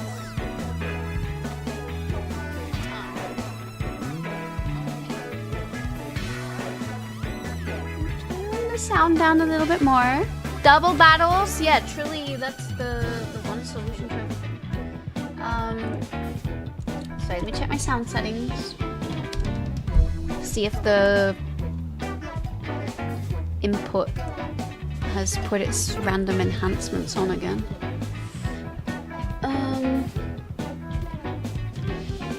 Please give me a second. I have apparently like 500 microphone inputs and it takes a while to find all of them. Oh, hello, Cammy! Thank you for redeeming your daily bug. How are you doing? It's lovely to see you. Yep, no, audio enhancements are off, so I don't know. It is not on. It is turned off. Unless it is doing it to, like, something else, but I don't think so. I can check one other thing.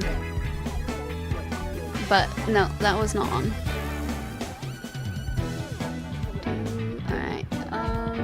The name of the input of this is the beacon mix create. Maybe this has it on.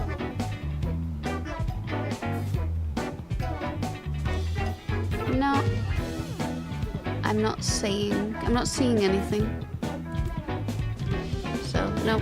I don't know what's causing it. Anyway, Laban has a battle. Ace! Pick a teammate! Me and Gwyn are gonna team up for this one.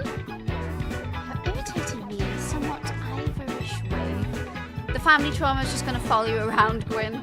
He'll play along if I get to trounce the fake combatant. Now I'm being dragged into this?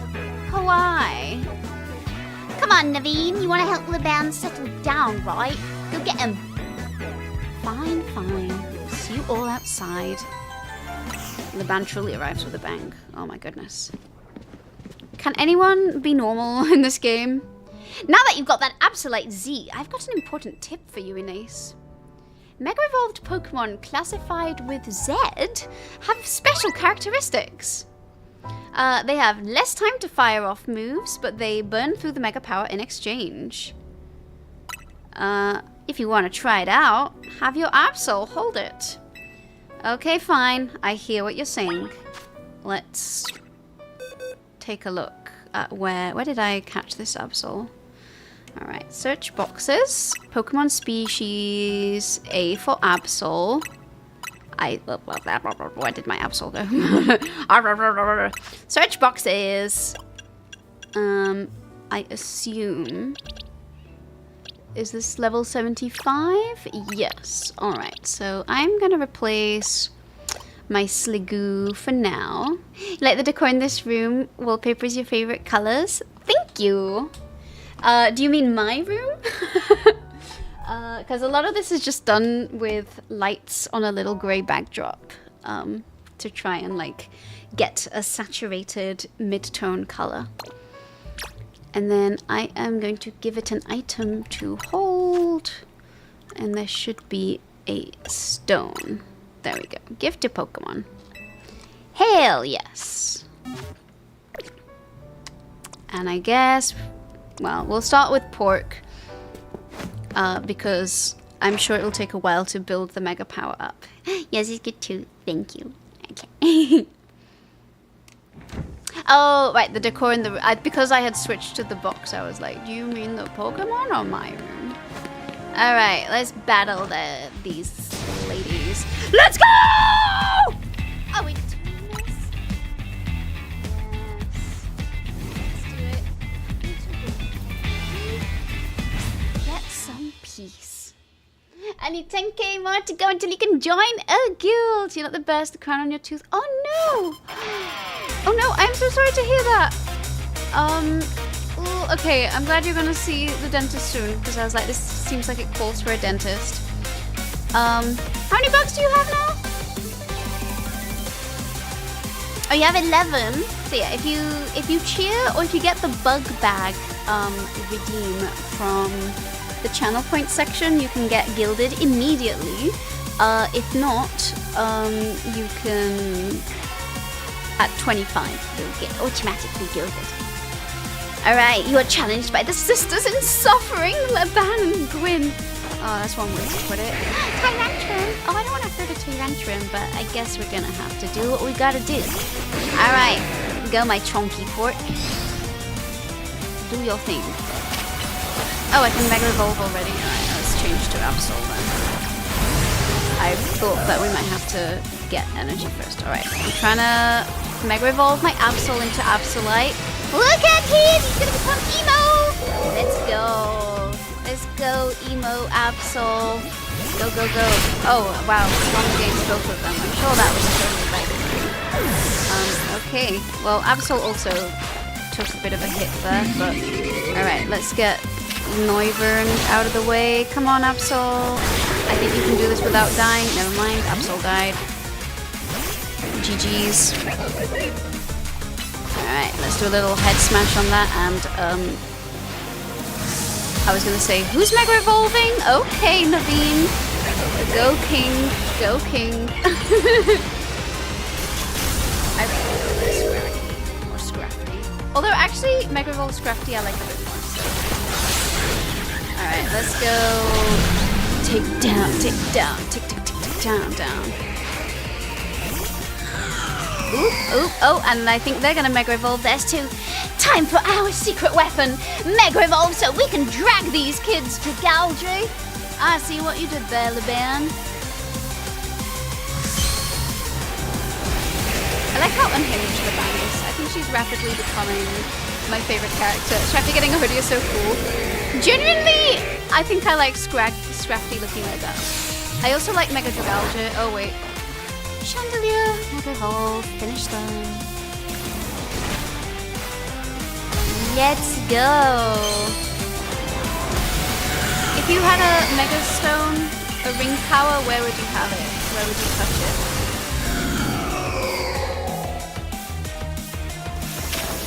Alright. Oopsie. Not off to a good start. Alright, let's hit that. Okay, I think my port died. But fear not, we have more Pokemon on the docket. Alright, let's go hit that Dragalge. And that was it. Yeah, he hadn't been feeling that good all week. But today it really came out in full force. I'm so sorry to hear that, Cammy. Because you get the chills and aches like a regular cold, but none of the sleepiness or the headaches. But for the second time in your life, you're actually excited to go to the dentist. I mean, I'm sure the dentist will know what to do and will hopefully be able to fix it ASAP. I do also know that there's like nastiness and colds going around too. You'd probably keep it in a necklace. I was like, I do think I would kind of enjoy it in a ring, but necklace would be neat too. Pretty sure Dragalge is supposed to be pronounced to rhyme with algae. I like the idea of dragging his name through the mud. Dragalge. But you're right. So you can be like Yugi from Yu-Gi-Oh! I haven't watched Yu-Gi-Oh! I also haven't played Yu-Gi-Oh! TCG. All of this is probably for the best, honestly, but... Oh, no. Get back in my ear. Get back in my ear. Wish we won that one. Winning's what gives a heated battle real meaning after all. Your Pokemon shine with justice. That goes for both of you. Okay. Having another trainer at your side makes it so much easier to keep a cool head in battle. Are we still lost? My apologies, Gwyn. I take full responsibility. I'm just happy I got to team up with someone other than Ivor. Poor Ivor. He's just a himbo, like Urbane. They should team up together. Now back to the matter at hand. I came here because I need to find Miss Ansha. As I said, Lady Jacinth cares a great deal for her. If something were to happen to Miss Ansha, I shudder to think of the consequences. You don't have any other sick symptoms, and the funny taste makes you think it's just your mouth, and it's spread from your mouth to your chest. If it is an infection, the dentist should be able to identify, and I think dentists do have the power to prescribe things, so hopefully it is just that. Big hugs, Cammy. That sounds really, really painful and annoying. I'm someone who's like terminally phobic of dentists, so I'm like, this would be my nightmare. I don't care what happens to me. Well, no, I do care what happens to me, but I care more about my duty as her bodyguard. So Ansha's been here the entire time. Gwyn tried to tell you. Hello.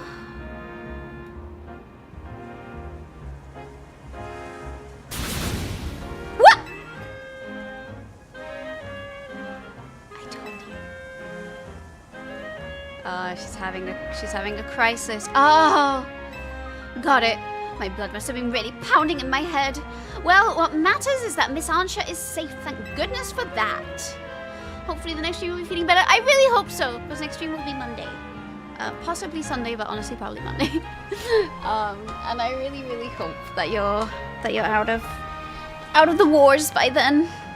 At least I can rest easy knowing she's in the capable hands of Team MZ. Will Jacinth be alright with that, do you think? That is the question. I'm sure Lady Jacinth would prefer to have Miss Ansha at Hotel Richissime, but Lady Jacinth can be quite overprotective, and I'm sure Miss Ansha would feel cooped up.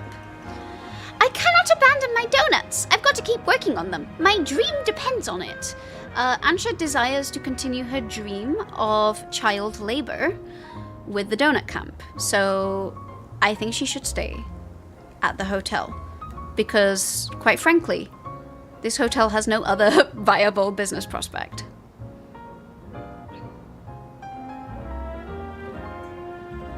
You're back in a few minutes. Okay, thank you for the look. I appreciate it. Thank you, thank you. What's she gonna do now? Very well then. Miss Ansha, feel free to remain here. If anyone asks, I'll tell them you're still in your room at Hotel Richissime. However, I must insist that this matter be kept secret from Lady Jacinth. If she finds out, it'll be your heads on the chopping block, Team MZ. I'll take my leave, best of luck, and work hard at your donut craft, Miss Ansha. Alright, time to head back. I'm impressed, Laban. That was very considerate of you. You're too easily impressed. We're not all like Ivor, you know. Well... I'm just saying. First thing tomorrow, so grateful the dentist is open on Saturday. I am grateful to hear that too. We'd better not let Jacinth find out about this, or she'll shut Ansha in the Jacinth zone. Okay. Yay! What next on the Pokemon docket? Ines, I need you, the team leader of yours and Miss Megastones, to come to my office. I overheard! Let's go. Hopefully this means they figured out something new to tell us. Will they take us, or will we be going separately, as is customary in this game? Our hotel is remarkably busy for how few guests we have. Truth! Guess we'll see you later, Ines. Wow, thanks for coming with me, I guess. Alright. Time to go to Colborough at the Rust Syndicate, I guess. You're really craving something sweet and you don't like it? Do you want a Bean Boozled bean? I got plenty. I'm always craving something sweet though. Alright. Maybe Ansha can make you a donut. Eats a fistful of Bean Boozled beans. Oh, can you imagine eating all of them at once? Would the good flavors cancel out the bad ones, or would it just be awful all around? Ooh. Alright, we're back to the Mafia Zone. Yo, what's up? There you are, my busy crew. Sorry to make you haul yourselves here every time we need to have a meeting. Yeah, you lazy bones. Afraid we can't really help it, though. My legs don't work. Folks seem to get spooked whenever they see me and Felipe roaming the streets, and hollow colds wear me down, you know. They don't have the warmth of a face-to-face chat. Anyway, let's get down to business to defeat the Mons. Our research in hyperspace Lumiose is coming along. Hi, Chupa Champ! Welcome! Oh, you found the little louse emote! And thanks for claiming your daily bug. Total of 4 so far. Good, good, good. We're still in the dark when it comes to that distortion hanging out over the tower. Yeah, that's still there on the map. But, well, we managed to stumble up to another rather troubling discovery. Oh yeah, what is it? It seems more of those pockets of hyperspace are appearing as time goes on. And they're starting to affect our world too. We've started getting reports that Pokemon from hyperspace Lumiose have been showing up here in regular space Lumiose. Let's go! I want them. If we're talking worst case scenario, hyperspace Lumiose could eventually swallow the whole city. That sounds like fun. That sounds like fun. But, you know, we can't let that happen because the world cannot be a fun place. We sure cannot. Luckily, it's not all bad news. Thanks to your research, we can now detect hyperspace distortions that we couldn't before. Be warned, however, the parts of hyperspace Lumiose beyond these distortions likely hold even stronger Pokemon. Bring them on! With the 3 of us working together, we can handle anything! Let's go scour different parts of hyperspace Lumiose for berries and other ingredients. We've got to order up plenty of donuts from Chef Ansha. Nod, nod. These ought to be some help in your research, Denise. What if the next time you add an emote emote of a cute roly-poly rolling up? We only have 1 animated slot left, but I will keep that in mind because I do like the idea of that. We do have, it's not quite the same because it is a snail, but we do have a little snail going inside and out. Like, truthfully, at this point, the only reasons that I would want partner is for the 2 months of VODs and the extra emote slots. I don't actually know how many extra emote slots we would have, but at least 2 or 3 more so far. Okay, Vinny, thank you for the Ultra Balls. I appreciate it. Sounds like you know what to do. Get to it.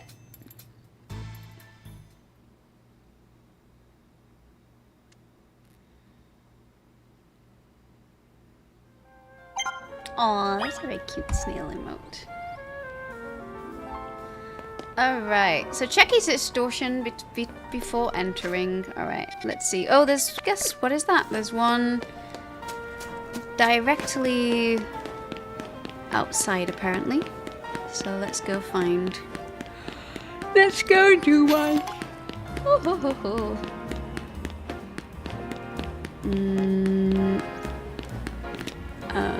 Okay, this is where my terrible navigational abilities. Oh!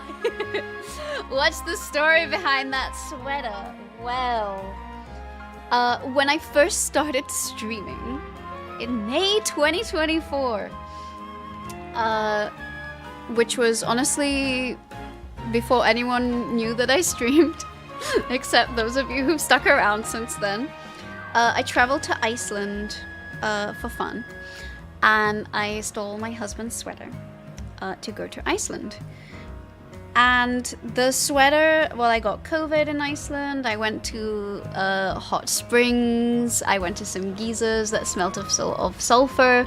So basically, that sweater over the course of a week became a biohazard. It was a viral biohazard, a sulfur biohazard, a geological biohazard, and it accrued a bunch of different smells. And every time my husband saw like everything that was happening to the sweater, he was like, "Oh no, oh no, my sweater." So I thought it would be funny when I got back to do this little, before I put it in the wash, to do a little stop motion of the sweater having a hard time. But it's also hi Mama Gart, welcome in, it's good to see you. But it also became a proxy for the glitch. So there is a 1 in 200 chance when you get your daily bug to get the glitch. And the glitch allows you to enter any minigame. It just subs in as any of the insects, so it's a good one to have.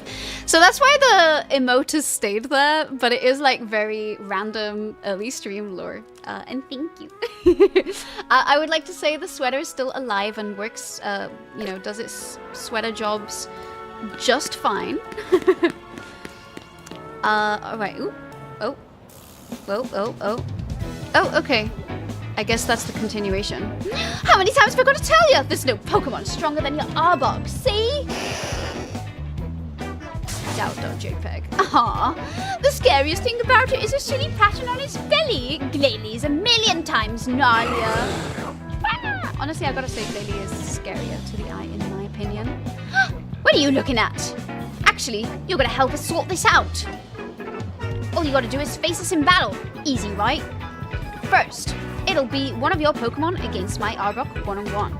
Then, same deal with him. One of your Pokemon versus his Glalie. It's decided. We'll decide once and for all which of our Pokemon is stronger by battling you. I guess I just walked into this side mission. Sulfur has a half-life of 87.37 days. It's okay, it's been at least 600 days since I was in Iceland. I think I just accidentally walked into a side mission, but sure. Hold on, I've got only my Arbok. The deal is that you gotta battle with only one Pokemon too. Oh, you're gonna make me take out everything. Aww. I did a bit of inventory management, by which I mean I just released a bunch of Pokemon. Okay, well, I'm gonna make this fast, so it's gonna be my supremely overleveled Embor. Move. Alright. Okie dokie. Let's go. Can't believe he's making me modify my team for this. Alright, alright. That's some big talk for someone who's gonna have their Arbok cooked in one turn. How? Well, I guess we'll see what level this Arbok is. Go Pork! You got this! Pork can do so much. Alright, let's just Fire Blast. Okay, well, one shot that one. GG's. He does not look very happy about this. Sorry, Arbok. My Arbok didn't win. Hi, Michael! You're staying with a friend and it's been difficult to join your channel. I was gonna say, it feels like it's been a while since I've seen you, and I was hoping that that meant that you were up to fun things, such as seeing friends. So I am very happy to hear that is the reason why. I hope you've been having a good one. How are you? Hello, hello. Also, don't forget your daily bug. Ha! Who'd have thought, eh? Well, guess this means my Glalie must be the strongest. Ooh. And look at that little weaver ant. Now your Pokemon and my Glalie are going to have a one-on-one. Alright then. Alright. Battling me. I'm gonna win again. How are they gonna decide which one is stronger if I beat both of them? I guess that's up to them to decide.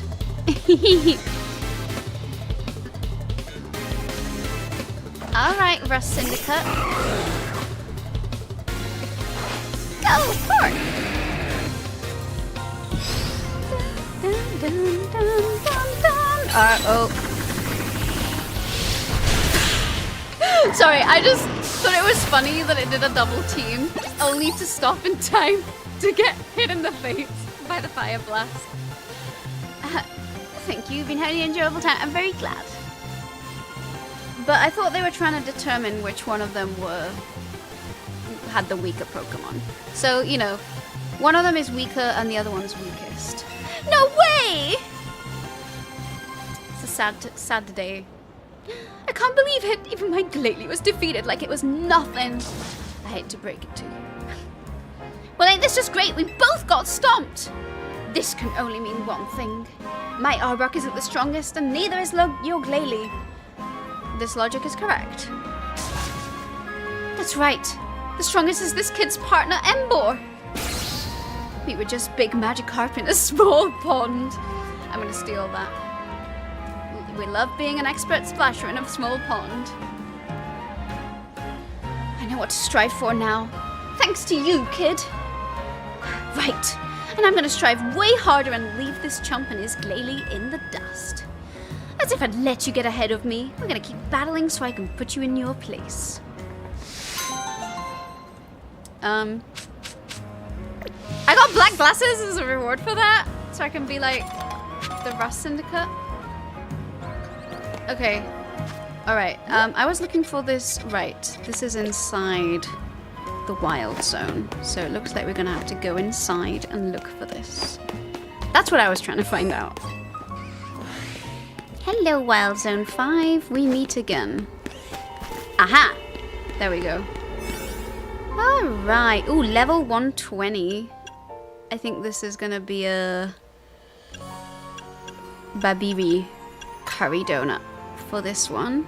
Oh wait, 1 second. I gotta change my team. I'm not gonna be bamboozled into bringing just one Pokemon into this. Hi Chris, welcome in. Thanks for redeeming your daily bug. Congrats on that Pride Butterfly. And congrats on your Gregnant Aphid. Everyone's getting all the bugs that they're gonna need for the minigames that we're designing. Oh, why is it paralyzed? It's not paralyzed anymore. Yeah, the Atlantic Blue Butterfly has 206 different chromosomes. Alright. Let's do this donut. Alright. I gotta remember that we've got limited time, so I can't faff around. I've gotta go right in and, I don't know, see what's going on in these distortions. Alright. Stare at the light, count to 10. Ooh! Oh my goodness, exciting! Exciting! I've always wanted more of these guys. I've been missing them. Actually, I'm just gonna straight up try and catch them like this. You know what? No fighting required. Aha! Oh, someone escaped. Alright, we'll do something about that, I guess. There we go. Oh, oh! Who are these? Oh, that's not a Pokemon. There's some Mega Shards. Come on, Ampharos. Actually, I'm gonna get a Pokemon that's a little faster than Ampharos in order to deal with these Mega Shards. I actually love the sewers, so I'm very happy that we've found a way to make it here. What are you doing, Embor? There we go. Got some more. Got some more to deal with. Alright, I'm gonna destroy more floating Pokeballs. And what's this? Oh, look at these little babies that I am just straight up gonna catch. Let's just catch this guy. What's the other... Surely there must be another Pokemon. Oh, who else is attacking me? This guy. This guy is attacking. Alright, let's do a little headbutt on these guys. And I guess I'll probably be releasing a lot of these afterwards. Alright, there must be at least another Pokemon hiding in here because they usually have 3 per level. So where's the special Pokemon? Oh yeah, the map does not work, which is not ideal. Alright. Oh boy. I'm just gonna keep running and hoping for the best. Let's send someone after this one, and I am not seeing anything here. Also, this is where we entered, so not looking promising. No, I ran out of donut energy. I don't know what Pokemon I missed out on, but it's okay.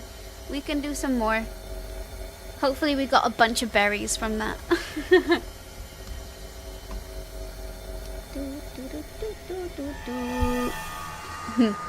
Window equal faint to the Pokemon.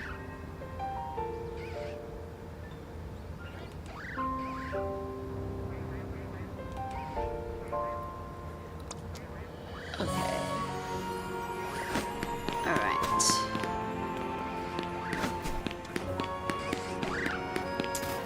Let's find... Okay, so this is on the one hand telling me to go back to Hotel Z.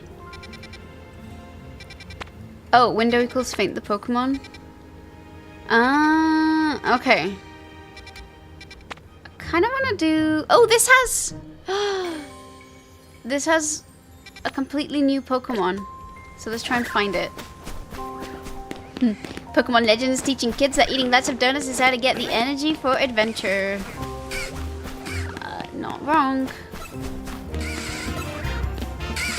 Okay, if anyone sees a shiny, let me know.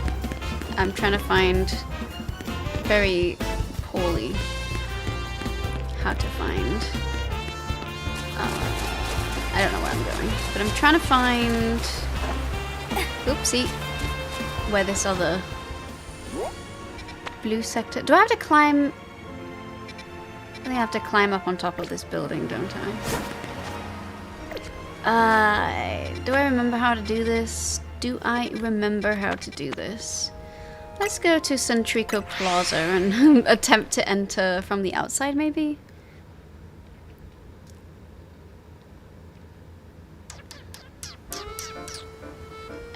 Alright. Alright. So we're gonna go through here. And then... Oh? Did that... Oh. Oh, no. Okay, fine. Fine. Bellsprout. Bellsprout. We don't want to do this. But we might have to... There's 2 Alpha Bellsprouts? What are they all doing?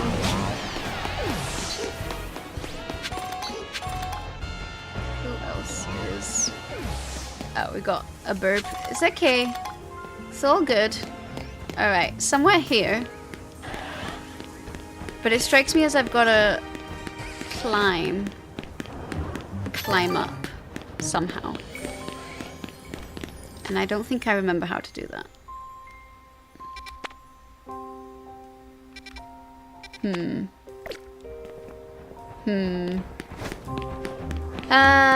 I have to climb from the outside? No, I'm pretty sure you climb from the inside. Oh, as in from the inside of the wild zone. Alright, Pidgey, sorry. Sorry, this is very evil of me to do this. Oh, I was heading the right way before. Okay. We're gonna pretend that I was doing it correctly then. Let's go back to what I was doing before. I shouldn't have doubted myself. Alright, come on, little Embor. You and your useless Pokemon trainer are back on the adventure again. Alright. Weehaw! Oh, yes. Got it. Yeah, I saw the O and I was like, ah, I messed up, didn't I? Oopsie. Oh. Oh yeah, I forgot the giant Venipede. Alright, let's fire blast this one in one fell swoop. Okay. That was effective. Oh yeah, I need to finish.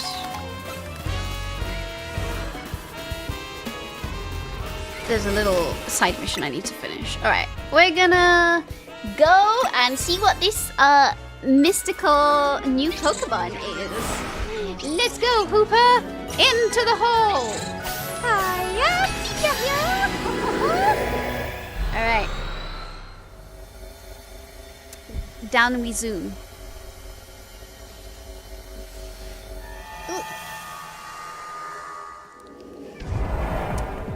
Ooh boy. Oh my god, a Squawkabilly in many different colors?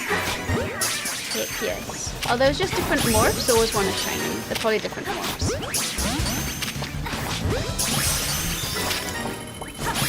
Alright, so I guess it's... Oh, there's multiple colors. So I guess it's the 3 versions of each. Or something like that. No, I got hit! I didn't know that could happen. No! I mean, I should have known. I should have known.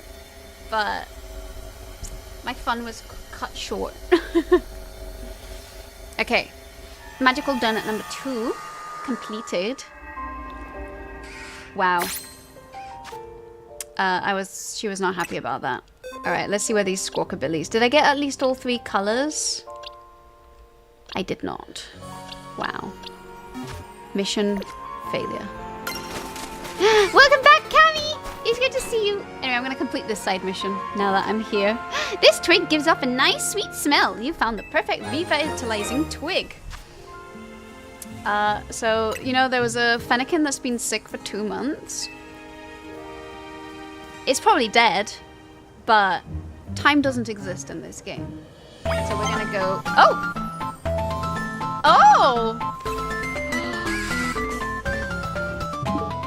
Cammy! Your Louse command also triggered a minigame. So, do you want to do the ant minigame? Or do you want the firefly minigame? You did something! You did!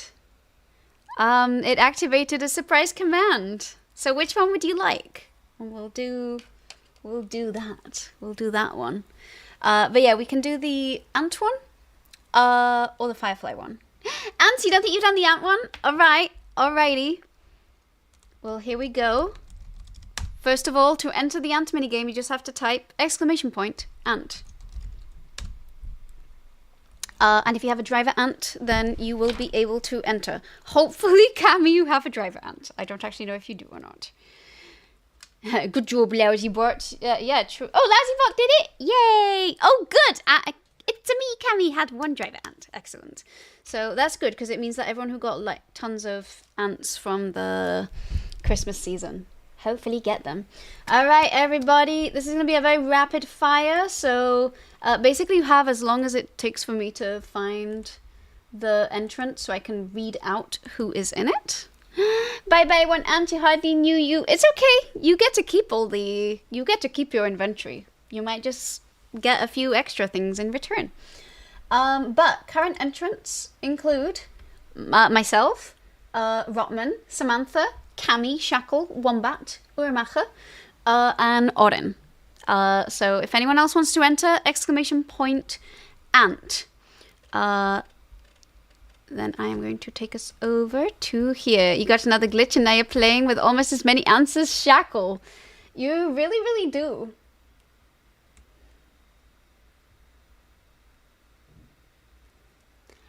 I see that, Chloe. Unfortunately, the gifting was just during the Christmas period. Mostly, sadly, because it was a lot of work to do. OMG, and we are reunited. It will come back. Oh, Michael also joined. Okay. Yeah, I want to figure out, maybe we figure out something with the gifting, but for time being, it's been hard to figure out like an easy way for me to arbitrate gifts. So I was like, we're gonna just keep it for Christmas for now. Chloe's not audible. Is that only you? I have my headphones out, so I didn't hear anything.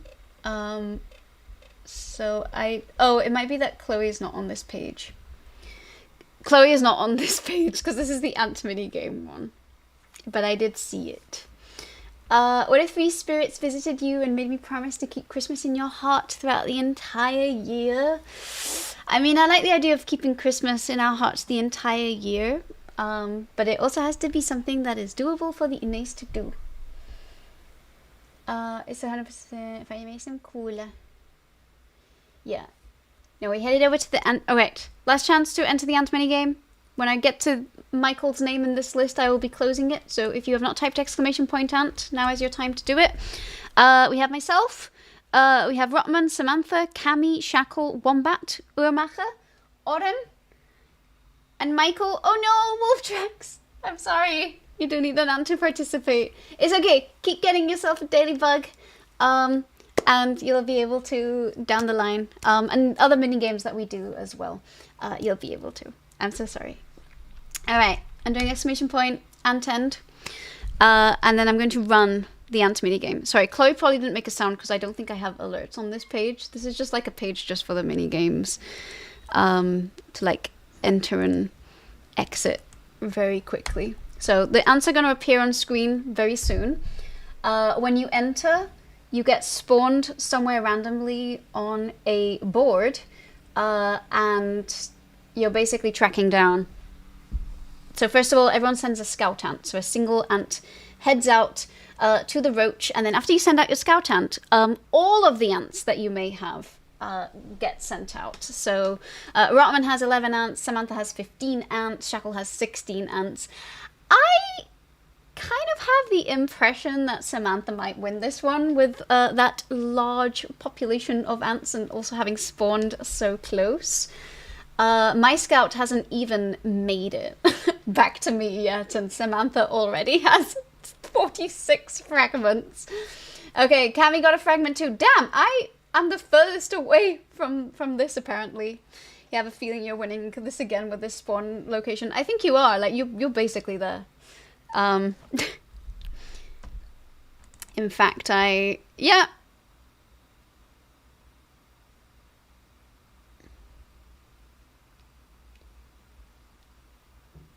I'm trying to see, am I going to get any ants at all? I think there's something wrong with my histogram. I think my histogram is a little wrong, but it doesn't matter because the actual correction. I did miss your pun. Oh, wait. Sorry. No, I did see it, but sorry, you're right. I did forget to press the button. It just won't pop up on screen. Am I going to finish before you even make it back with food? I don't know. And I say, so what I think happens with the histogram is I think it makes the histogram for when you reach the cockroach, which is less ideal. But the actual fragments that are given out don't consider when you actually make it back to the nest. So the histogram might be off by a little bit, but I'll share them anyway. I should probably fix those. And then there's the graph where Samantha is the winner. Congratulations.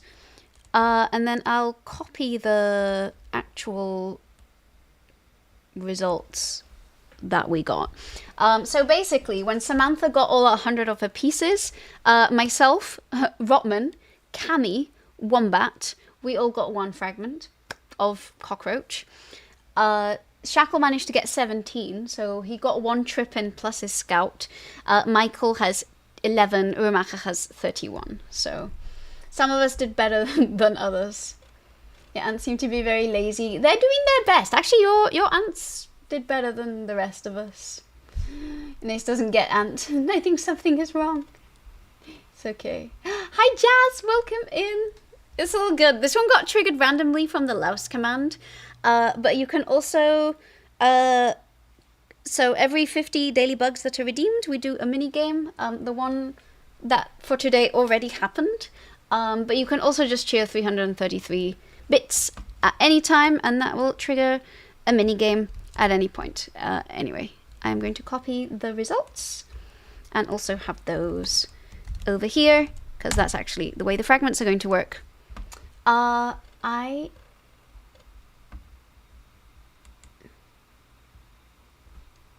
going to do... Oh! Oh, 1 second. Let me do this here so we get the animation. Samantha Jundescore 42 JX 333. Sorry, I should probably put alerts over on this one. Samantha, excuse me. Thank you so much for the 333 biddies.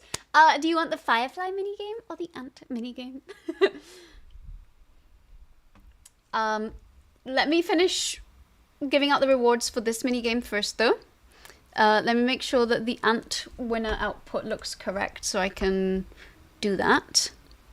And this does look correct.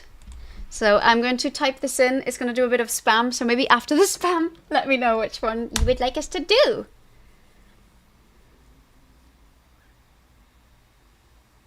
All right. The spam is complete. Everyone has been delivered an appropriate proportion of Gregor Samsa. Would you believe your eyes if we did the fireflies? I think we can. Hi, Rebel. Welcome in. Thanks for redeeming your daily bug. I'm going to take us over to here so we can see your daily bug. There you go. You got a bonus pride butterfly. Yay. Thank you for the hydrate redeem. I'll get some water in a minute. Okay. So first of all, you missed the fireflies. It's okay because Samantha just requested a second fireflies. So here we go. For the fireflies, type exclamation point FF 2 numbers. And then FF check lets you just see what you have on the docket. And then I'll go head over to just make sure that everyone's being registered properly. All right, we've got Jazz first in there. Nice, Samantha. Which also thank you for the 333 biddies for another bug mini game. We have Vivian, Rotman, Goffer, Shackle, It's a Me, Cami. I want to root for the little poisonous ones again, so I'm gonna once again do this. Thank you for the 5 stream streak as well. Urmach is in. Oren is in. You got a new game? Yeah, we have two mini games now. So Revel, if you want to join, if you want, you can look at FF check to see what your inventory looks like. Oh, Michael, you're gonna have to do that with a double F. Were you able to play Pokemon ZA? Yes, I actually have done a little bit, and we're gonna go back to Pokemon ZA after this little mini game, but it got triggered by biddies, so we do the mini game. Okay, so Rebel, if you do exclamation point FF and then 2 numbers, you will be entering your fireflies. Also, Michael, you're gonna have to type the FF again because you typed IF and that is not quite the command. Sorry, FF with a double exclamation point. Sorry, not a exclamation point, a double F. I think it might be trying to autocorrect you. Yay! It is actually already a longer stream than usual, so I guess that's good. I don't know if I'll go late, but I want to do a little more than today. If not, I can try doing it for Michael. Let's see if that works. All right, Rebel is in. Hi, Shaq! Oh my goodness! Welcome in. It's good to see you. How are you? Welcome, welcome. You are here in time for the Firefly minigame. All right, Michael is in. Michael is in. In order to enter, you just have to do exclamation point FF and then 2 numbers between 1 and 10. If you would like to join. And I'm going to read who has successfully entered, and I will probably close entries shortly after. You're so tired of this coffee, you can't wait for antibiotics. Oh no! Oh, Shaq! I was like, I knew that you had one of the bugs that was required for it, so ooh, let's go. First minigame. I think you're correct about the autocorrect. I was gonna say. Alright, I'm gonna read the names. When I reach Shaq, I will end the entry, so anyone who wants to enter, exclamation point FF, and the two numbers between 1 and 10. And thank you, Revel. And I think it's going well. I was a little sick earlier this week, but I think I'm now feeling better overall. So we've got Jazz, Samantha, Vivian, Rotman, Gothrush, Shackle, It's Me, Cammy, Urmaha Cake, myself, Oren, South Rebel, Disney Dan, Michael, and Shaq. So I am now typing exclamation point and end. 5-hour stream. Usually 5-hour streams are my usual. We've done a few 3-4 hour ones earlier this week because I was a little sick. You transfer your sick vibes onto you, obviously. No! There's a lot of things I want to spread, such as bugs and the wood lice, and, you know, happiness and knowledge, but I definitely don't want to spread viruses. You can't blame me for that. I don't think you would have to be some sort of computer virus for it to work that way. All right, Ant game signups have closed. So, oh wait, not Ant, FF. Oh my god. There we go. The Firefly. I was like, wait, that's not correct. All right, so we go to the Firefly minigame. That's not even that long for actually the stream's longer than 12 hours. It's been a while since I've done an over 12-hour stream, but not entirely wrong. All of the long streams have also entirely been by, I just want to do this thing, and suddenly time goes on. You get exhausted after like an hour, but 5. I mean, when I started streaming, I didn't stream for as long, but I don't know, I enjoyed it a lot. You're a very nice bunch to stream to, so like I always say, the community makes all the difference. And also I'm an extrovert, so it kind of like scratches my extroverted needs as well. You learned a lot about bugs since you started watching my streams. Yay! Like I say, everyone in this stream probably knows at least 2 fun facts about cockchafers, multiple fun facts about fireflies, and a lot about the war between ladybirds and aphids. Alright, I gotta run the Firefly code, so let me make sure that we are not running anything else in the background, and give it a run. Also got another fake check ready for this break if you wanted. Not yet, because that means changing the capture card, and I don't want to do that.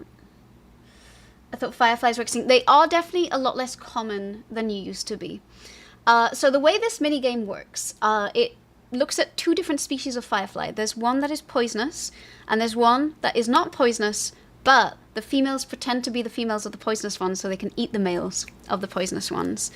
And then there are also dragonflies that eat the fireflies too. So the dragonflies can die if they eat a poisonous firefly, or a predatory one that has eaten enough poisonous ones to become poisonous.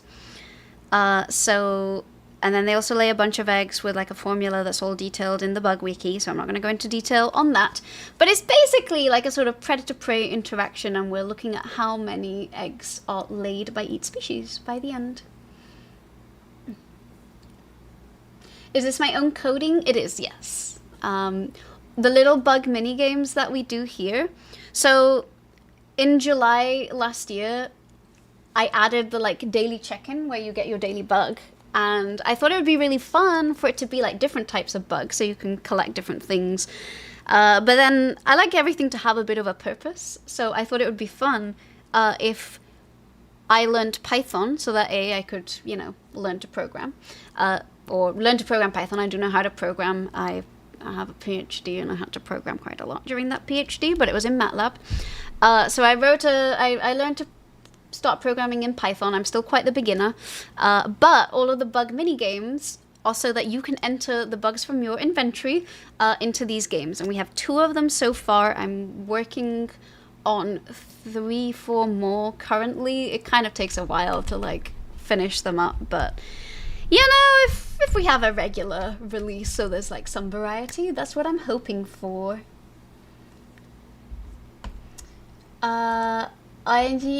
And as they say that the community center said that you have a great vibe and enjoy me, glad that you found them. Hell yes! And I was gonna say what Odin said. I can definitely tell that you're someone who's got like a really lovely energy about them. So I'm really glad to hear that other people are seeing that too in real life. Okay, the simulation has ended. Based on the fact that it's ended early, I think the poisonous ones might have actually won this time. So let's find out. The rest of this I've got to do manually. So first of all, we're going to look at some graphs. And then all of these graphs get posted in the Discord server. So if you ever want to look at them again and see how your things did, you can do. But this is, there we go. So on this occasion, the predatory ones actually won. So the last few, they were not the winners. The Christmas Firefly got outcompeted. But you can see here, so as time goes on, the curve, you know, the slope of the rate of eggs, the rate of the eggs of the poisonous ones goes down because the predatory ones will be eating the males from the other species. So they are then no longer able to lay eggs, whereas these continue. There's also a bit of a drop-off at the start because the dragonflies come in and eat some of the fireflies too.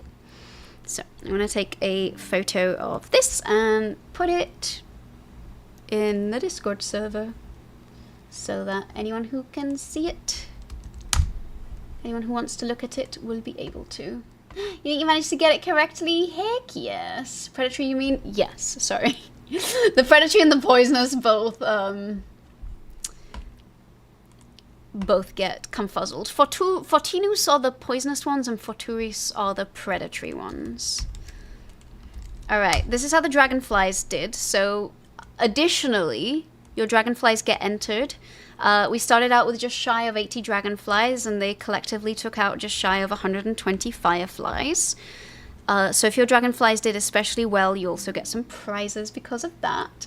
We'll start with P. Pretty much, yeah. Fortinus and Forturis, like they share all of the letters except one. And yeah, that tracks because eventually they will eat something poisonous and then they die. But I did this so that A, you can enter using another bug in case you don't have a firefly. So like Shaq got to enter thanks to his dragonflies. And also it makes the simulation just a little bit faster. So the poisonous ones won, so we're going to plot. Oh, this is... No.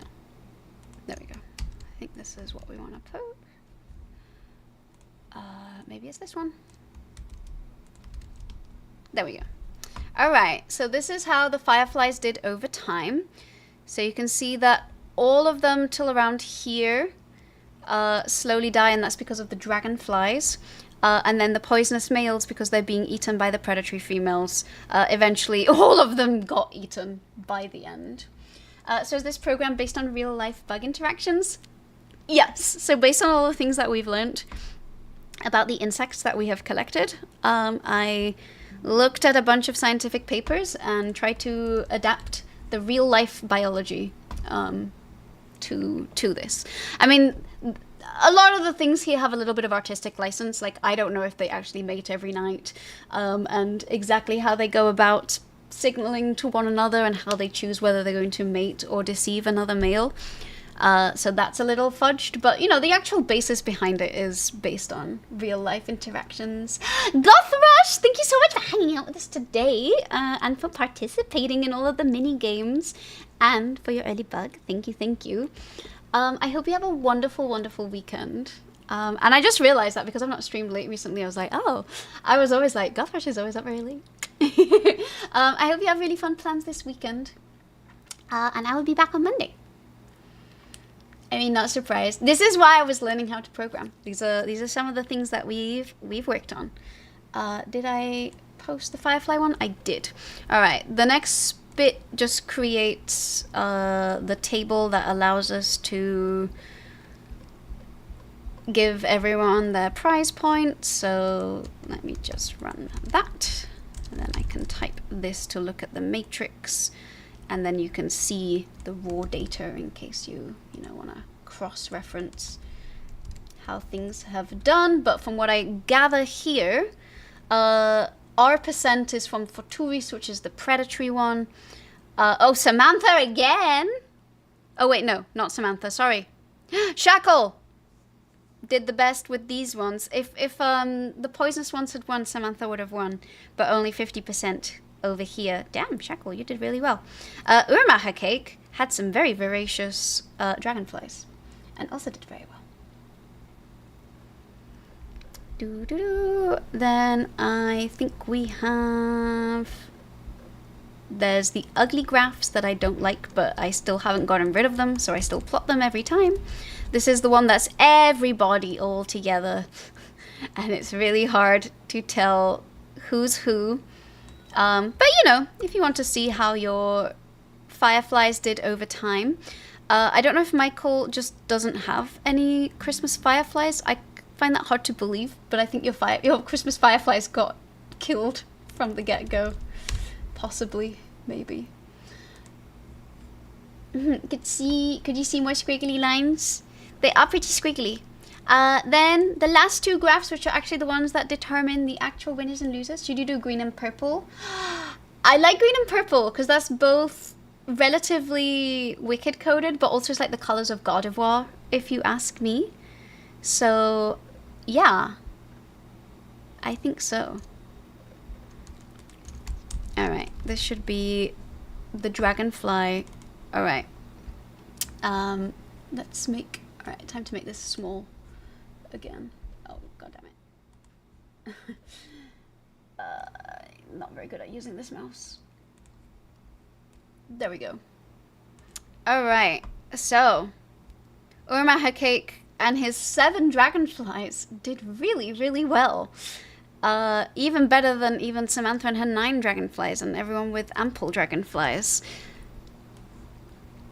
Again, gonna share this in the server. Sorry, it's a little on the small side, so the letters overlapped. God of War is purple. Isn't God of War like purple and green? I mean, it's like a pinkish purple, but I'd say it's more pink than purple, but you know, if it's lilac enough, I could see it. And then, last but not least, the firefly.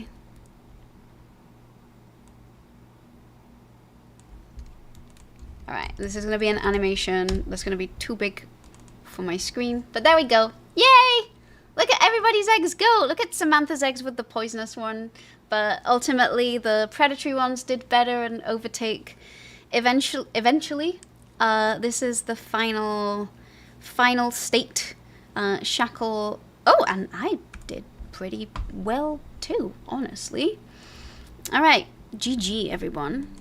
And the firefly eggs. Let me post that graph over as well.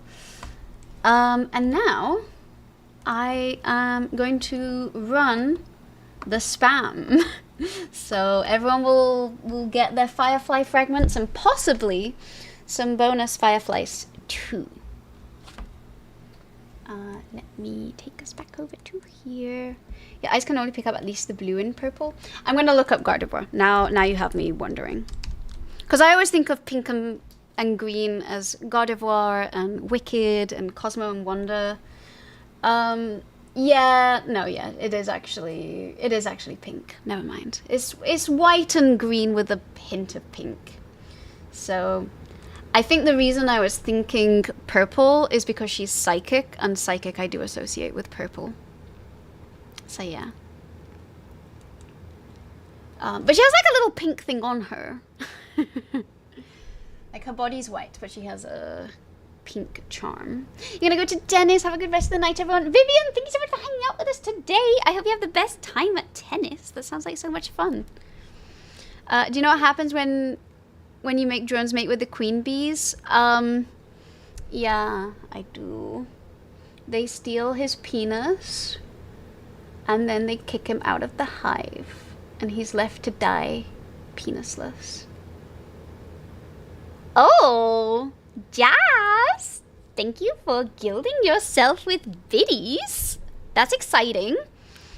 You are now the Duplicitous, which I think is one of the best ones to be, because when you get your daily bug, you will get, your bonus bug will be whatever the previous person got for their daily bug. So if there's like a specific bug that you're looking out for, you can actually use it to your advantage. Like if someone gets a glitch, you can snipe the glitch that way.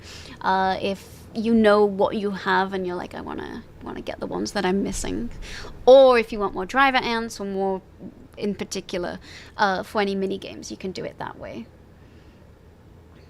No wonder Barry Benson decided to try his luck with a human woman. Unfortunately, it was someone else after his manhood. Although, again, worth reminding everybody that the stinger on a bee is actually the ovipositor, which means that only the females can sting. And ergo, all of the bees in Bee Movie are trans. Psychic and Purple do both start with P. I guess Pink does too, but yeah. Male drones, not meek, but yes, he becomes PP-less. A lot of terrible things happen in nature, and it is my duty to educate us all on the true facts of the drone. Oh yes, okay, trans bees. There's this clip of me saying wrong sex, wrong sex, wrong sex, wrong sex, wrong sex, wrong sex at every single bee in Bee Movie. And really, it should have been me saying that they're just all trans. Thank you for linking the video. I appreciate it, Shackle. Thank you, thank you. I've got to dish out everyone's prizes, so it is very spammy. So if you're typing anything in chat right now, wait until this command has gone through, because I will not be able to see it, and I don't want your message to get lost into the ether. But let me do this.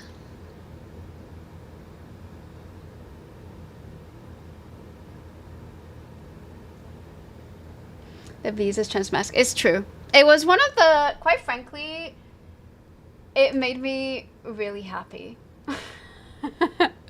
to see that.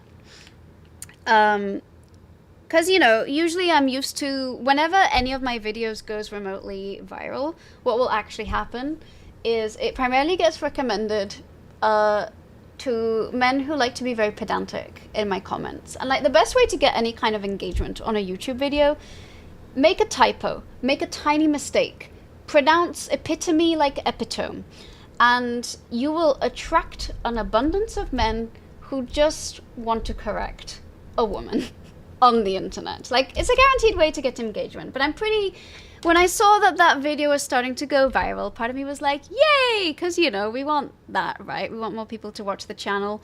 But with every time anything goes remotely viral, there's an element of, okay, I'm gonna have to brace myself because people are not gonna be writing nice things in my comment section while this happens. But this instead got recommended to queer women, and turns out that's the nicest demographic to have in your YouTube comment section. Like, I only had to remove one comment from that video, which was someone going on about Bible verses. So I gotta learn how to get more queer women in my comments, because that's ultimately my goal. You won 3 mini games. So you can win mini games in more than one way. There are some mini games that you can, if you do,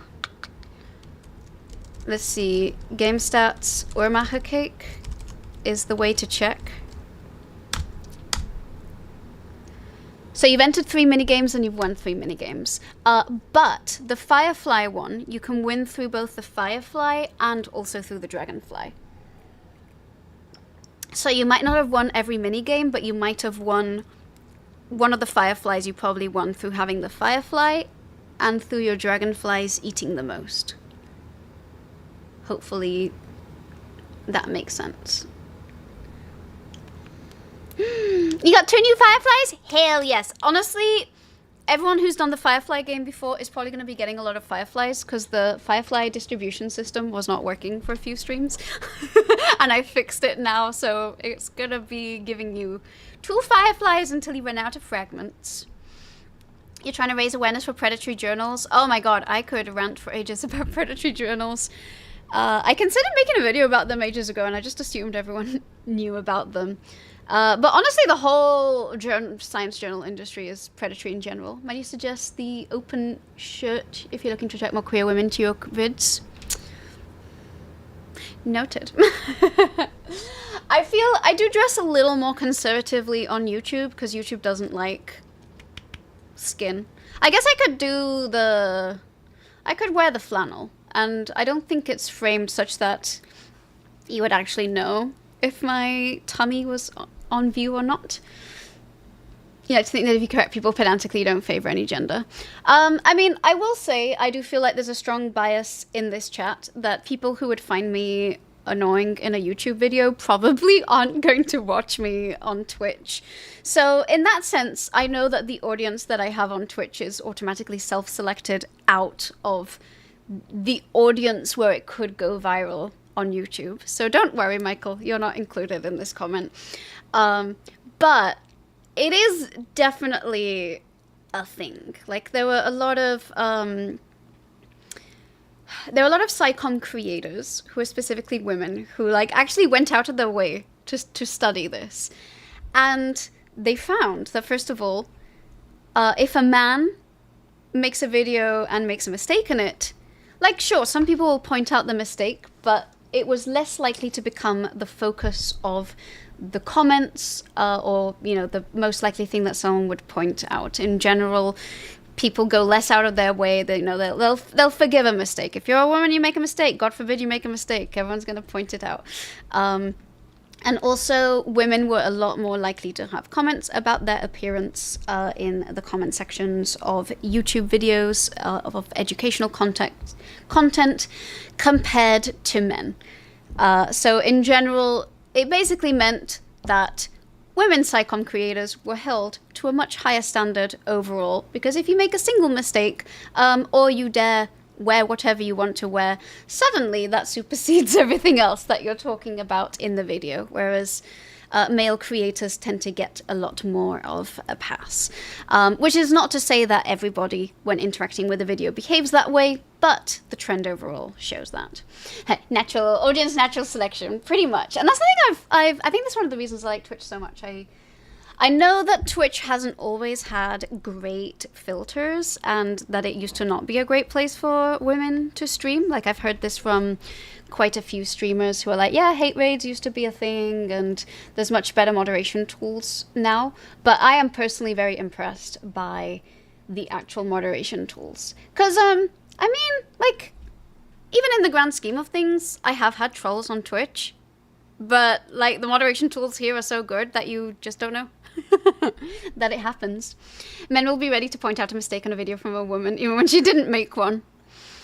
Yeah. I've had people try to explain my own research to me. I'm like, not many people know how to explain insect flight, and you're explaining it wrong. But it's okay. It makes you tougher on the internet. Will you call me? Yeah, maybe. Yeah, we have, not only do we have incredible moderation tools, we have incredible moderation gods. We support women's wrongs. Thank you for supporting my wrongs, because I do make many of them. And I mean, ultimately, that's one of the things about YouTube videos. Every time I'm going to make a mistake somewhere. The irony is there is a small mistake I made in the B-movie video, but no one noticed it. I don't even remember what the mistake was in the end. I think it was like I referenced the wrong plane or something. Only one person noticed that. Because it was all queer women, instead pointing out that the bees were trans. You pointed out a mistake on a very high-profile post very shortly after it went live and got blocked. Oh, no. I mean, yeah, I think... Cami says they treat people nicely, want to be treated nicely, golden rule, and all that. I mean, yeah, I don't generally look at the comments past the first day or two, because basically, like, the first day or two is the people who like your content. I mean, okay, maybe there's one or two people who hate watch you.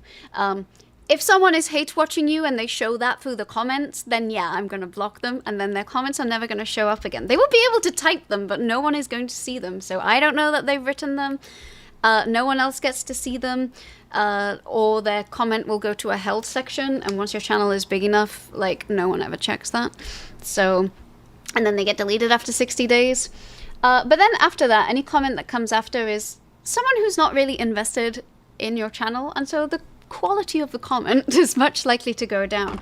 And also, if it goes viral, usually the way virality happens on YouTube is they identify a demographic that they're going to send it to. And almost always, except for B-movie, it's always been men between the age of 30 and 50 who mainly watch like software videos. And probably mostly watch male content creators such as Tom Scott, Smart Every Day, Real Engineering, like all of those channels, but they're all run by men. And then they'll find my channel, and my way of expressing things is, I'd say, quite different to a lot of the more serious channels. Like, I like to keep things lighthearted. I am mostly face to camera, and you know, I have my way of expressing myself and doing things a little differently, which I personally think adds a bit more personality, but I know is not going to be to everyone's taste. And so everyone loves to point out, you know, if they don't like my voice, they're gonna say it.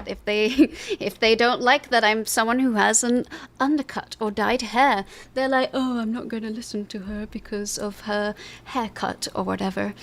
So you get a lot of vitriol like that, and so after a while I just kind of tune out of the comments, because I'm like, it doesn't really add anything. Whereas here on Twitch, if you hate my voice and you don't like my appearance, you're probably gonna have, you'll have bounced after 30 seconds, and I won't ever need to know about it. You won't be wasting your time writing that here, because there's plenty of other people you can go watch instead. Hee hee hee. Regular mods wield sword. Only the worthy gets to wield margin. Yes. It was a real mistake, and I honestly hope you never benefit them. The lesson here is pretty big mistake in every video to exploit the morons. I mean, there's definitely been a couple times where just a simple mispronunciation has raised the engagement of my video. Like, I have this video on whether Jaffa cakes are biscuits or cakes, depending on like how they're made. And I said the word epitome as epitome, because I'd only ever seen the word written down, so I figured it was pronounced epitome. Everyone went out of their way to tell me, and I was like, surely after the first comment that is floated near the top, you don't need to tell me more times. I've probably seen it. I've probably realized, and I'm not going to take the video down because of a mispronounced word and repost it. We know what I was trying to say. You understood it. You can see a shackle holding Molger up by the moving piece. I mean, I do, and as for like, if I do make a genuine mistake and people point it out, I mean, I feel like I generally take it well. Sometimes I feel people nitpick things that I'm like, okay, I can't cover every single thing and every single exception in a video, because then we would have a 3-hour video that no one would watch. But you know, when I have made mistakes, I do usually in the pinned comment say like, okay, this has been pointed out already and has been corrected.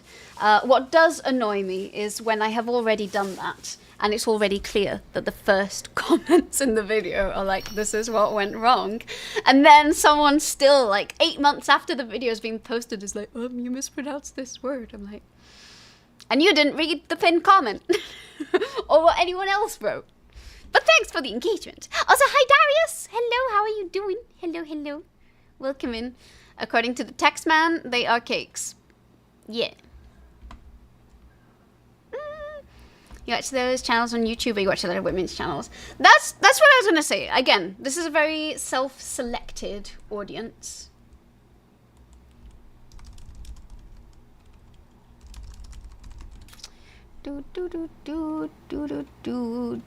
English is very hard even for the people that speak it native. It is not a straightforward language, and most of the pronunciation rules don't even apply consistently.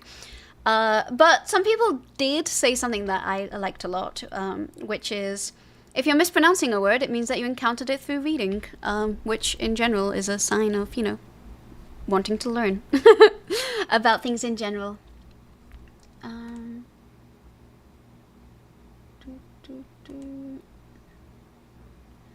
Okay. Let's do a bit more ZA. I don't know how late I'm gonna go. I do want to get dinner at some point, but let's do a little bit more ZA before closing out for the weekend. You intentionally follow women makers, creators, etc. I feel you need to hear more of this voice, and I really appreciate that. And I can definitely, like, I know, and I want to make sure that I'm making this very clear. I know what kind of audience and community we have here. And a lot of it is, you know, fostered very intentionally, but I also know that the kind of people who don't want to watch women or educational content from women would not be found on this channel. But I know that it is a trend at large because the numbers of what goes viral and who gets a pass, so to speak, when making a video, if you were to just look at gender and nothing else, it kind of speaks for itself that most often more people watch male content creators, even if the actual quality of the content is the same, but there is some sort of degree of extra trust granted by the average person to a male educational creator, regardless of whether that is warranted or not. But also, I know that this doesn't really apply to this channel. Mostly because if I was annoying to someone and they said that, they would probably get banned by Shackle before I even see them. Or they would do the thing where they just go somewhere else, because like every community on Twitch is very granular and very niche, and if this isn't your cup of tea, there are going to be plenty of other channels on the platform and elsewhere that would be. You're actually researching about female creators? Nice! But yeah, there's a lot of cool research out there that people have done into this, so I'm not just pulling this out of my booty. Oh yeah, what was happening here? Am I getting attacked by something? Oh yeah, we were helping that fennekin. How do I find the fennekin? Let's go outside. There's this dude with his camera up. Oh, is that a little, just a casual Ariados? Don't mind if I do.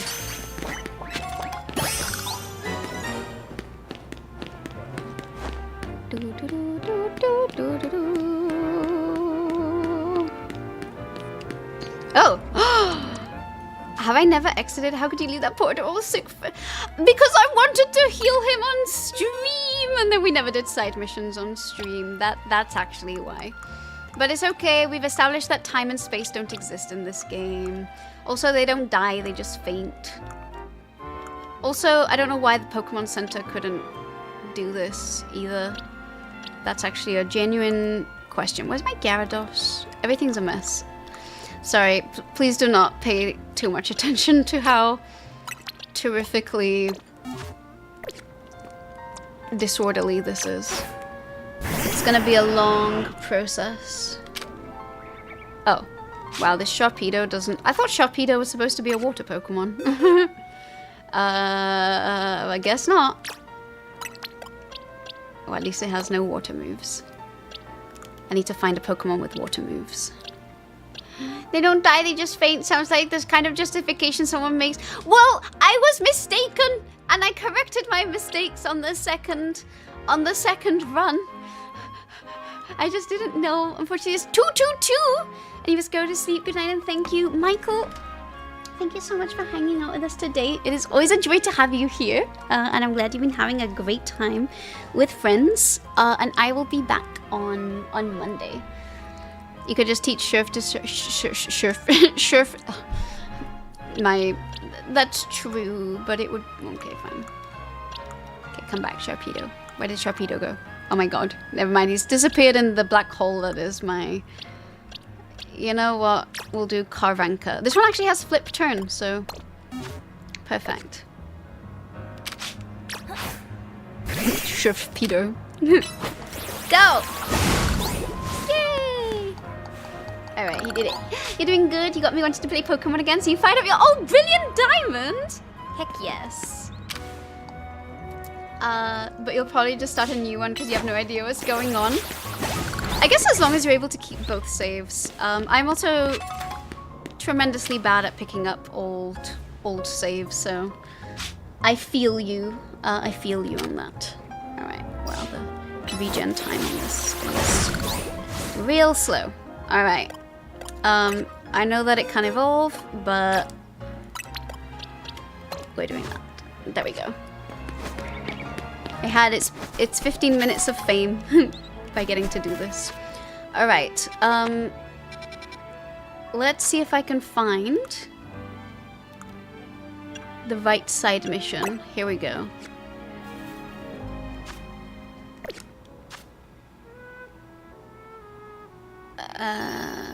Get well soon. Hi, Coffee! Welcome in. It's good to see you.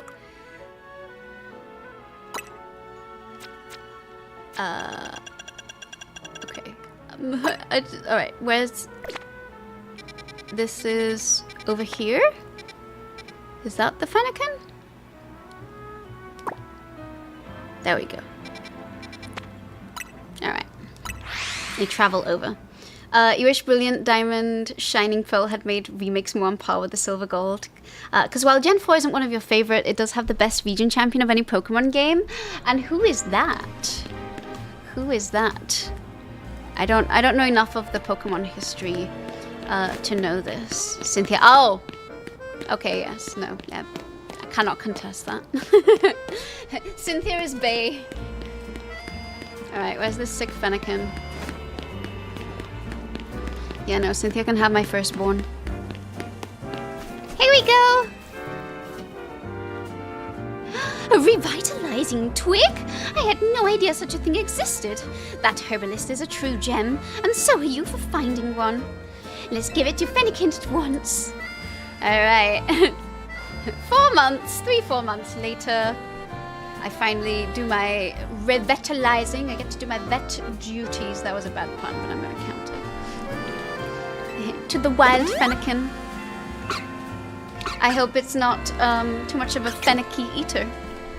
Aw, she's so cute! Fen Fen! Fen Fen Fen! How delightful. It's looking wonderfully energetic now.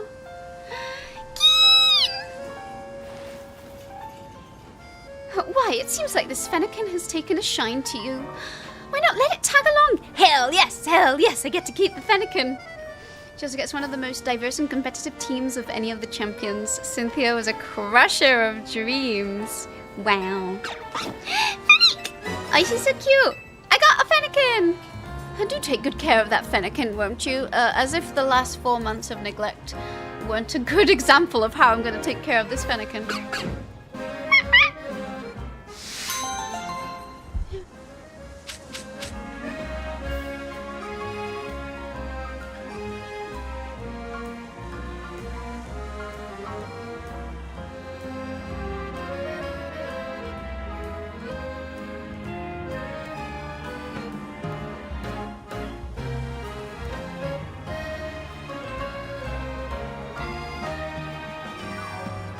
Look at that Pokemon in this. Is that not the cutest thing you've ever seen? It truly is the cutest. I really hope it's a good Fennekin. I think I caught a Fennekin on one of the rooftops. And I also melted with how adorable she is. Because we saw her on stream, but she ran away the next few times. You know, like where you get a nice warm shower? Enjoy that shower.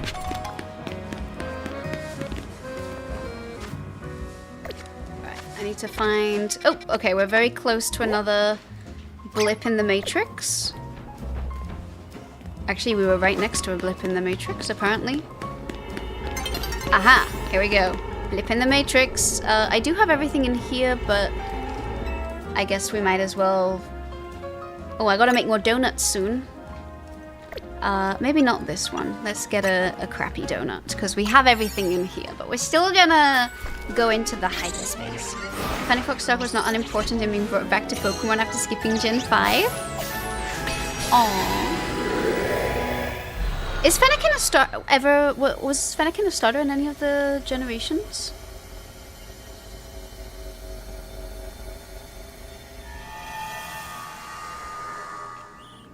Alright. Time to, I guess, bust some Pokeballs and look for these burbs. Those are just lots of Mega Shards. For Gen 6 and the XM. Oh, really? Okay, that explains why some characters are really into it. Alright, here we go. There's our Rookie Ds. I want to get the perfect Rookie D. Also, I have, like, vague dreams of getting a shiny, but I still don't have the shiny charm. Alright, let's gust up this one. Oops. Okay, did I catch all of them? Pick up sparkling items. I am doing my very best. Fennekin was a starter for Gen 6. Right. Okay, we're gonna just hit the fletchlings, and they all got Mega Evolutions. Nice. Oh, Froakie and Chespin! Chespin has been kind of a special one here. Froakie's been actually pretty hard to get. Am I able to climb down this? Yes! Okay, good. Alright, let's do some exploration down on the ground too. Let's destroy the floating Pokeballs. Is that also a floating Pokeball to be destroyed? I'm not sure that it is actually, but we'll get all of these sparkly items. I don't think I've ever actually completed all of them. Ooh. Alright. What else we gonna do? Oh, we gotta fire blast this little Pokeball. Oh, is that a look at that! Is that an alpha hyperspace Fletchling? Are these any different in any way to anything else? Oh, oops. Not a good day for Pork. It got absolutely obliterated in that shot. You got a crane fly, you get to really keep any bugs as long as they're not cockroaches or bed bugs. There is the possibility of getting a roach. We do not have bed bugs yet, though. We do have a lot of other hemipterans. Did I catch that alpha or did it escape? It seems like I might have caught it. Maybe we ignore these fletchlings because I don't really want to catch them. You caught the alpha? Hell yes! Truly, when there's a lot of things happening, I am too stressed to pay attention. I'm just like, I hope that this is working out. Oh, and then let's get this floating Pokeball too. Gotta catch more Pokemon undetected. That might not go too well for me, but maybe we'll be able to catch all the sparkly items. Actually, no, we're not catching all the sparkly items. We're gonna be booted out of here. Alright, we got booted out. I ran out of donut energy. Sad.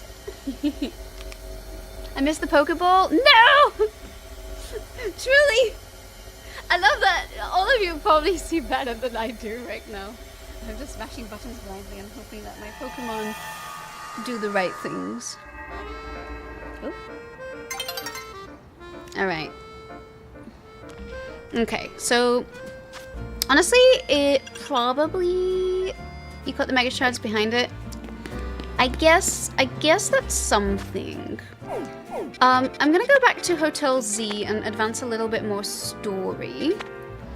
But I probably am going to think about ending soon because I might have some later evening plans and I wanna have some time to do my own thing in advance of that. But let's do a little bit more story first, just in case there's any important battles.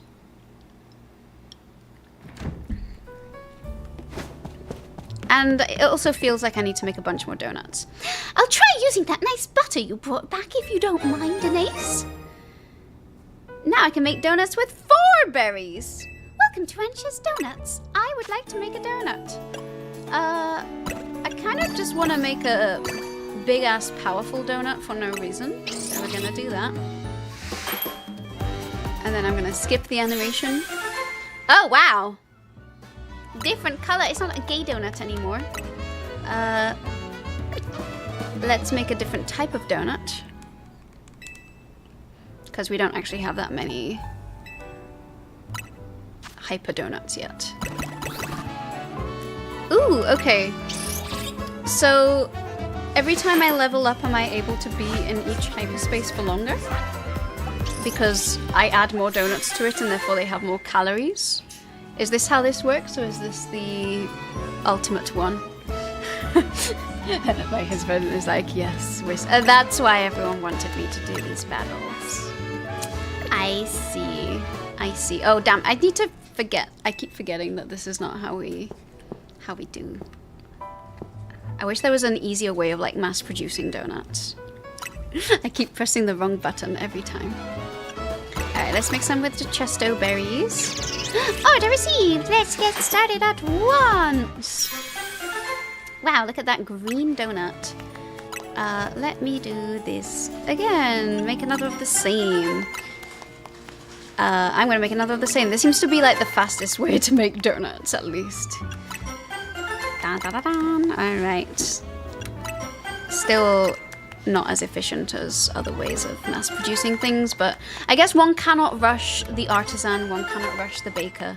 So, it is what it is.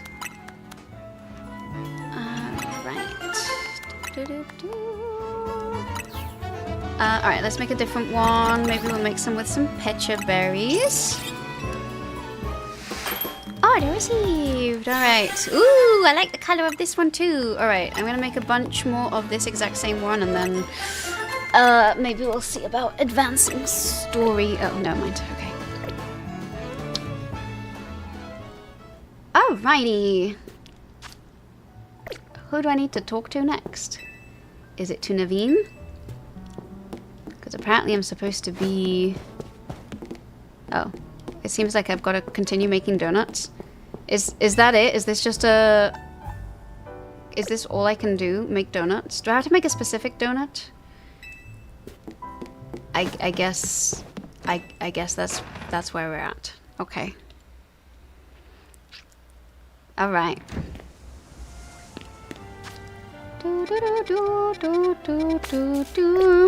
Okay, this might be where I call it for today. But I anticipate that Monday has a very high chance of being a lot more of the same. AKA, we'll probably do a little bit of science, and then I will probably do a little bit of Pokemon afterwards, so I can appease both sides of my desires. Let's see where we can send the love to today. Let me put my sound back on. Alright. Let's see if there's anyone I know.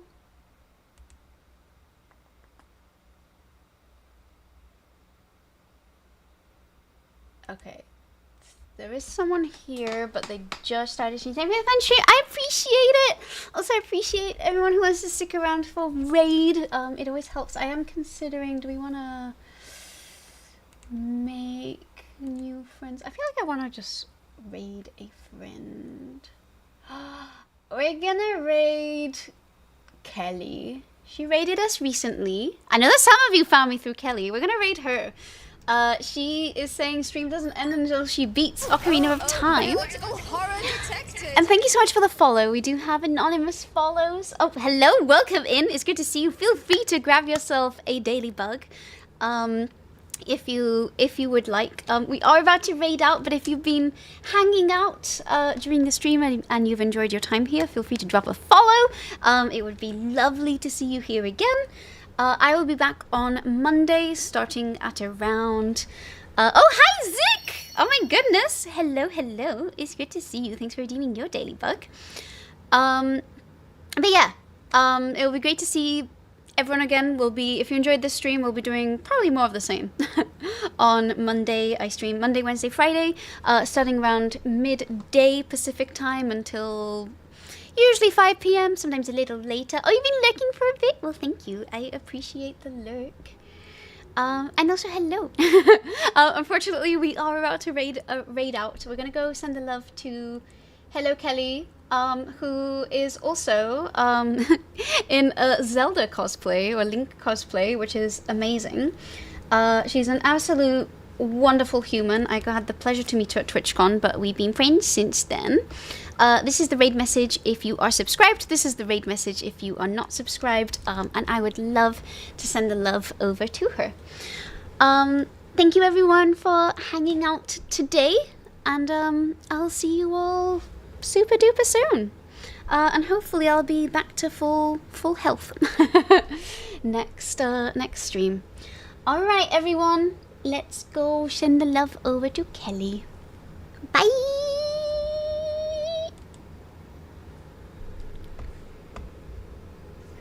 did say she was gonna play the next girls' night, so she is in on